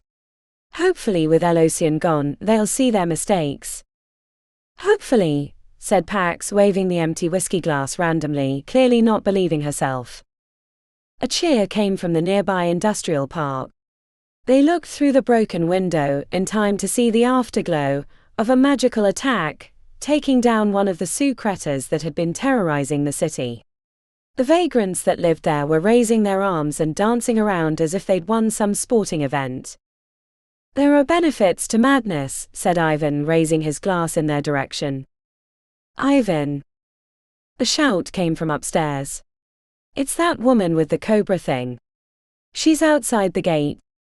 They moved to the opposite window to see Sammy and the cobra-headed creature standing in the street. "Speaking of people waking up from Elosion's whispers," said Pax. "Her." Pax lifted her shoulders. "While you were guiding Ollie, I peeked in the rest of the whisper holes. I found one that I thought was hers. That's a bad trip to wake up from." Pax headed down the stairs to where Carly was waiting. They went into the concrete area surrounding the place. The wards and protections had long been destroyed. Ivan looked up at the scars on the building from their last battle. The coal smoke breath had covered the brick in soot and warped the window frames. "Are you sure about that?" he asked as Pax approached the gate. "She could have knocked it down herself. She came to talk." Ivan helped Pax open the broken gate. The whole thing wanted to fall inward, but the wire ties and duct tape they'd used to put it back together held. Audrey watched from the 3rd floor. He gave her a wave to let her know it was okay. He hoped he was right. "Hey Sammy." The short-haired girl looked blank as if she wasn't sure why she'd come there. "They killed my cousin," said Sammy, looking directly at Ivan. Pax started to speak, but Ivan put a hand on her arm. She raised an eyebrow as if to ask, "Are you sure?" and he gave her a nod. "If you mean the Charmer family killed your cousin, then you're correct," said Ivan. Sammy's hand squeezed to fist. The cobra-headed creature bristled with aggression, its brass-covered wings expanding outward. A word from her, and he'd be a pincushion. Ivan whispered Pax as a warning. "I won't lie to you. You deserve that much. My father was an evil man who wanted immortality. He used some members of the societies to test their theories on unsuspecting people. The victims died terribly. I'm so sorry for your loss. Your cousin didn't deserve that." "I want my revenge," said Sammy through gritted teeth. Ivan held out his arms. "If you must, then you must. I had nothing to do with it, but I understand the need for vengeance. I helped the guy who killed my brother, Ares, get annihilated by a level of sorcery that would give anyone a major pucker. I know I'm still unclenching my sphincter, and it's been hours since it happened." Confusion passed across Sammy's face. She didn't know how to take him. Most didn't. "There's not much left of my family. Might only be me. Vic killed Solstice. Ares got murdered by a phase-mad crazy vagrant. Then Morgana sacrificed herself to save the rest of us. And then my sisters were at the Glitterdome when it collapsed. Don't know if they're alive. Like I said, it might only be me, but if you want revenge for what my father did to you, I understand." Ivan walked forward with his arms out, positioning himself in breath range of the cobraphon. He knew Audrey would be freaking out, watching from the building, but it felt like the right thing to do. Sammy stared at him like she was about to kill him. The veins on her forehead bulged out, and the tendons in her neck stretched from the strain. She was going to either kill him or give herself a heart attack. Then a sob broke through the wall. Sammy seemed almost angry about it, putting her fingertips to her face as if to check that it was hers. Then the dam broke and she bent over, pain flooding out through her tears, body shuddering. Pax approached, giving him a nod of approval as she passed, and threw her arms around the grieving Sammy. The cobraphon looked equally confused, and then it walked away and curled up on the concrete as if it had had enough of the day's events. Chapter 48. The wreckage of the 2nd and 8th wards looked like bombed-out war zones from the top of the spire. It had been 3 days since the invasion. Hundreds of construction and emergency vehicles lined the streets. Smoke no longer drifted from the buildings, but even as she stared down, Kitty could smell it as if she were down there. The mix of ozone left over from countless sorcerous acts, the stench of bodies not yet found, and gas lines leaking into the air. A wizard's coffee at the edge of the 9th exploded from a busted line that caught a spark. "The whole world is watching," said Zane, coming up from behind, sipping on a cup of coffee. "Can't sleep?" The bags under his bloodshot eyes were heavy. He lifted the cup. "Gave up." "Think they'll rebuild it?" she asked, wanting to keep the conversation to small talk. There'd been so much heartache the last week. Kind of an iconic part of the city. It wouldn't be Invictus without the Glitterdome. Might even be a bigger draw than before, once they get that thing out of there. The body of the Eater could be seen through the sections of collapsed dome. Construction cranes had removed the north wall where the worst of the damage had been. The glossy black skin of the enormous creature could be seen in the sunlight. "Gonna stink to high heaven unless they can get it out soon," said Kitty. Zane stared into his coffee cup. "Have they figured out a new date?" Kitty hugged her arms to her chest. "Next week sometime. They'll do Mori at the same time as Ares, though the funeral director didn't want to because we don't have a body. I told him there'd be a body if he wouldn't do it." The chuckle from Zane put a smile on her own lips. "That was probably a little too much, eh?" He lifted a single shoulder. "How are the others?" Andy's been at the Golden Willow in her Bonnie costume, cheering up the people injured in the attack. Ivan's doing Ivan things, but at least he has Audrey to keep him sane. Relatively, anyway. It still doesn't seem real. No. I'm sorry about your father. Kitty shot him a look. Don't be. He got what he deserved. Bloody traitor. Look, said Zane, tapping on the window. Another protest. She couldn't read the signs given how high in the spire they were, but she didn't have to. She'd seen them on the way in. They'd read things like, Demon Victus must go, or no demons in our city, or destroy the halls before they destroy the world. The camp of Gigantus was set up around the campus of Animalians. There were police guarding the encampment to protect the protesters. What do you think he's going to do? Even the Herald has come out strongly against Invictus. Some patrons too. I would have never thought it. If it weren't for the Gigantus, we wouldn't have survived long enough to take down the Eater. It's not like people don't see non-humans in the city on a regular basis, said Zane. Fear drives people to do foolish things, but hopefully it'll blow over in time. Right now it's fresh in their minds. I made the mistake of switching on the TV. Every channel is talking about it. The end of the world can do that, said Zane. But they don't know how close it was. The news reports are only saying that it was an attack. They don't know the danger Elocian presented. Probably better that way. Silence returned as Zane sipped his coffee and stared at the city far beneath them. There was a question Kitty really wanted to ask, but she didn't know how to broach it with him. How are you doing? She asked eventually. The rounding of his eyes said only one thing. He was grieving.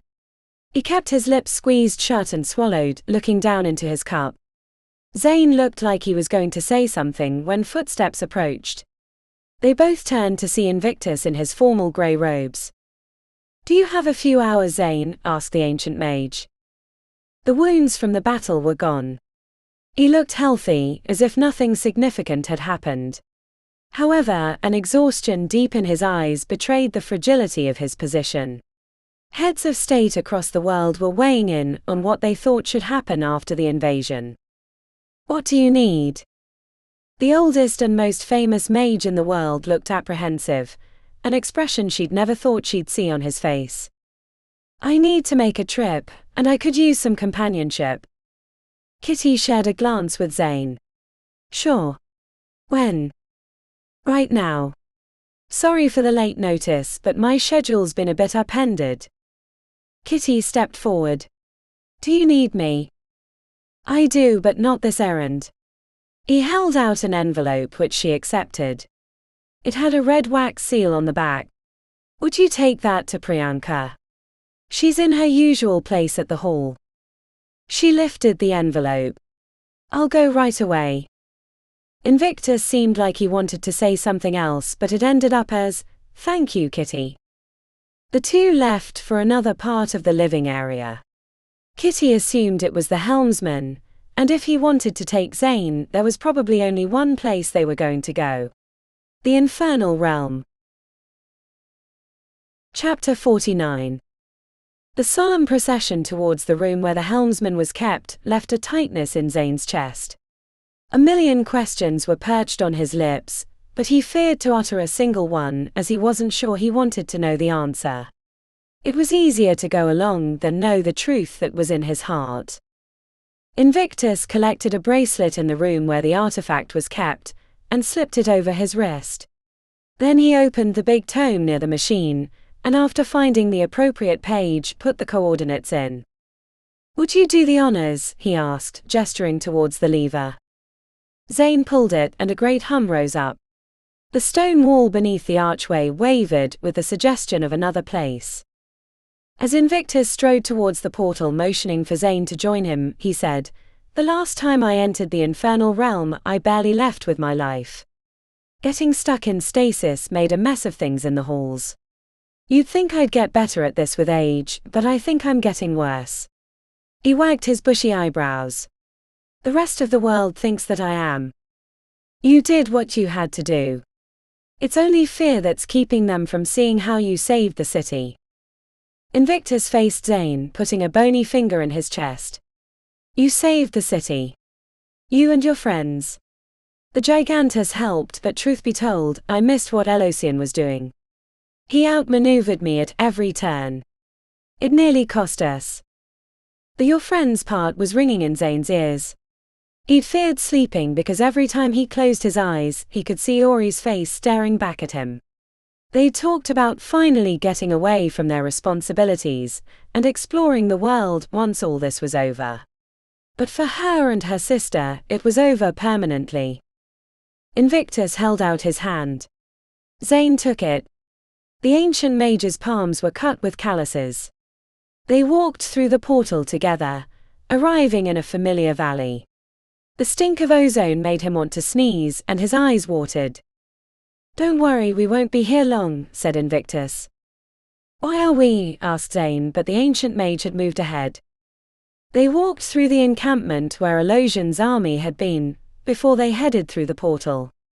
The twisted silvery archway remained, but the edges were blackened.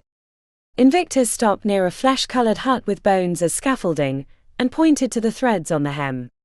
Zane peered closely, seeing the edges moving as if they were alive. They left the encampment area. Zane marveled at the knot mountains that ringed the valley. Jagged and fuzzy, they looked like grown crystals rather than formations made from volcanic eruptions like in his world. He forgot about everything that had happened, and took in the wonder of the infernal plain.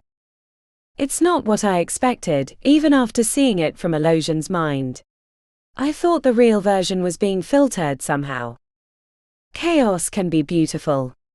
The bruise purple clouds during a potent thunderstorm, threaded with electricity. The violence of an earthquake. The way nature reclaims abandoned areas, glorious destruction reborn as new growth. In our world, or maybe I should say your world, these can be understood and adjusted for, but here the chaos is happening in your very cells. Every day creation is trying to change you. Beautiful but exhausting. It's why you left. It's why we left. They walked in silence for a long time. Zane spotted strange creatures in the crunchy grass-like substance they walked through. He saw a caterpillar made of orange rocks that curled into a ball and rolled away, only to get swallowed by something in the ground that Invictus motioned them away from. Are we in danger here? Invictus bobbed his head. In time the chaos will reclaim Elosian's kingdom and it will be as wild and dangerous as the Edgelands, but for now it's as safe as it can ever be. The haze of the sky parted after a time, revealing a second landmass hanging far above but separated by distance. He knew from the images in Elosian's head that the two had once been pulled together by the bridge. It looked like a chunk had been taken out of the mountain where it once was. Zane thought they would head towards the mountain to investigate the wreckage of the bridge, but Invictus headed down the center of the valley. A structure came into view after an hour of walking. At a glance it reminded Zane of the Spire. Impossibly tall, but with a double helix construction made from colorful blocks that looked fuzzy from a distance. The tower shimmered in the haze. As they approached, Zane felt like he was walking through a dream. He would have asked Invictus about it, but he seemed as curious as he was. The structure rippled as they neared. Zane thought it was a heat haze disrupting the light, but then he found that the tower was moving gently upward, or at least rotating, which gave the appearance of movement. Halfway to reaching the base of the helix tower, Zane spotted a flying creature hovering near the midpoint of the structure. He reached for his hidden blades and gestured to Invictus, who squinted and then seemed to relax for the first time since he'd come to ask for help in the Spire. What is it? Invictus' eyes glittered with thought. You'll see soon enough. The nearer they got, the more Zane's body tingled in anticipation. It was like his flesh knew what he was going to see, even though his mind did not. The flying creature spotted them on the final approach, then winged away, disappearing around the tower. Zane grew nervous, but Invictus seemed unmoved. A second figure appeared near the base, coming around from the backside, walking confidently towards them. Around the time Zane started to have an inkling who it might be, the winged being joined them. His heart leapt with excitement, even as his mind cautioned him that it could be an illusion, something inherent to the infernal realm that he wasn't yet aware of. Ori strode out of the haze, heading towards him. She broke into a run and he matched her. His eyes were filled with water by the time they reached each other. There was a brief pause, a smile and widening of the eyes, "Is it really you?" kind of thing. Then they smashed into each other.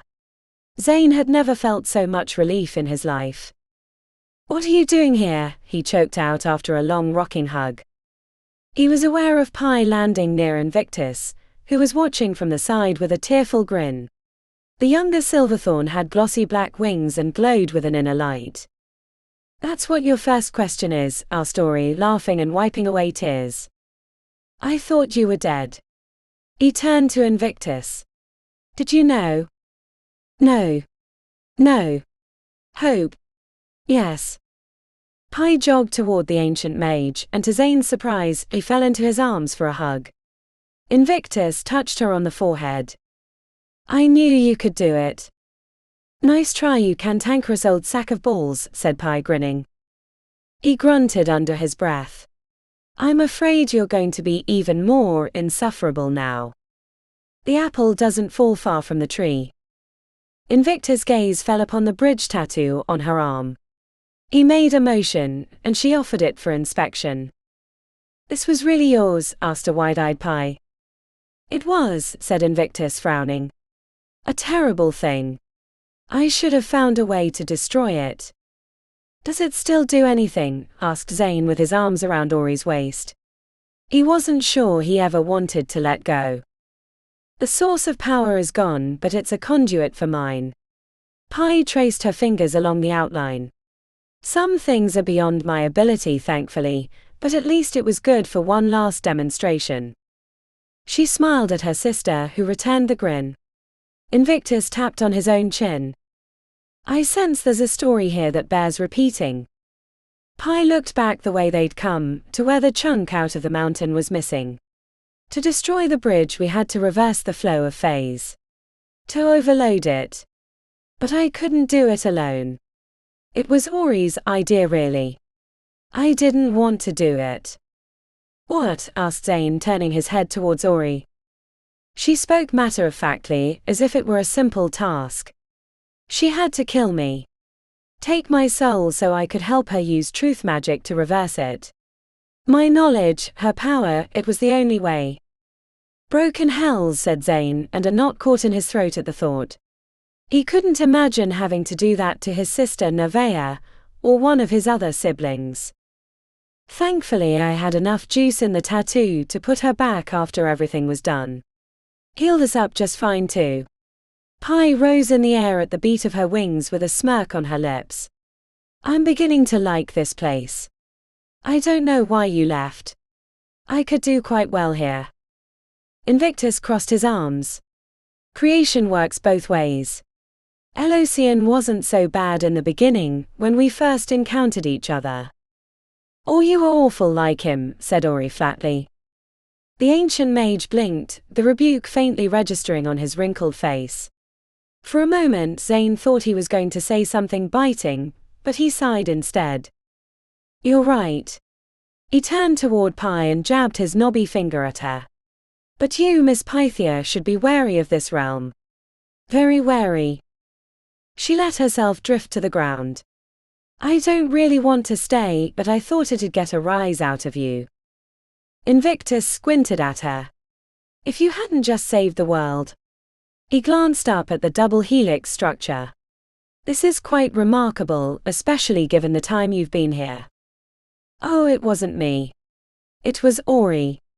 She made it grow out of the ground yesterday, and has been tinkering with it ever since," said Pi. Invictus turned towards Ori. "You made this?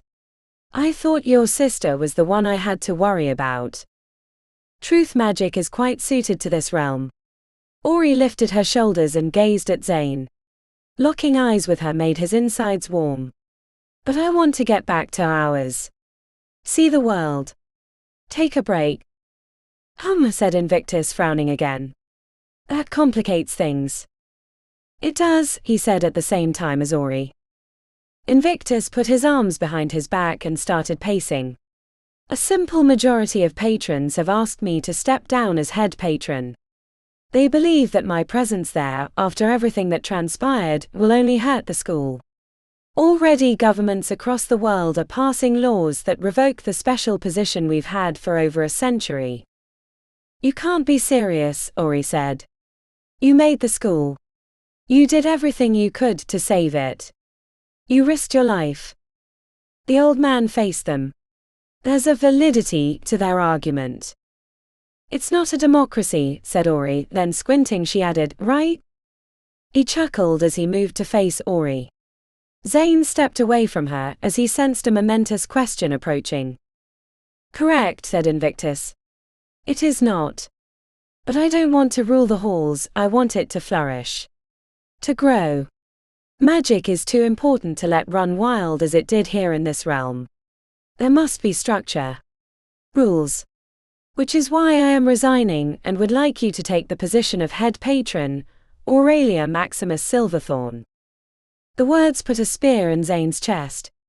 He didn't want to say anything, because the offer was something he imagined she wouldn't refuse, but the idea that they'd get away from their responsibilities evaporated. He felt empty inside. Ori choked. What? She blinked rapidly, mouth agape and eyes blank. I can't. You can, Invictus said simply. I don't want to, she said, looking into Invictus' eyes. I'm sorry. I'm honored beyond words. Confused as well. Why not one of the patrons? They have more experience, more insights into what needs to happen. It's too much. Invictus didn't say anything for a long moment. I'm picking you because you are not one of the patrons. Besides having conspired behind my back while I was missing to replace me, they've let their personal ambitions overtake the needs of the school.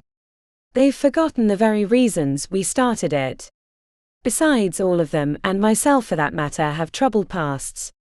I have a feeling that there will be a renewed interest in digging up dirt on those of us that have been around a long time. And I have a lot of dirt. Enough to make the world's longest mountain range if we wanted. We know about some of it, said Zane, nodding towards Pai's tattoo. In the tattoo, Alex used the GameMaker's arcane tech to peek into its past.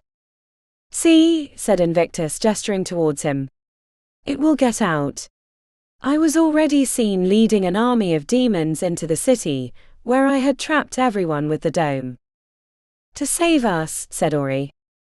Most people don't see it that way. And truthfully, I would like to find a place for them to live. I made them that promise many thousands of years ago before I came here. Possibly Montana's, since others are already there. The stories about the Montas give me hope that being away from the creative destruction of the infernal realm will give them a chance to live like normal beings. It will take time. Time I won't have if I'm running the school. I'm honored. Beyond honored, but the answer is no, said Ori, looking over at Zane with need in her gaze. The numb feeling he'd had when Invictus had asked the question faded. Maybe later on, but for now, I want nothing to do with that kind of responsibility. I want to actually live my life. Maybe have a family. See the world. Zane felt like he was going to pass out from happiness. The grin on his lips stretched his face. Are you sure? Asked Invictus. I am, replied Ori while looking directly at Zane. Very well, said Invictus, gaze flitting between them. I understand. Ha, said Pai, fidgeting with the talon at the end of her glossy black wings. What idiot are you going to get to do the job now that my righteous sister isn't going to do it? Invictus faced her. You. Pai started laughing and then she realized he was serious. Are you nuts? I've been accused of that on many occasions. Most recently by you, if I recall, said Invictus.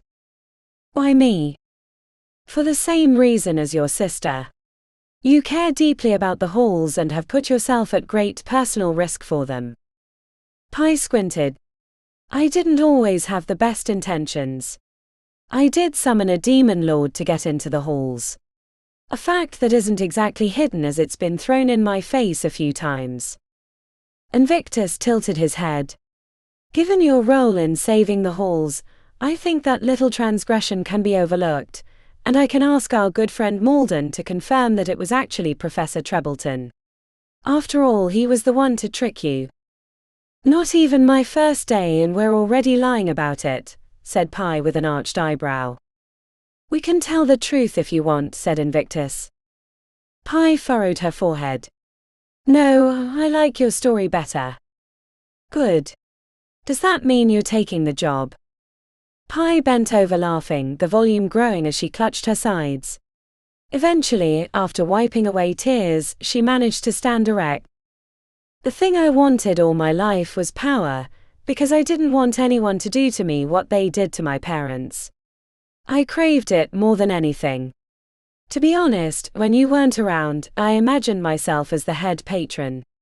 That figuring out how you died would mean I might get the spot. Sure, Ori would be better, but I wanted it. But over the years, I've gained power. More than any one person should have. The soul fragments. The deals with Radislav. And now I have the tattoo, and while it's no longer connected to the infernal realm, it's quite powerful in its own right. And then there's the battle with Elosian. I channeled so much phase through my body, I nearly disintegrated before the bridge blew. I've had more phase pass through me than most mages under 500 years old, I'd bet. Pi paused, smirking to herself and shaking her head. Now I understand the paradox of power. The more you have it, the more others want to take it, or trick you into doing what they want. If I hadn't joined the halls, my life would have been much simpler. Boring but mind-numbingly simple. Do you regret your choices? Asked Invictus intently. Pi blinked, looked up from her thoughts. Oh hell no. Not in a million years. But I know enough now not to crave gaining more. It only courts more danger. She tilted her head back and forth. It might be fun to stay here for a few decades and create some really wicked things, but it's not worth the price. It is quite fun. I doubt they still stand, but I built some wondrous, logic-defying structures in my time, said Invictus fondly. But you're right. It's not worth the risk. Things will change soon enough. Other beings will fill in the vacuum left by Elosian. Do we have to worry about them? Asked Zane. No. Not for a long time. Invictus turned back to Pi. Are you accepting the position? Do I get to have my own administration? Assistants and all that? Asked Pi. The 100 halls will be yours. If you wish to fire the entire staff, it's up to you, but I wouldn't recommend it. I wasn't thinking anything like that, but I figure I'll need some help. I know my strengths and maybe, just maybe, a few of my weaknesses. She had a glint in her eye, but didn't look ready to spill the reason for it. Excellent, said Invictus, clapping his hands once with a surly grin on his lips. We'll work out the details in the coming weeks. Meeting with the patrons, all that, before we make the official announcement. Pi seemed suddenly regretful. I feel like I just made a mistake. You look entirely too pleased by this development. You'll find out soon enough, said Invictus, laughing. He checked around them. Shall we return to the Spire? Or do you need a few more days here? No. Just killing time. Pi closed her eyes and the wings fell away from her back, collapsing onto the ground. She stretched by placing her hands on her lower spine and arching her back. There. That's better. My muscles aren't built for it. Ori squeezed Zane's hand, the promise of finally being alone together reflected in her eyes. Returning would be great. The four of them held hands, and when they were linked, Invictus activated the bracelet. Zane felt relieved, comfortable with the fact that he would never step foot in the infernal realm again. Chapter 50. The week directly after the invasion was a blur to Alex. And a bit of a letdown. She'd taken the job to help the Order of Merlin with a task, only to find herself leading the defense of the city using the Rod of Dominion. After getting patched up at Golden Willow, she'd attended the dual funeral for Ares and Morgana Charmer. The city had been filled with the sad events as thousands upon thousands had lost their lives due to the incursion of so many demons. A few had managed to flee back into the Undercity or escape into the wider world once the dome had fallen, but most had to be hunted down, a task that was dangerous as many of the people who went after them didn't have the training or magic to deal with the threats. The scars of the battle were mostly confined to the eastern quadrant of the city, but there were little patches of destruction in every ward. A mantic had broken into the Herald of the Halls, and only the heroic actions of the staff, led by the owner, had killed the creature before it did too much damage to the printing presses. A group of Ferrum had broken away from the main group and terrorized the Enochian district, until the residents, experienced with supernatural happenings, rallied together to put them down. A massive hellhound got into Wizard's Wax Museum, and ended up mistakenly gorging on the wax figures. The creature was found near dead with an enlarged belly and melted wax leaking out of its mouth.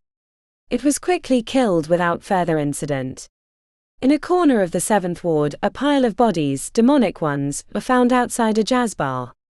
No one claimed the feat, but the nearby residents found solace in the safety of their neighborhood. Alex heard all sorts of stories about the heroics and tragedies of the students and teachers of the halls. Many were lost in the initial rush to the defense of the city. Almost a third of the student body was said to be dead. The professors and instructors fared better, if only because they had more tools for their defense and the wisdom not to rush into danger. No patrons of the major halls had died, but a few of the smallest halls no longer existed after the fight. The visitation for the two charmers was held a few days after the funeral, due to the difficulty of getting everyone from the order back together. It was held at Ivan and Audrey's place in the 10th ward. When Alex arrived, she was surprised how festive the event seemed, with everyone laughing and drinking in the open space of the bottom floor. A brown and white dog came bounding up when she slipped through the door. Alex crouched down and rubbed the dog's ears before it disappeared back into the crowd, hunting for more pets. She spotted Ori and Zane standing together in the corner, foreheads nearly touching, focused on each other as if no one else was in the room. She knew they planned to leave the city of Sorcery, head to Paris to visit Zane's sister, and then travel the world. She was a little jealous, but less than she might have been, knowing how much the two of them had sacrificed to save the city. Alex wasn't used to parties. Or at least not the gathering kind.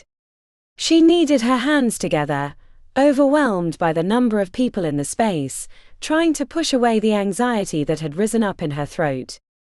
She hadn't felt this nervous about being around other people since her high school years. She spotted Nandi in a frilly black dress with golden hems that made her glow, surrounded by a group of people wearing equally fashionable clothes, coterie and other top halls, she imagined. Lenny stood in her group, looking as uncomfortable as she would have felt. In the middle of a fight, Alex had no issue with barking out orders, but this wasn't her kind of battlefield. She shifted into the open kitchen, searching for something bubbly to drink, mostly for something to have in her hands. The others were scattered around the room. Kitty was chatting with a statuesque blonde that looked like Celeste de Gastine in the corner, but Alex couldn't imagine why the patron of alchemists would be at the gathering. Sitting at the corner of the L-shaped couch was Pax in deep conversation with an older woman that Alex recognized from her mom's TV shows, a famous singer or actor, she couldn't remember. Maybe a patron, but she'd never been much for celebrity spotting. Carly was lying at the woman's feet as her ears were getting massaged. As she scanned the room, she realized there were more than students at the visitation. The youngest charmer, Andromeda, was holding court near the stairs, surrounded by a group of well-dressed students that were completely smitten by the alumnus of the weird circus. She wasn't wearing a Mystique costume, but her outfit had the appropriate amount of sparkle to hint at the performer in her. Andromeda's role in defending the city of Sorcery had led to a massive spike of interest in the traveling show. Ivan and Audrey came down from the upstairs, leading a group that had probably been on tour of the research area. Alex sipped her drink, making a little exclamation when the bubbles hit the back of her throat. A wave of euphoria hit her briefly, then her mind returned to its normal nervous state. It packs a punch, doesn't it? The familiar voice had her spinning around to find Pi approaching from around the kitchen island. She was wearing a sleeveless dark grey dress that showed off her arms and, most importantly, the bridge tattoo. There was something about the embroidered runes on the edging of her dress that was familiar to Alex, but she couldn't place it. Pi's hair was artfully spiked, but not in the punkish way it was when they'd first met. She seemed more put together. Maybe even professional. "You look great," spit out Alex, blushing as soon as the words left her mouth. She squeezed her eyes shut momentarily before peeking. "Hey, Pi." Pi gave a brief curtsy, eyes glittering with mirth. "Thank you. You look outstanding yourself." Alex reflexively smoothed away the wrinkles she was sure were on the front of her dark blue dress. "I haven't worn a dress in a long time." It had been since her dad's funeral. She smiled to hide her discomfort. "I should have found a better outfit than the discount store. Everyone looks so great." Pi touched her on the arm, which sent a shiver down her spine. "You look fabulous. Better than fabulous. I was wondering when you'd get here." Alex laughed and took a sip from the bubbly drink to hide her nervousness. She'd been sitting in her apartment, wondering if she should attend the visitation, since she'd been a last-second addition to the group. She felt like an imposter. "I was fussing with my hair," she said, regretting it instantly since it was the same style she always wore. "I've been wanting to talk to you," said Pi, studying her closely. The intensity of her gaze made Alex warm inside. "I know. I need to give the rod back. It's just sitting in my apartment." Pi snorted, covering her mouth with a cupped hand. "You have the Rod of Dominion just sitting in your apartment? What a riot. To think we rescued that thing from an Egyptian tomb, and now it's just lounging around like a walking stick."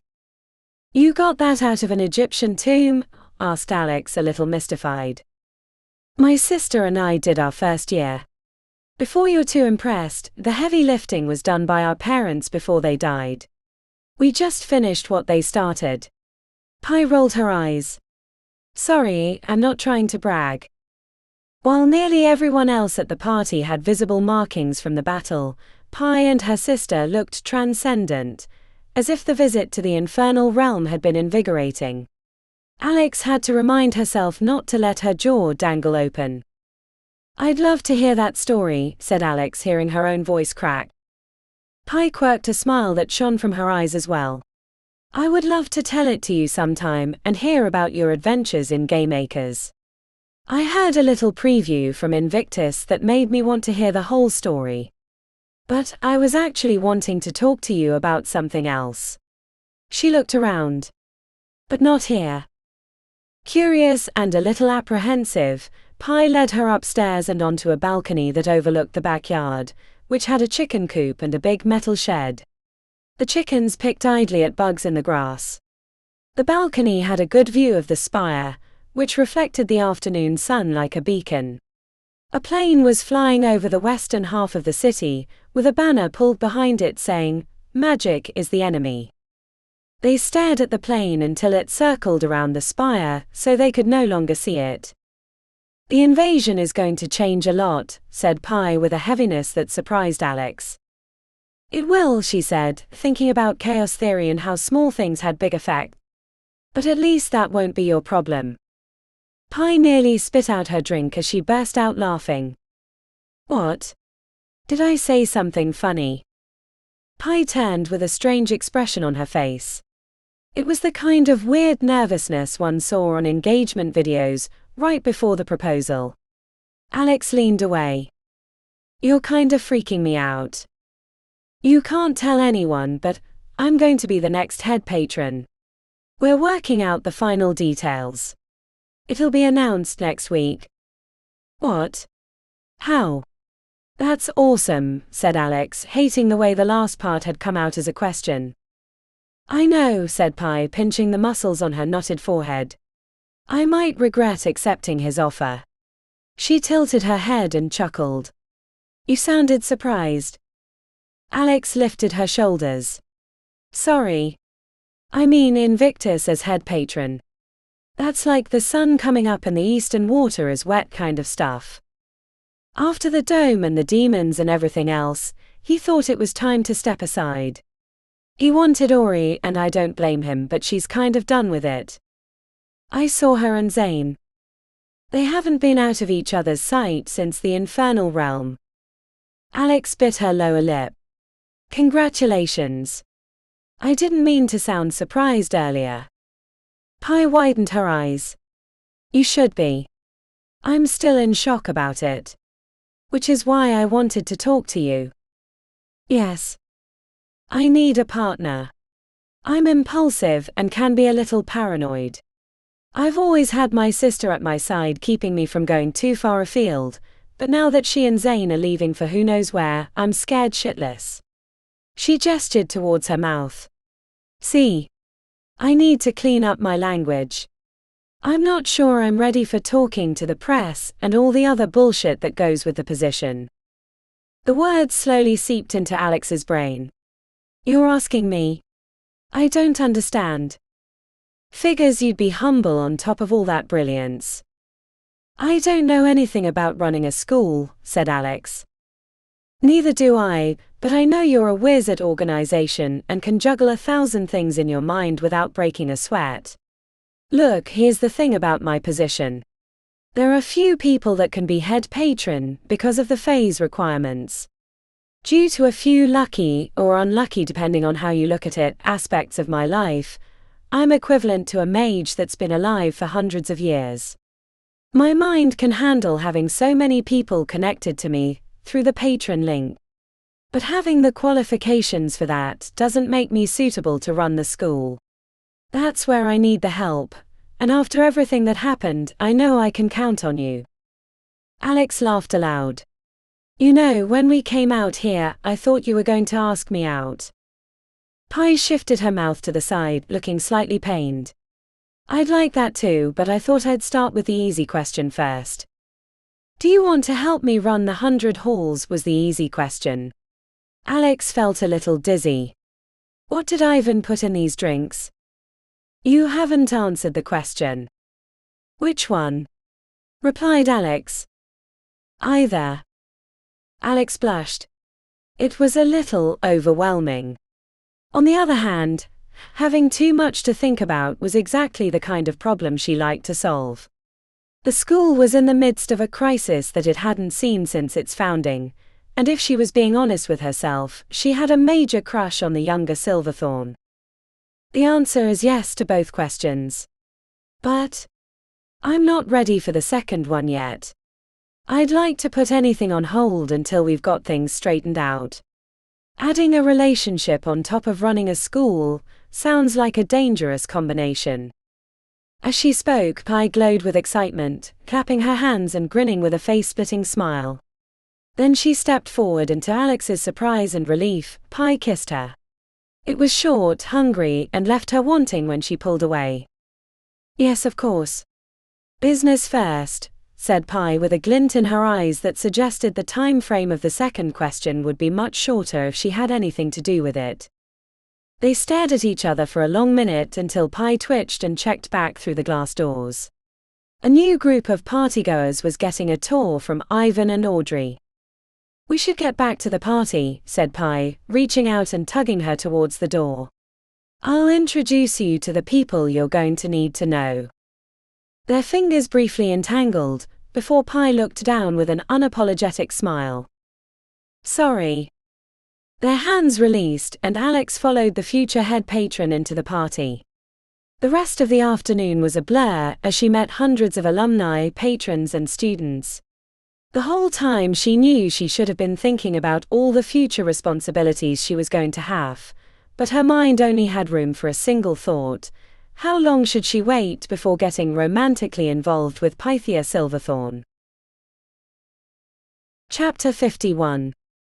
Pax stood on the end of the pier in the city of Magadan, a coastal city of Russia in the oblast of the same name.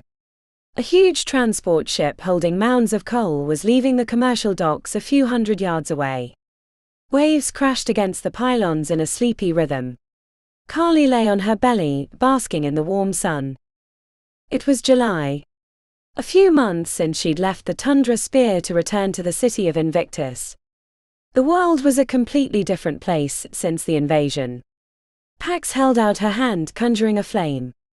She'd never been a powerful mage, but she'd never had to strain so much to create such simple magic.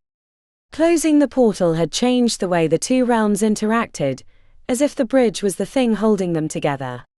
Before she'd left, she'd heard reports that the activity near the wells was much reduced. She'd thought about taking a trip with one of the others to finally see the famed wells of power, but she'd been too busy helping the Invictus Menagerie and Cryptozoo recover from the damage. The place the demons breached the surface was only about 12 blocks from the zoo and Animalians campus. While the invasion had flowed westward towards the Spire, the less disciplined demons separated from the main group, causing havoc. While some of the creatures in the zoo were capable of defending themselves, it wasn't like the Portland Zoo with maticores, mistrakons, and other dangerous beasts. Most of the smaller defenseless creatures were massacred or injured in ways that required extensive care. Almost the entire class of surviving Animalian students had foregone their summer plans to help the zoo recover. Pax had stayed as long as she felt useful, but after a month of 12 to 14-hour days, she knew the zoo would find its way back. Unlike some other parts of the city, the Glitterdome had been razed to the ground by the time she'd boarded the plane to Russia. There were already plans to rebuild it, bigger and better, utilizing new techniques of technology and magic to create unique entertainment experiences. Pax was glad the structure had been destroyed. It had been the place Morgana had sacrificed herself to save them from Elocian. To let it stand as is would have been an affront to her memory. She spotted the Tundra Spire an hour after she'd arrived on the dock. It slipped past the bigger transport ships. Preoccupied by memories of her time in Invictus, she hadn't let herself get too excited to see Okko, but once the yacht was in sight, she could barely breathe. Even before the ship had slowed to a stop, Pax leapt over the gunwale, dodging into the cabin to throw her arms around Okko, who was still piloting. She buried her face into his shirt from behind, inhaling his musty smell that reminded her of open skies. "Oh, how I missed you." He turned, touched her on the nose, then gave her a kiss on the forehead. "Tie off first." Pax stuck her tongue out at him, receiving a chuckle for her imprudence. She returned to the deck and grabbed a rope to hook to the cleats. When she was finished, Carly was sitting near the outdoor eating area, waiting patiently for Okko, who'd been near the bow. "Carly." He held his arms wide and Carly crashed into him, knocking him laughing onto his rear. He spent a few minutes thoroughly giving her scratches in his lap, while Pax looked on, both happy and jealous. When he was finished, they met in a hug. Pax closed her eyes and let herself feel every inch of his body against hers. "I thought I'd never see you again." Okko cupped the back of her neck as he slid his knee gently between her legs. Pax let out a little gasp. "It was probably a good thing I was away from the Spire during that time. I had no idea anything had happened until it was over." Pax put him at arm's length so she could see his face. "What would you have done if I hadn't come back?" He shifted his mouth to the side and knocked a strand of auburn hair from her eyes. "Mourned you, and then, depending on how things unfolded, found a new realm to live in." She pouted. "You wouldn't stay and fight?" Okko raised an eyebrow. "I fight for the creatures that cannot fight for themselves." The invasion was a human problem, brought on by the hubris of its head patron. Ex-head patron. He frowned. Oh, that's right. It was the girl who came here. The short-haired one. Pie. My condolences to her. Invictus left her with a mess. Pax smiled. She'd met with the others before she left. Alex had moved in with Pie in a suite somewhere in the Spire. The two seemed well suited to each other, and spent the time finishing each other's sentences about their plans for the halls. The school was a mess, but at least the two of them cared enough to help it recover, unlike Invictus, whom Pax decided she'd never really liked. She'll be okay. Was it really that bad? He asked, studying her face. I'm not sure I always trust what's in the media. A host of images rose up from Carly, a sampling of the dangers they'd encountered. His eyes widened. The pictures went on for a few minutes before he held up his hands. I guess they undersold how bad it was. He grew more concerned, gently placing his hands around her jaw. I didn't realize how close I was to losing you. You've survived so much already, I assumed you were fine. There was so much she wanted to say, but the words choked up in her throat. She'd managed to avoid dwelling on the past, not wanting to get overwhelmed while so many needed her. But now that she was back with Okko and the safety of their little ship, it was hard to hold back the flood. A tear leaked out, and she wiped it away with a thumb. It could have been worse. Much, much worse. He kissed her forehead again. I want to hear all about it. I thought we could go into town. There's a nice restaurant. Pushkina has the most divine borscht with goat cheese. It's so good I often wonder if it's been enchanted. Pax dug her fingernails into his chest. I'm hungry. Then when he opened his mouth she added, but not for food. Okko's eyebrows rose, followed by a sly grin. After you, he said, ushering her towards the interior of the cabin. A picture of borscht floated up from Carly's mind, followed by a whine. Afterwards, my love, Pax said to her companion over her shoulder. I have a lot of catching up to do. Chapter 52.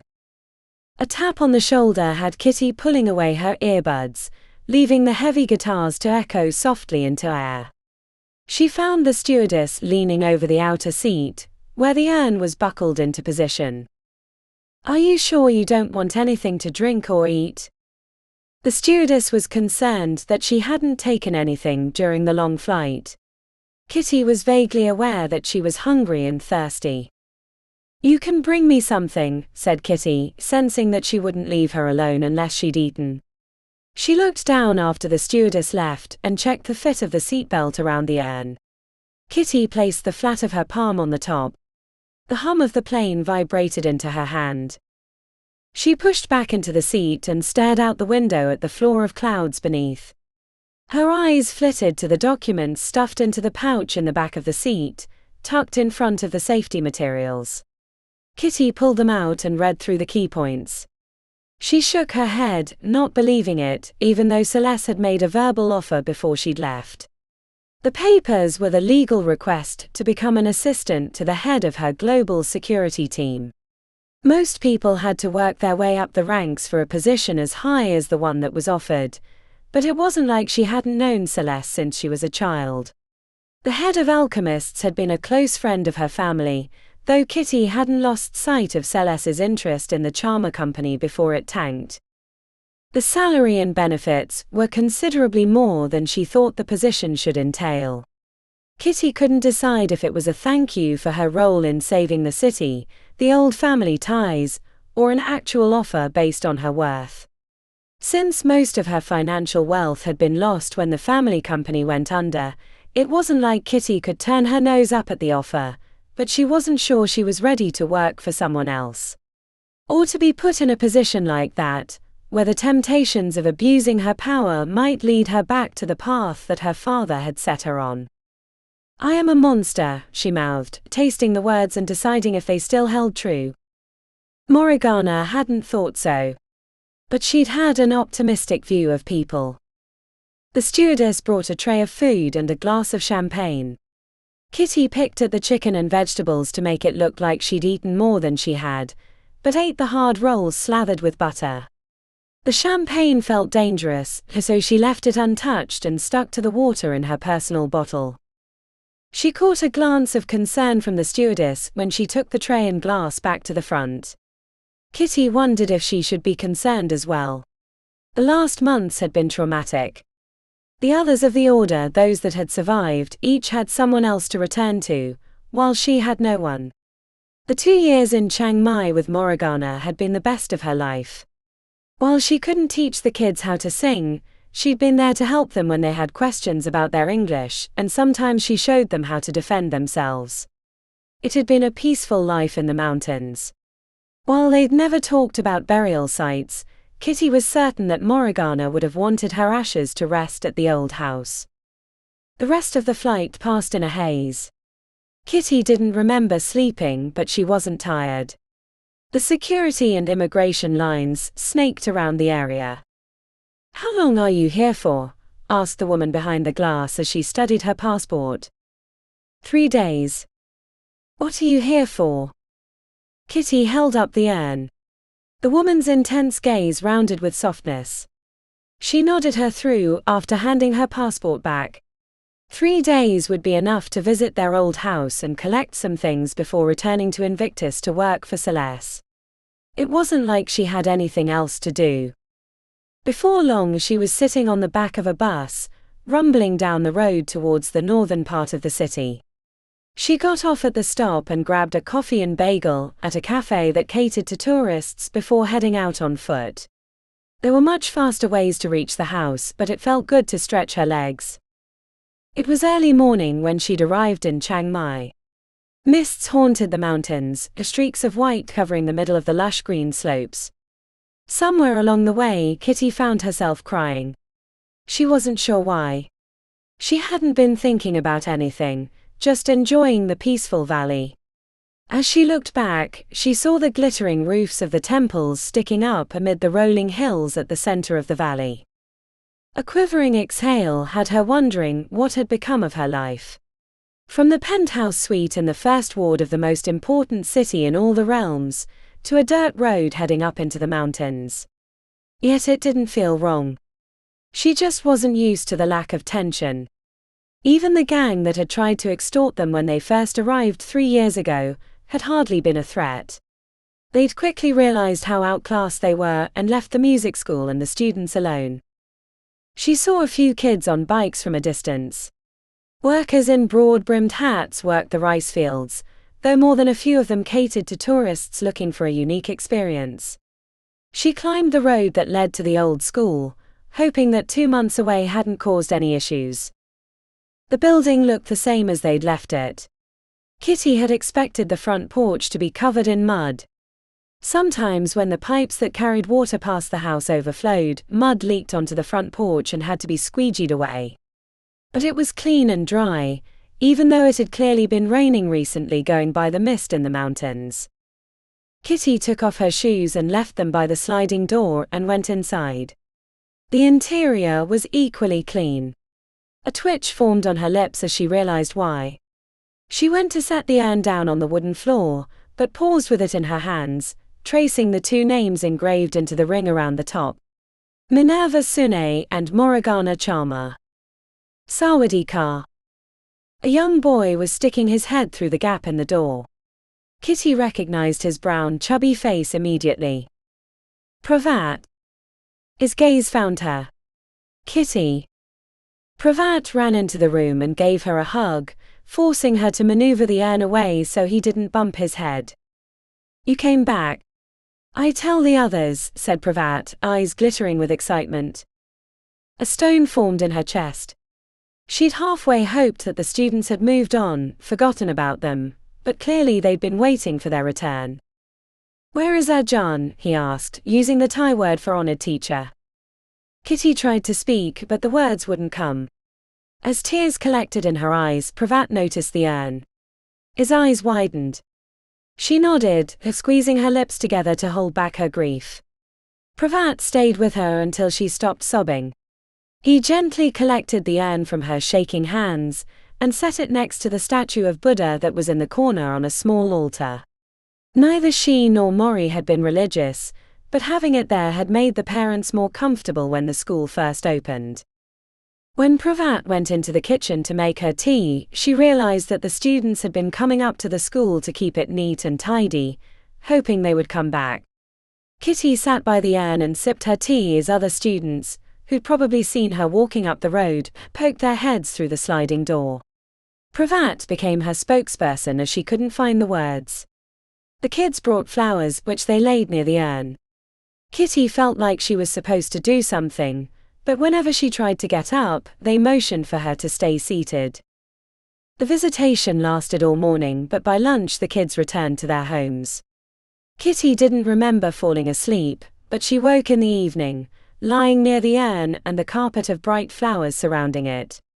She felt more tired after sleeping than she had during the day, but maybe she'd just been in shock and too numb to know she was exhausted.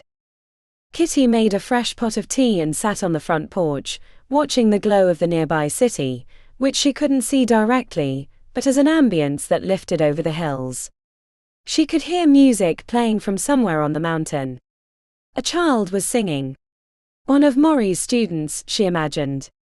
It brought a smile to her lips. Then she heard a second voice singing the same song, then a third. Before long there were at least a dozen voices belting out a song that Kitty knew by heart, even if she'd never sung the words herself. A bolt of light. A wrong now right. Everyone's a fake and I'm Maritime legend. Just pretending until I've ascended. It was Minerva's first hit, and one she taught the kids when they'd asked about learning pop songs. Kitty sang along softly, then it was over and the mountain was quiet again. In the morning she went outside to check the porch for mud as it rained through the night, to find her students waiting patiently in two cross-legged rows. Kitty greeted them all by name. They handed her a basket of fruits and breads for breakfast. "Thank you," she told them. "We're ready to learn Ajahn," said Pravat, who'd become the group's spokesperson during the previous day. Kitty opened her mouth to tell them she was only staying 3 days and that she had to return to Invictus to take an important job, but the words got stuck in her throat. Eventually she managed to say, "I'm not really a teacher. I can't sing." "We want to learn whatever you would teach," said Pravat. Kitty didn't know what to think. It wasn't like they didn't already have school. Morgana's teaching had been musical, a way for the kids to broaden their education, not supplant it. Back in the city, Celeste had a job waiting for her that would pay her generously, enough money to provide a modicum of freedom when she wasn't working. She knew that Celeste wasn't the kind of person to wait forever. The offer wouldn't last. It had only been their family connections that had allowed Kitty this long to answer already. As she looked into their expectant faces, she knew the answer, even if she didn't know how she would do it. The valley was peaceful. She could grow here, unlike in the job with Celeste, which would only tempt her base desires. Kitty sat up straight, staring at them with a smirk hiding on her lips. The kids matched her stillness, sitting at attention. There were a lot of complications about the idea. She'd have to get an extension for staying, and visit the parents to let them know that it wouldn't be music the kids would learn, though certainly she would incorporate the lessons Mori had been teaching them before she died. "Come back in 2 days, same time as always." The message was a lightning bolt of happiness bouncing through them. They rose to their feet with a cheer and hugged her around the shoulders as she lost control of her stern expression with belly-rolling laughter. The kids dutifully hurried back down the dirt road. She sipped her tea and snacked on the fruits and breads from the basket, content that whatever trials awaited in the city of Sorcery were no longer her responsibility. She would send a message to Celeste thanking her for the job offer, but explaining that she had a more important job in Chiang Mai. The choice lifted a weight from her shoulders. The mists evaporated in the morning sun, leaving Kitty with a sense of peace she hadn't felt in a long time. Epilogue. Adrenaline sat at their usual table in the Devil's Lipstick, drinking Pale Paws and playing Runic Risk with Xylos, though it lacked the intensity of their previous games. It was the first time they were back at the bar since the invasion. "I feel like a cannibal eating these fries," said Xylos, staring at the one in his hand. She nodded. "Sometimes when I wake up in the middle of the night, I smell the grease pit and think I'm back in it. I'm not sure it'll ever wash off." Xylos grimly nodded. The invasion had changed a lot, not only in the city, but the Undercity as well. Half the RZR clan had died when the demons swept through the caves and tunnels, overrunning their positions. As well, more than half the businesses that had provided them protection money no longer existed. Big Dave's town was a shell of its former self. The Devil's Lipstick was one of the few places that had survived untouched. "Should we swing by Cozzy's for pickup?" asked Xylos as he tossed the fry onto his plate and idly studied the board of runes. Adrenaline didn't answer because she was watching the bar, where a well-dressed guy with spiked blonde hair was speaking to Delilah, who had a rag over her shoulder. "What's with the tourist?" asked Xylos when he saw where she was looking. "Dunno." To her surprise, Delilah pointed at them. A knot formed in Adrenaline's chest. The guy approached their table, followed by a girl with cherub-like face and a smile that rarely existed in the Undercity. "He's familiar," said Adrenaline, squinting. The two stopped at their table, grinning expectantly. They looked like explorers about to go on expedition. "Adrenaline and Xylos?" asked the guy. She shared a worried glance with her partner, making sure to turn her arm so he could see the neon RZR tattoo on her forearm, but he didn't bat an eye. "Who's asking?" "I'm Ivan, this is Audrey." Xylos snapped his fingers, leaning forward on the table. "You're a charmer. I thought you all died in the invasion." Adrenaline rolled her eyes. Her partner had no filter. But Ivan didn't seem insulted by the comment. "Alive and well for the moment, though you never know when that's going to change." Ivan Charmer. The name brought vague memories of a party boy who used to run big raves and dispensed new drugs into the scene. He'd never grown big enough that the RZR clan had to send him a message, but she was aware of him. "Delilah tells me that you two might be able to help me out." Adrenaline felt no urge to reach for the weapon she had under the table, even though she was suspicious of his motives. "Depends." Ivan extended his hand, revealing a cloudy white crystal the size of a piece of rock salt sitting on his palm. "You seen these before?" She leaned over, squinting. "Yeah, used to find them occasionally in the tunnels. Lot more now after the invasion. Some of the clan thought they were uncut diamonds, but it ends up they're just junk." The wide-eyed smile that Ivan shared with Audrey told her that maybe the crystals weren't as worthless as they'd first thought. Adrenaline sat up straight, sensing an opportunity. "We'd like to collect some, but we didn't want to do so without the Razor clan's permission, since we'd be traveling through your territory. If you need to check with Niran, we can wait here until you get back. We've planned a few days for the expedition." The fact that he knew Niran's name reminded her that one of the other charmers had visited the clan leader a few years back, when Adrenaline had first joined. "No need," said Adrenaline. "We can take you. There will be a fee, of course." Ivan's goofy grin had her questioning the agreement. "I wouldn't expect any different. When can we leave?" Adrenaline gestured to Xylos, who'd already begun scooping the tiles into the long cardboard box. "Right now," she said, standing, making a show of slipping the handgun into the holster beneath her underarm. When she reached for her billfold to leave money on the table, Ivan waved her off. "I already paid your bill and left a tab in your name. Enough for a few dozen meals." "But you didn't know if we'd say yes," she said, suspicious. Ivan cocked a grin, sharing that same silly look with Audrey, who matched his strange smirk. "I had a good feeling." After gathering their things, the four of them left the Devil's Lipstick. "Where do you want to go?" "You know where the underground lake is. Some call it the Sunless Shore." Adrenaline shared a glance with Xylos. You mean the water well? Yeah, that place. Sure, we can take you. She paused. You know the lake is impassable. The Cthulhu jellies will drive a person mad if they sting you. Unless you're bringing a boat, there's no way to cross, and rumors are there's a guardian near the well. Ivan patted his big pack, which looked entirely too big for someone of his frame to carry. Don't worry.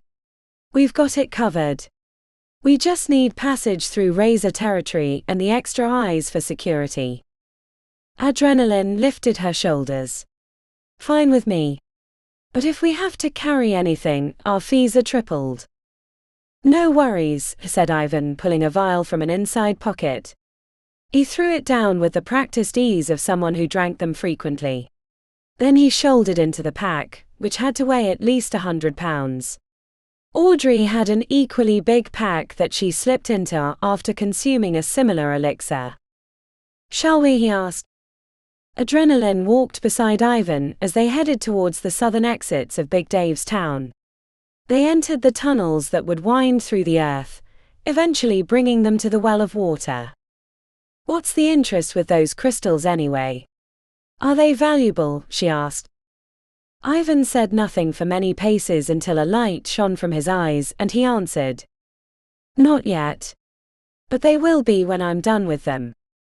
Adrenaline nodded, even though she didn't understand, but then a cold shiver passed through her. The same warning that she'd gotten when the invasion had started, and on other important days of her life. It didn't always mean whatever was going to happen was imminent, but whenever she got them, it usually told her to pay attention. Change was on the horizon. This concludes Tower of Horn and Blood by Thomas K. Carpenter.